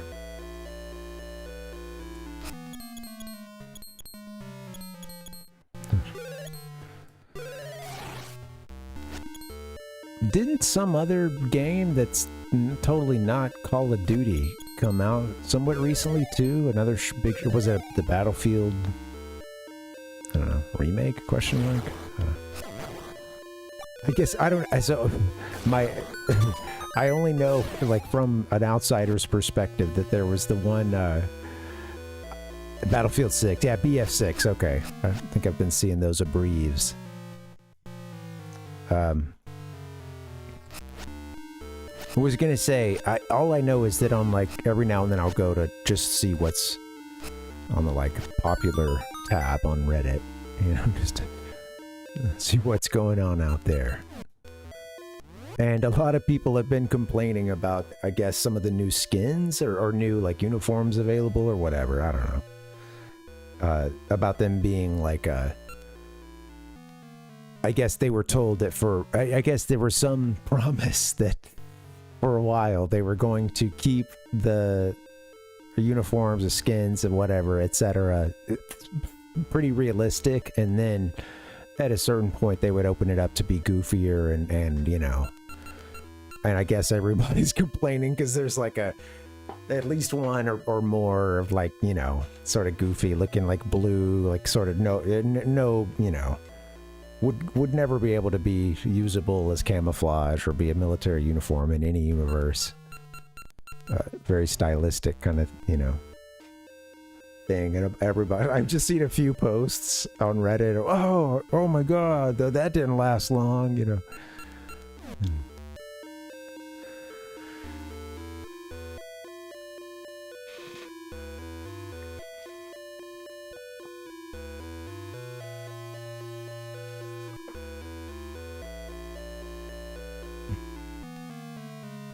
I think I need to get to that room in the northeast corner. I think that's the score.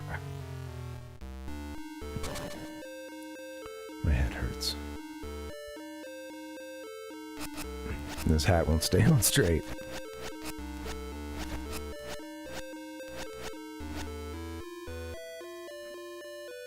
Well, there you go, Rhodes.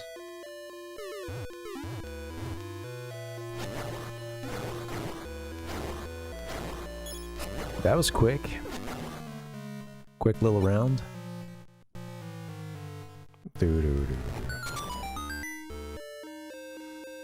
And was it? Oh gods. I think it was a room beyond this stuff. I'm getting to that sort of area. I do believe.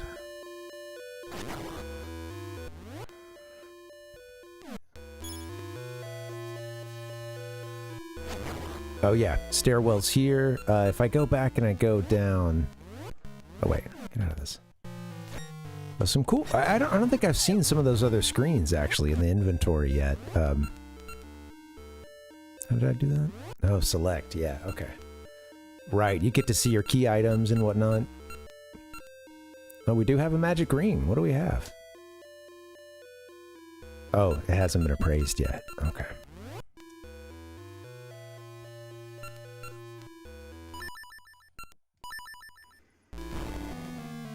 Hit it up with the save and continue, why not? Yeah, I think it was down here. Ow!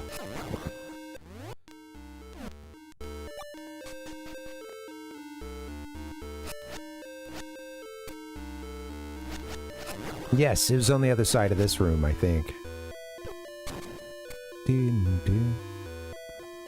Sneaky little thwomp.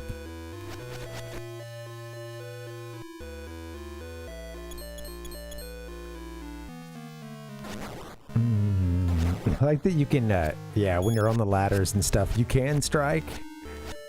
I think there's sometimes that they, out in the overworld where they don't let you do that, but when you're down there in the little 2D platforming dungeons. Oh, wait a minute. So, wasn't it around here? Let me see. Yeah. Stop. Get out of there.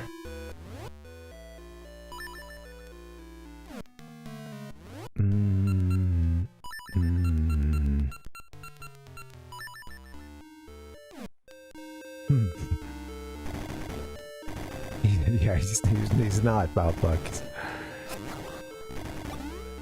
I think as a kid, you know, I found a use for the rings every now and then, but I think it's something you can think about in this game and really not necessarily get a whole lot of usage out of them. Like you can, you know, like, I don't know. I think there's a whole lot of fuss made about it, probably mostly from a completionist standpoint. Although I know some of them are useful, but and really powerful. Rotes, I do not, but I do have the, like the other ones, I don't have the card, but I have a way to play it through the flash card. Yeah, but I do not own the game. Yeah. Really looking forward to that one. Out of the, well, I've played so little of that and Knuckles as well, so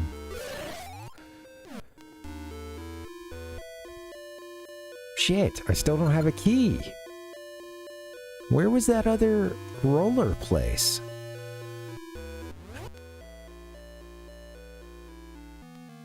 I think it was, man, there was one room I didn't go to before I went down the stairwell. I'm thinking it may have been there.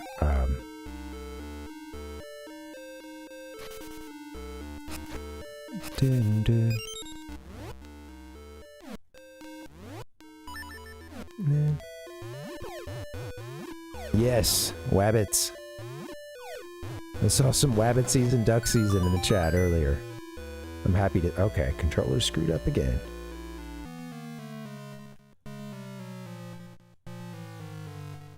There we go.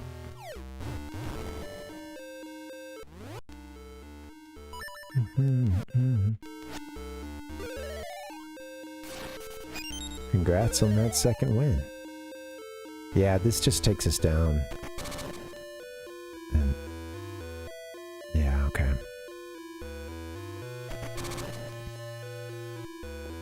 Alright, well, I'm gonna work my way back, I guess, and... Because there's... Let's see.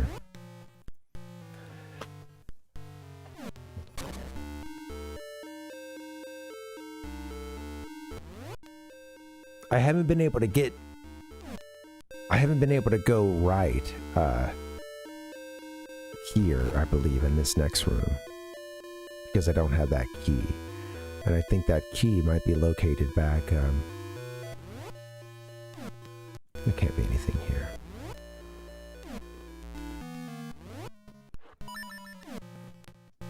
I do remember another place with those little rollers.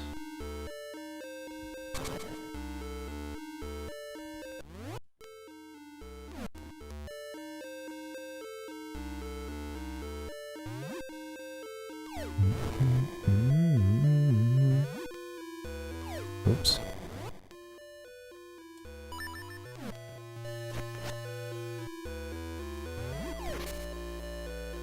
Alright. What are we doing here? I've been south. No, it was that path to the south I didn't go to last time, I think. Let me see. No, that's the only one. Okay, yeah, you head there. That's where we came from. Okay. Where was the door I was thinking of?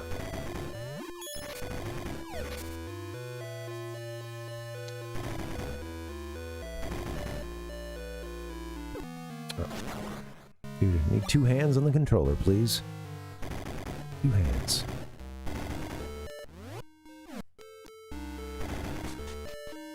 I am missing a key.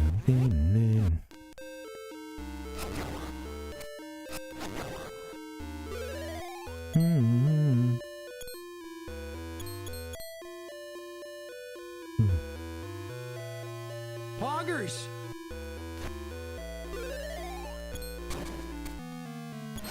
That's a very satisfying, isn't it? Hear it one more time.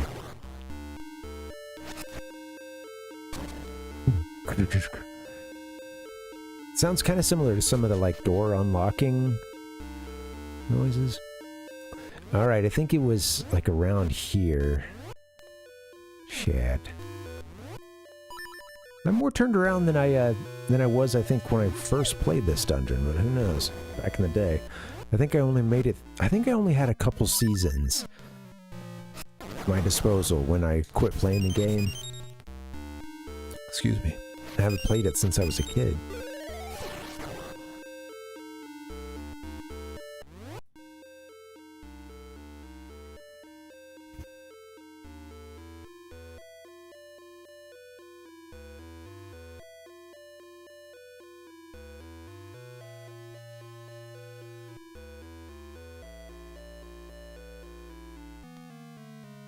Do. I think that there's another...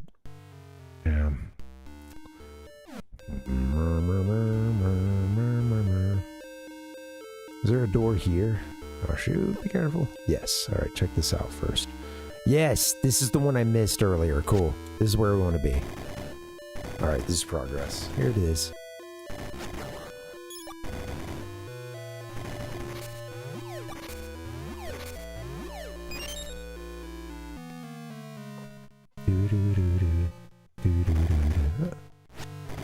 Come here, keys. Another stairwell. Oh, to the outside. Oh, finally, the Gasha seed. You had to go a little roundabout way to get to it, huh? That's funny. And it's springtime out here. I guess we can... I don't think we're really supposed to do anything with the seasons here. I think that'll get us kicked out. So I just go in on this side. Snake's remains. Oh. Absolutely, Dustin, yeah.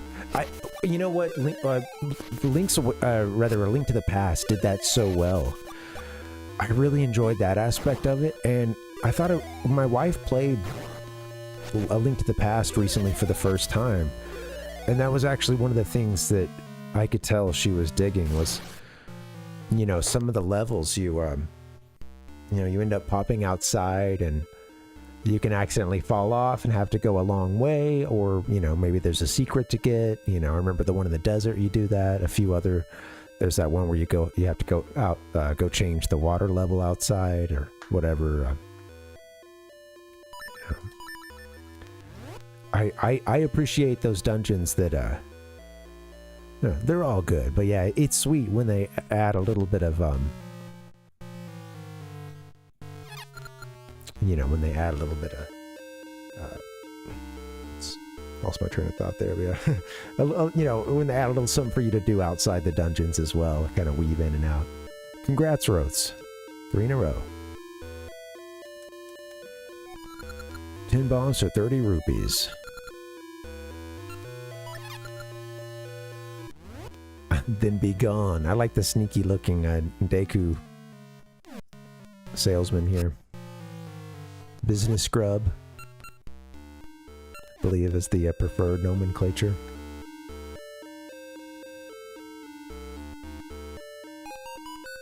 Oh, what a lovely sound.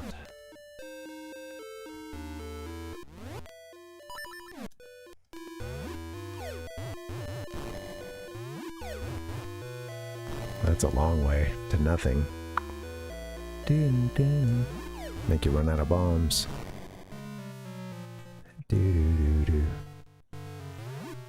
I was hoping I should have moved a little more over. Damn, yeah. Oh, you gotta do it in a certain number of bombs. I think I forgot about this. Yeah, we screwed that up. Well, it must be, 4 bombs or less.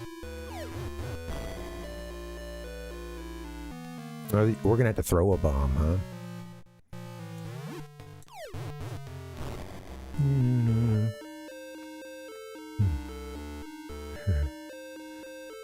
I want to add some more. I do want to add some more sounds that you guys can use. Oh, wow! Wow! Oh, it's a time thing. Okay, well, come here, Mr. Business Grub. I'm gonna buy some more stuff.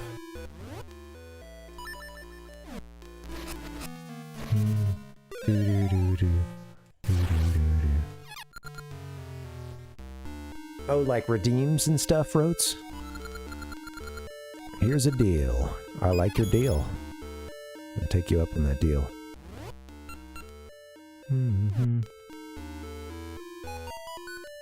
Oh, yeah. Yeah, I know. It's... I don't know. I get lost in the sauce with all that, because... It's also an element of... sometimes I don't know. It's hard for me to find a balance of, like, how much I want. Gotta be a little faster there. I think you can take 2 birds. Boom, go, baby, go. That didn't get it, I don't think. Get it! Yeah.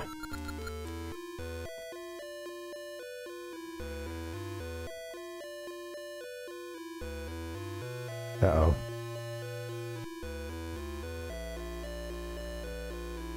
We're about to have our first loss. Alright, we got the key we needed, so now I can... Yeah. Get us out of this little situation. We can beat this dungeon, I do believe. Oh, hello, I didn't mean to do that.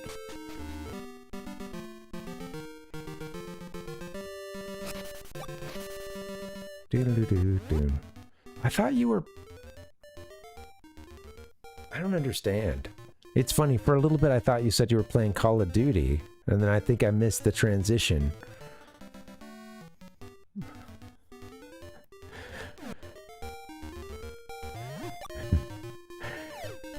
running behind.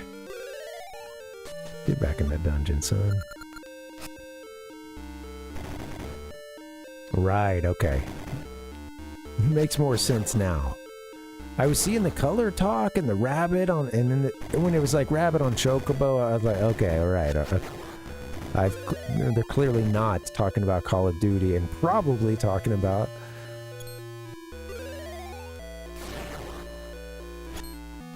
everyone's favorite card game. Do. All you guys are cool. You all play. Ah! I remember just wanting to look at my cousin. Was really into Magic and The Gathering, that is. And yeah, I always enjoyed the art on the cards, but nobody around me after I'd leave my cousin's house was really into it, so I don't think there were that many folks in my high school that were into it.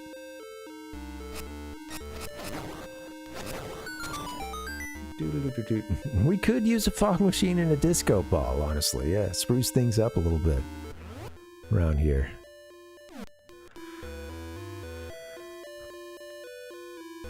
I'm gonna go down to our warp, right? Isn't it just down here? Ooh, God. Dooby-doo-doo, Scooby-doo-boo. Take me down to the warp pipe city.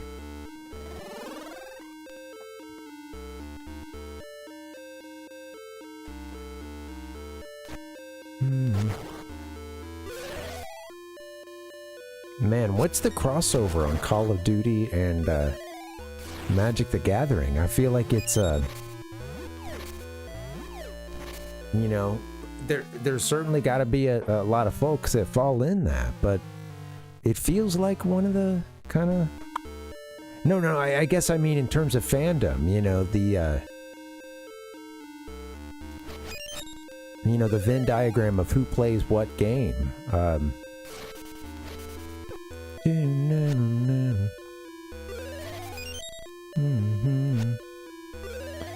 I think too for I know for the couple folks I know who still play Call of Duty. Actually, two of them. It's like I play with like a family who's family member. It's kind of like our way of hanging out at this point. Come on. Sorry, 1 second. That's like two different friends who both sort of had the same story.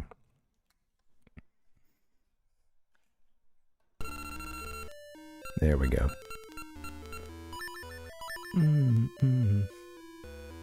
So, yeah, but I did stay at a Holiday Inn Express and watch Rhodes' stream.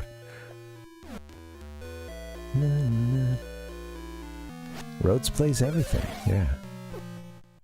It's admirable. Oh, sorry, let me get this menu out of the way. Don't die. Be gone. What are you doing?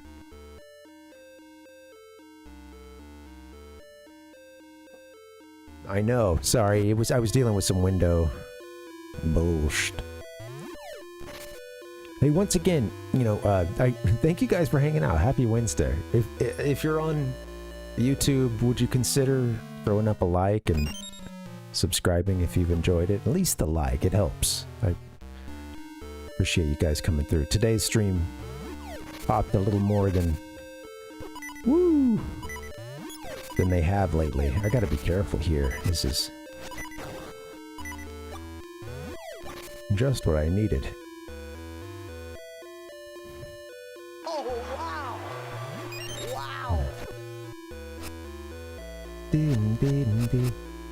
It's okay, Rhodes.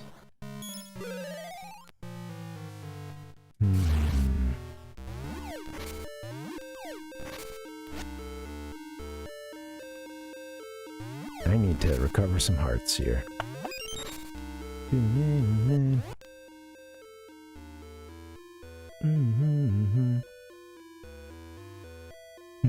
At least he was there. I had missed what you were not apologizing for, but explaining you were playing,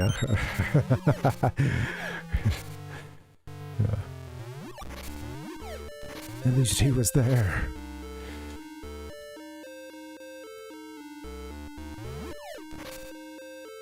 Some of us were too busy putting together an hour-long presentation. Weren't we, Mr. Parvinator? Alright, let's go right. Right is new. Oh, wait, down would be, where that... Oh, I see. Yeah, I think down is where that, turnstile is. Yeah, well... Yeah, like my buddies too, it's like they've played since, the like PS3 or, 360. Well, I should say, just in terms of the online, being actively on that, I remember playing the, old World War II Call of Duty. I remember playing the original Call of Duty, but, but yeah, they got really into the online stuff with, Modern Warfare, I guess. And have just not played it. They haven't played it always since then, but have come back to it every now and every few years or whatever. And again, it's like it's. Oh, okay, hold on. Oh, this room still has a key.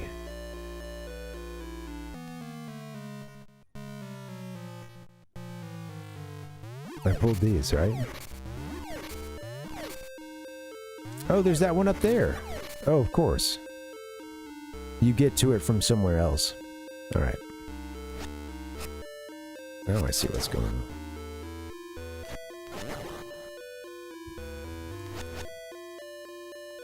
Yeah, this lets us walk south, which will, or rather, this is going to take us north to that room we haven't been. Wait, hold on. At this point, we've been up and down everywhere we need to go. So yeah, this is the new stuff. There you go.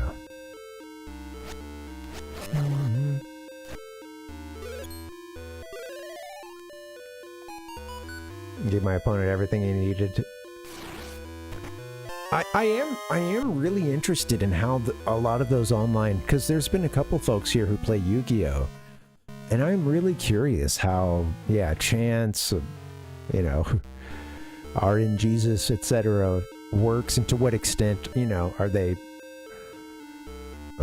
numbers not authentic, or, you know, not anything close to random.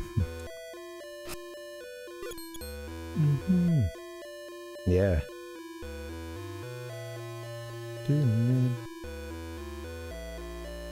I mean, hey, I've seen the AI cheat in Mario Kart, so watching that the other day with Mario Kart 64, my wife and I were playing.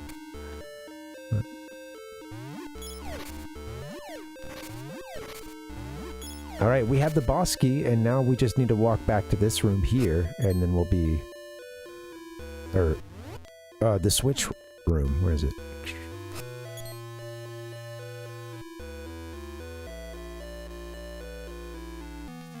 Yeah, I think now we'll, No, I need to come from the other side. Oopsie.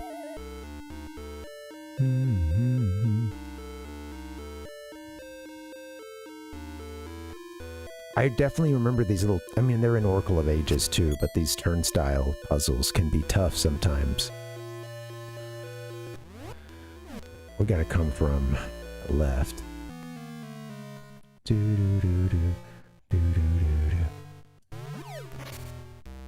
Yeah, from here.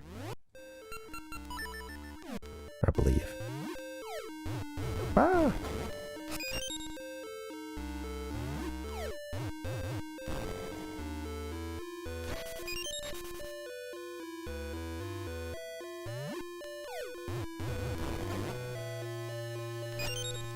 Alright guys, we're almost done, I think. Oops, Link, what are you doing? Yeah, got a twofer there. 2 rabbits. Thirsty. I think it's time for more soda.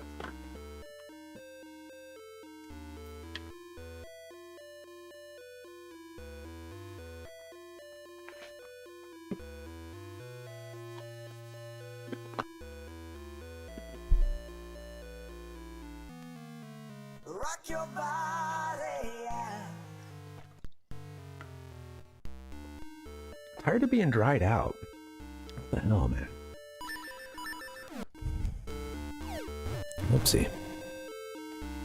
All right, we go south now. Yeah. Okay. Now we're cooking. We're almost, the boss is just to our right, I believe. I want to stop saying we're cooking. You know. I liked that phrase. Then everybody will. It got a little worn out. Yeah, I'm not gonna lie. And even at a certain point, you know, The Rock could do all the cooking he wanted to. We were all here to... I'm a happy witness to being able to smell what The Rock was cooking.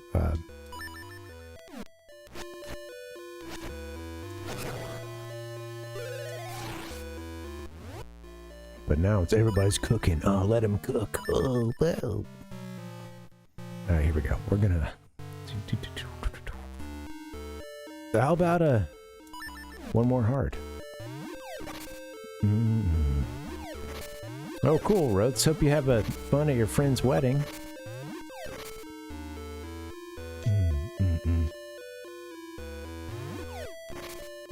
No more McDonald's. Were you a big McD's head? Oh, look who's our boss, guys. Dodongo. Dislikes smoke. Wow, look at the sprite for this thing. Man, so earlier during the Good Old Days presentation, we talked about this game having gone through a couple of different... Oh god, the controller's screwing up. Through a couple of different sort of basic ideas for what the game was going to be. Even a format of how many games or whatever, and it started as they tried to make a port of the NES, or, you know, Famicom Disk System, the original Zelda. And over time, they're not pulling it off.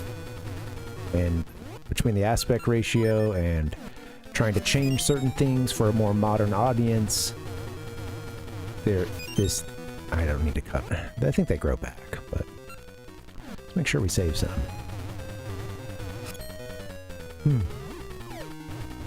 Oh, that's it. Okay, yeah.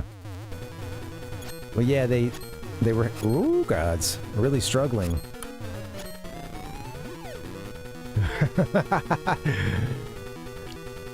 With this port or remake of Zelda 1, and Miyamoto came in there and was like, fellas, look,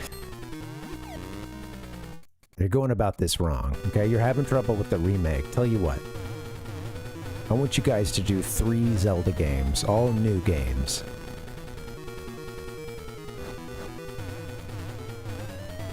I really just wait for him to open his mouth. I'm not actually, he does the charge and then he does the, oop, open mouth. Maybe I do need to hit him. He's just charging now. Hey, little guy. I love the sprite of him with the open mouth there. It's funny. Yep.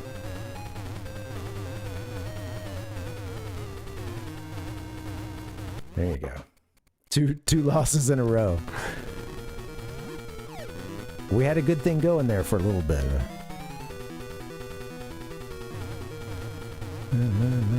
Oh, wait, am I supposed to hit it then? When it's all blown up? Let me see. I think I got that hint earlier. Looks like we've got company. Look who's coming in, Mr. Ichigo Dave. We'll wait, we'll let these guys come in. Welcome, welcome. Oh my god! Raiders coming in from the Ichigo Dave stream. Welcome. How are you guys? Let's get something happy here. Hey! Welcome. Hey! What's that? Freaking what up, dude? How you guys doing? What were you playing, Ichigo? Welcome. We're right here. We're fighting the boss of the second dungeon, T-Roy Jenkins. How you doing? Welcome, T-Roy. Hey, Ichigo. What's up, buddy? Welcome. Happy Wednesday. I'm right in the middle of this, fighting the second boss of Oracle of Seasons here, so I think I just figured out. I think, you know, I think I knew you were thinking about coming over or something, because I suddenly felt like a little inspiration. I think I figured out how to beat this boss. It's the Ichigo effect. It's what they call it. Gonna need you to open up your mouth again. And eat a bomb. Okay. Nope, I just do the bombs. I don't slash it. I think that's it to it, I think. Oops. Oh! They said use your superhuman strength. That was the hint. Yeah, I think that's this last step. I need to pick it up and throw it on the spikes. Okay, silly me. Yeah.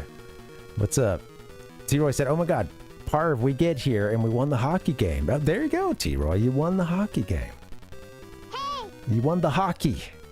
Hey, Jonesy. Who's playing? You gotta fill me in. Sadly, I've never been a big hockey head.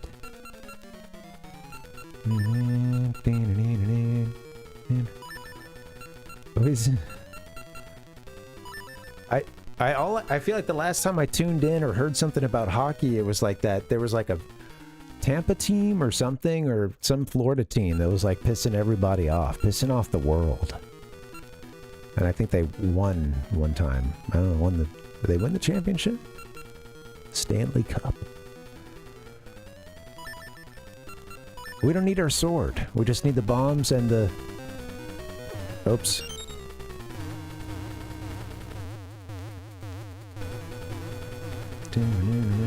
Montreal beat Calgary in sudden death overtime. Nice. Oh, very cool. Oh, nice. I'd like to take responsibility for that. Yeah. sorry, Ichigo, you said you took a break from StarCraft to play some Mega Man. What were we playing the, what Rockman game were we doing? Or Mega Man? What? Oh.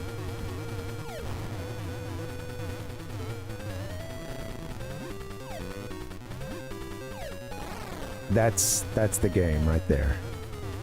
That's how we do it. This is Dodongo as well, who was I believe, the second boss in the original Zelda game. That appears in a few of them, of course, but... Hello, Dodongo. King Dodongo? Is that... Oh, shit. Tried to pick him up late. Be careful.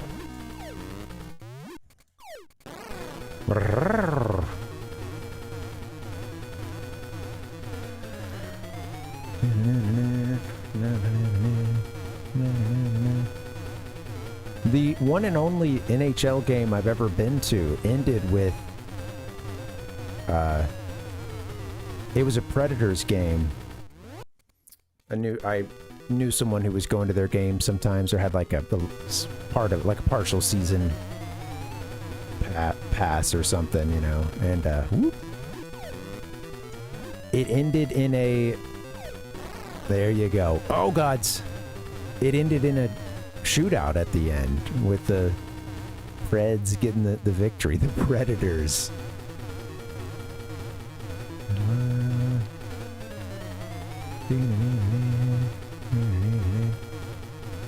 Nashville Predator. That just sounds like some, you know, I don't know, country singer with a dark past or something.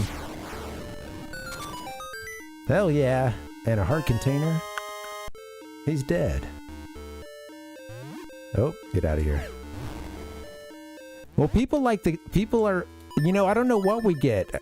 Since all that stuff is, at least with baseball, it's really screwed up, and sometimes like a specific cable network or something, you know, that if you don't have like the full, like league streaming package. So yeah, it's I want to watch. I do enjoy what the little bit I've seen of hockey, man. Need to watch some more hockey. But yeah, I guess folks are more into the Kings, and I think are they doing some? I don't know. I saw them on a bus, so I'm guessing they're, I don't know, maybe season's just starting, or are we getting close? I don't know. I feel like this has got to be like the beginning of the season, right? Or I don't know. Rhodes is on the losing streak. Ichigo says, if I watch sports, it would be hockey. Yeah. For me, it's mostly... I'm the son of a coach, so I grew up watching a lot of sports, and still can watch and enjoy many of them, but I only actively watch college football, and that's like the school I went to, so you know, it's like I'll put on other stuff. I'll watch some NFL. I'll watch a little. I haven't been able to. I don't really care for the Dodgers. I don't hate them, but I don't. You know, haven't taken them as a home team or anything, but yeah. It is, Dustin. Yeah. You often have to, like here, you have to have a specific package. Like, I mean, now that they're in the playoffs and stuff, it's, you know, it's different because everything's on one of the big networks. But I love this music here.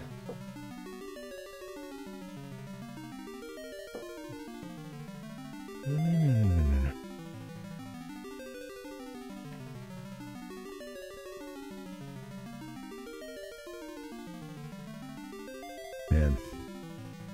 So even if you get like the MLB package or whatever, you're still locked out of like your local network, you know, when it's regular season. Something that would have been on whatever, Spectrum Sports or whatever. I love that it's a Triforce podium, and then you have, yeah, these are known as the essences of nature. You got the gift of time, an hourglass, an essence of nature. That sucks, T-Roy. Yeah.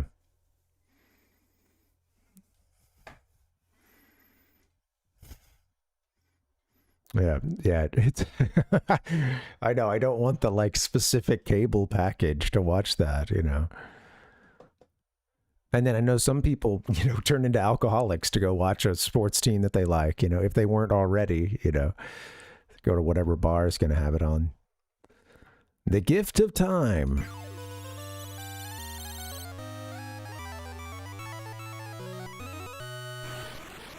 Give me a hell yeah! Oh, a communique from the Maku tree. Thank you, Link. Ichigo, yeah.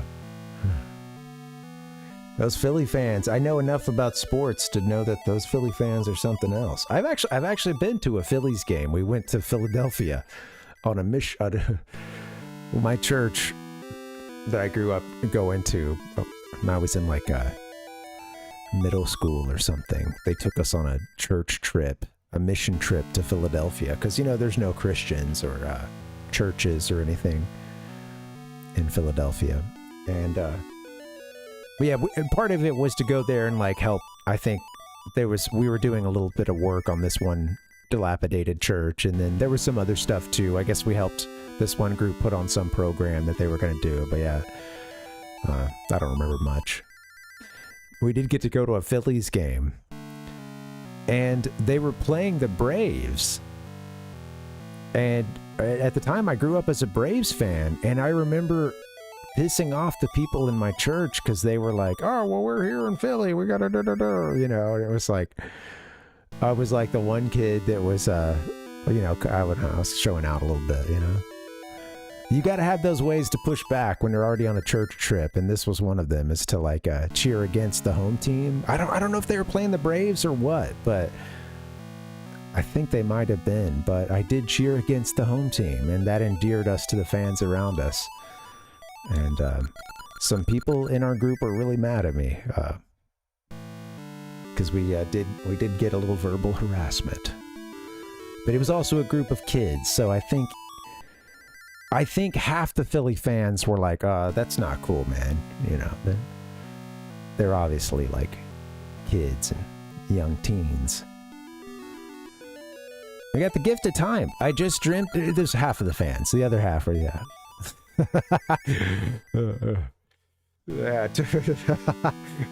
I went to it was the last sports story for now, but yeah, I went to a soccer game, an MLS soccer game in Washington, D.C., and it was against Philly, and we sat kind of close to one of the Philly supporter sections, and man, they were going off on, and like, there's a lot of harassment towards these two guys that were near us, and one of them got up and like threw some gang signs at one point to the Philly fans, who then all started laughing.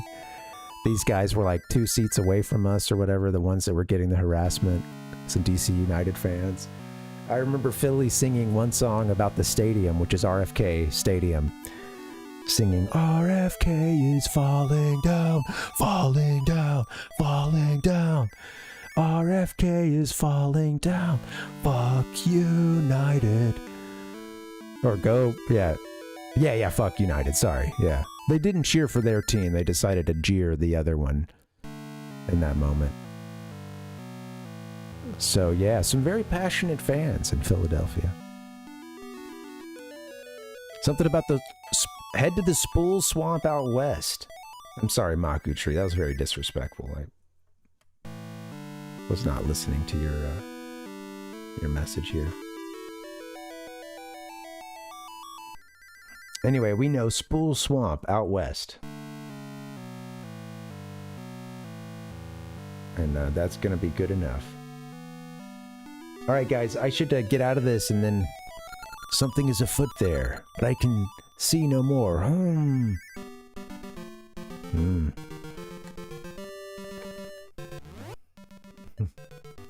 so stopped up, man. Jeez. Heard the whistle. No, I remember the Saints paper bags, yeah. Right. It's basically empty Superdome. Yeah, not these days, huh? Quite pricey. Right. That's funny, man. Yeah.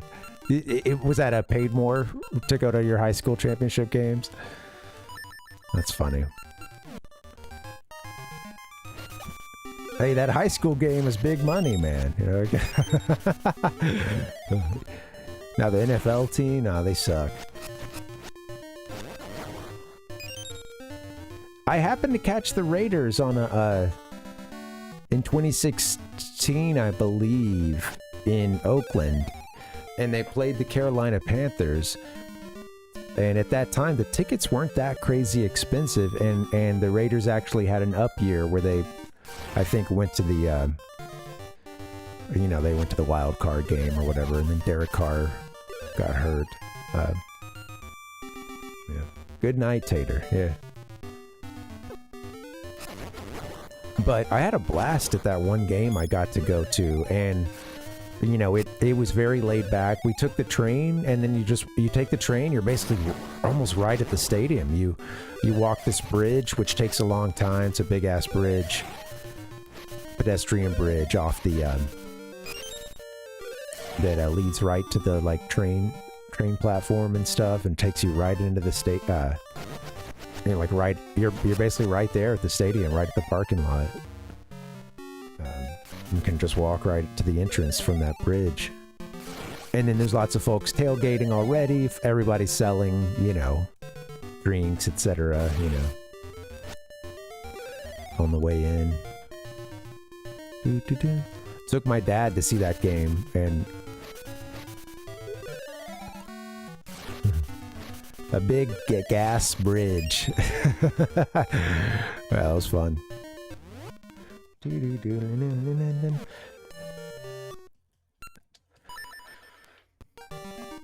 Oh, we can even do a save and quit. I feel confident enough to do a save and quit. Oh, well.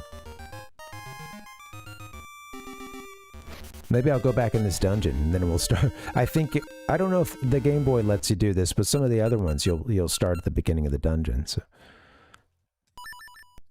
it's going good, Metroid. We just finished our second dungeon. Took a little while, but we got it done. Got it mixed up for a little bit. That was cool watching you play some Spider-Man 5 earlier. I enjoyed that, Metroid. Yeah. I came in right, during some of the, I think you were doing the ending credits for it. He was like, geez, how long do these credits go on for? It just kept going and go. I don't even know what some of these positions are. All right, guys, we're gonna wrap this thing up. Thank you so much for hanging, guys. I've been a little chatty Cathy. Who's streaming right now? I'll see if we can do a raid. Maybe it will just bounce. I've got to turn the game audio off. Oh my god. It's killing me. Do we? Ryzone, thanks for hanging, man. Maybe I will just bounce today. Let me just check real quick. 1 second.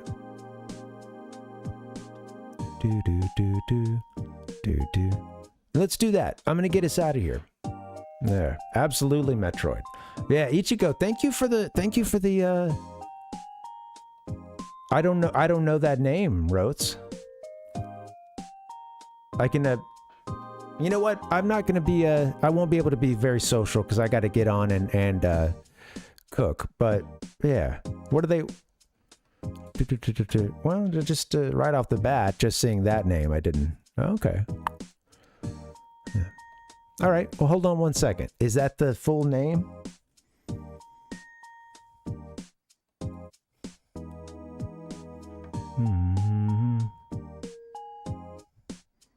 Currently playing Donkey Kong 64. REABS. Yeah, all right. Well, let's go check it out. Yeah. Of course, as always, Ichigo. Yeah. No. I wouldn't raid if I didn't want to. But yeah, it's nice. It's nice to get it in. some days I'm gonna take that option and be like, no, we're not. Yeah, it looks like he's playing Donkey Kong 64. Let's go check it out. Thanks for the recommendation, Rhodes. Yeah. All right, guys, everybody, thank you so much for hanging. Happy Wednesday.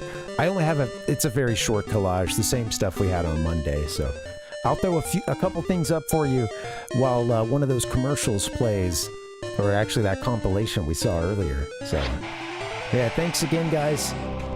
Yes, Donkey Kong 64 coming up soon through Reebs. I'll get us to a raid in just a couple minutes. A game I know and love and spent probably 40 streams on. So God knows, it's too many. I'm out of here, guys. Thank you for the likes over on YouTube, the follows on Twitch, subs on YouTube and Twitch. Have a good night, guys. We'll be raiding in just a couple minutes. Thanks again, Ichigo. Adios, guys. Thanks for the follow, Punchy. I'll see you guys. And the sub, too, man. Damn. All right, good night.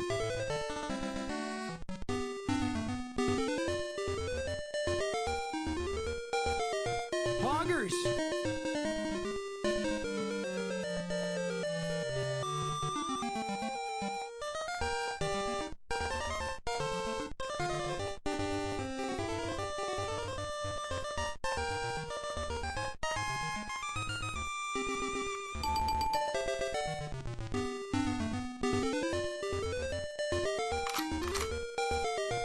Break your mama's back.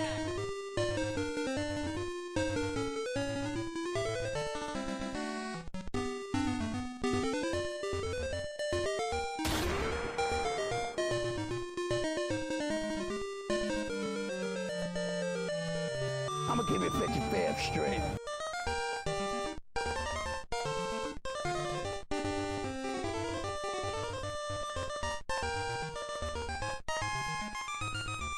Let's get a hype train, level 5.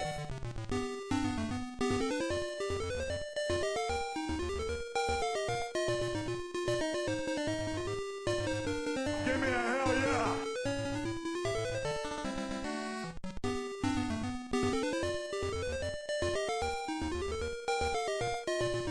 What kind of drugs are we talking about?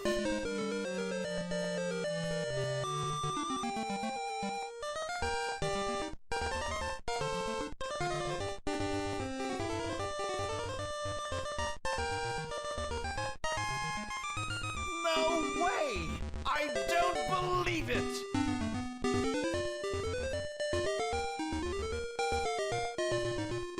Oh, Jesus, what's that smell, man?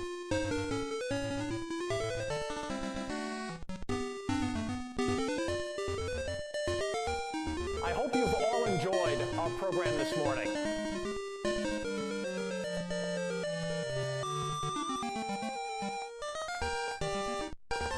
The Parvinator.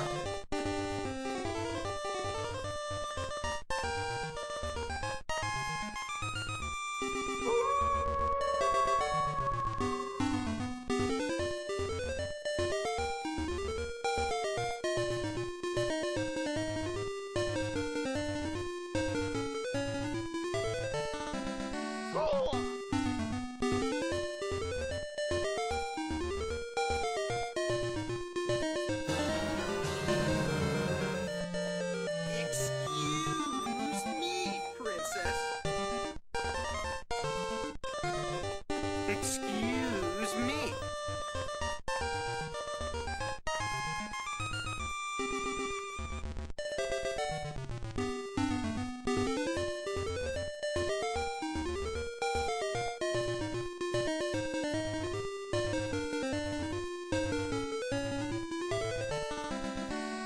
Thank you so much for that spectacular performance.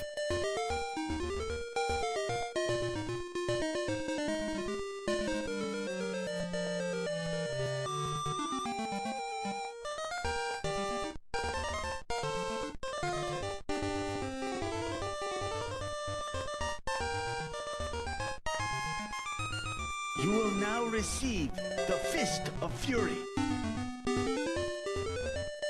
Fuck you, man.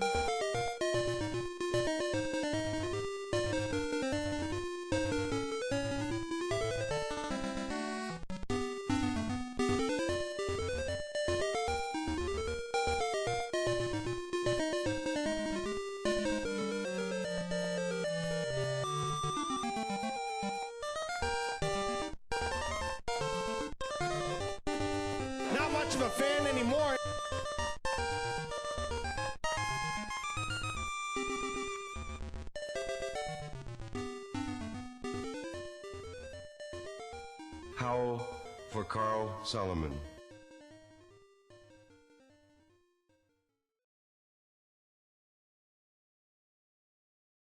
I saw the best minds of my generation destroyed by madness. Taco Bell, product placement with Taco Bell.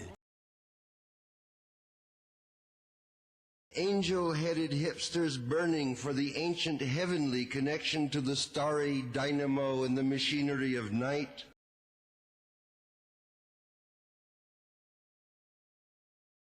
Limp Bizkit! This is the end.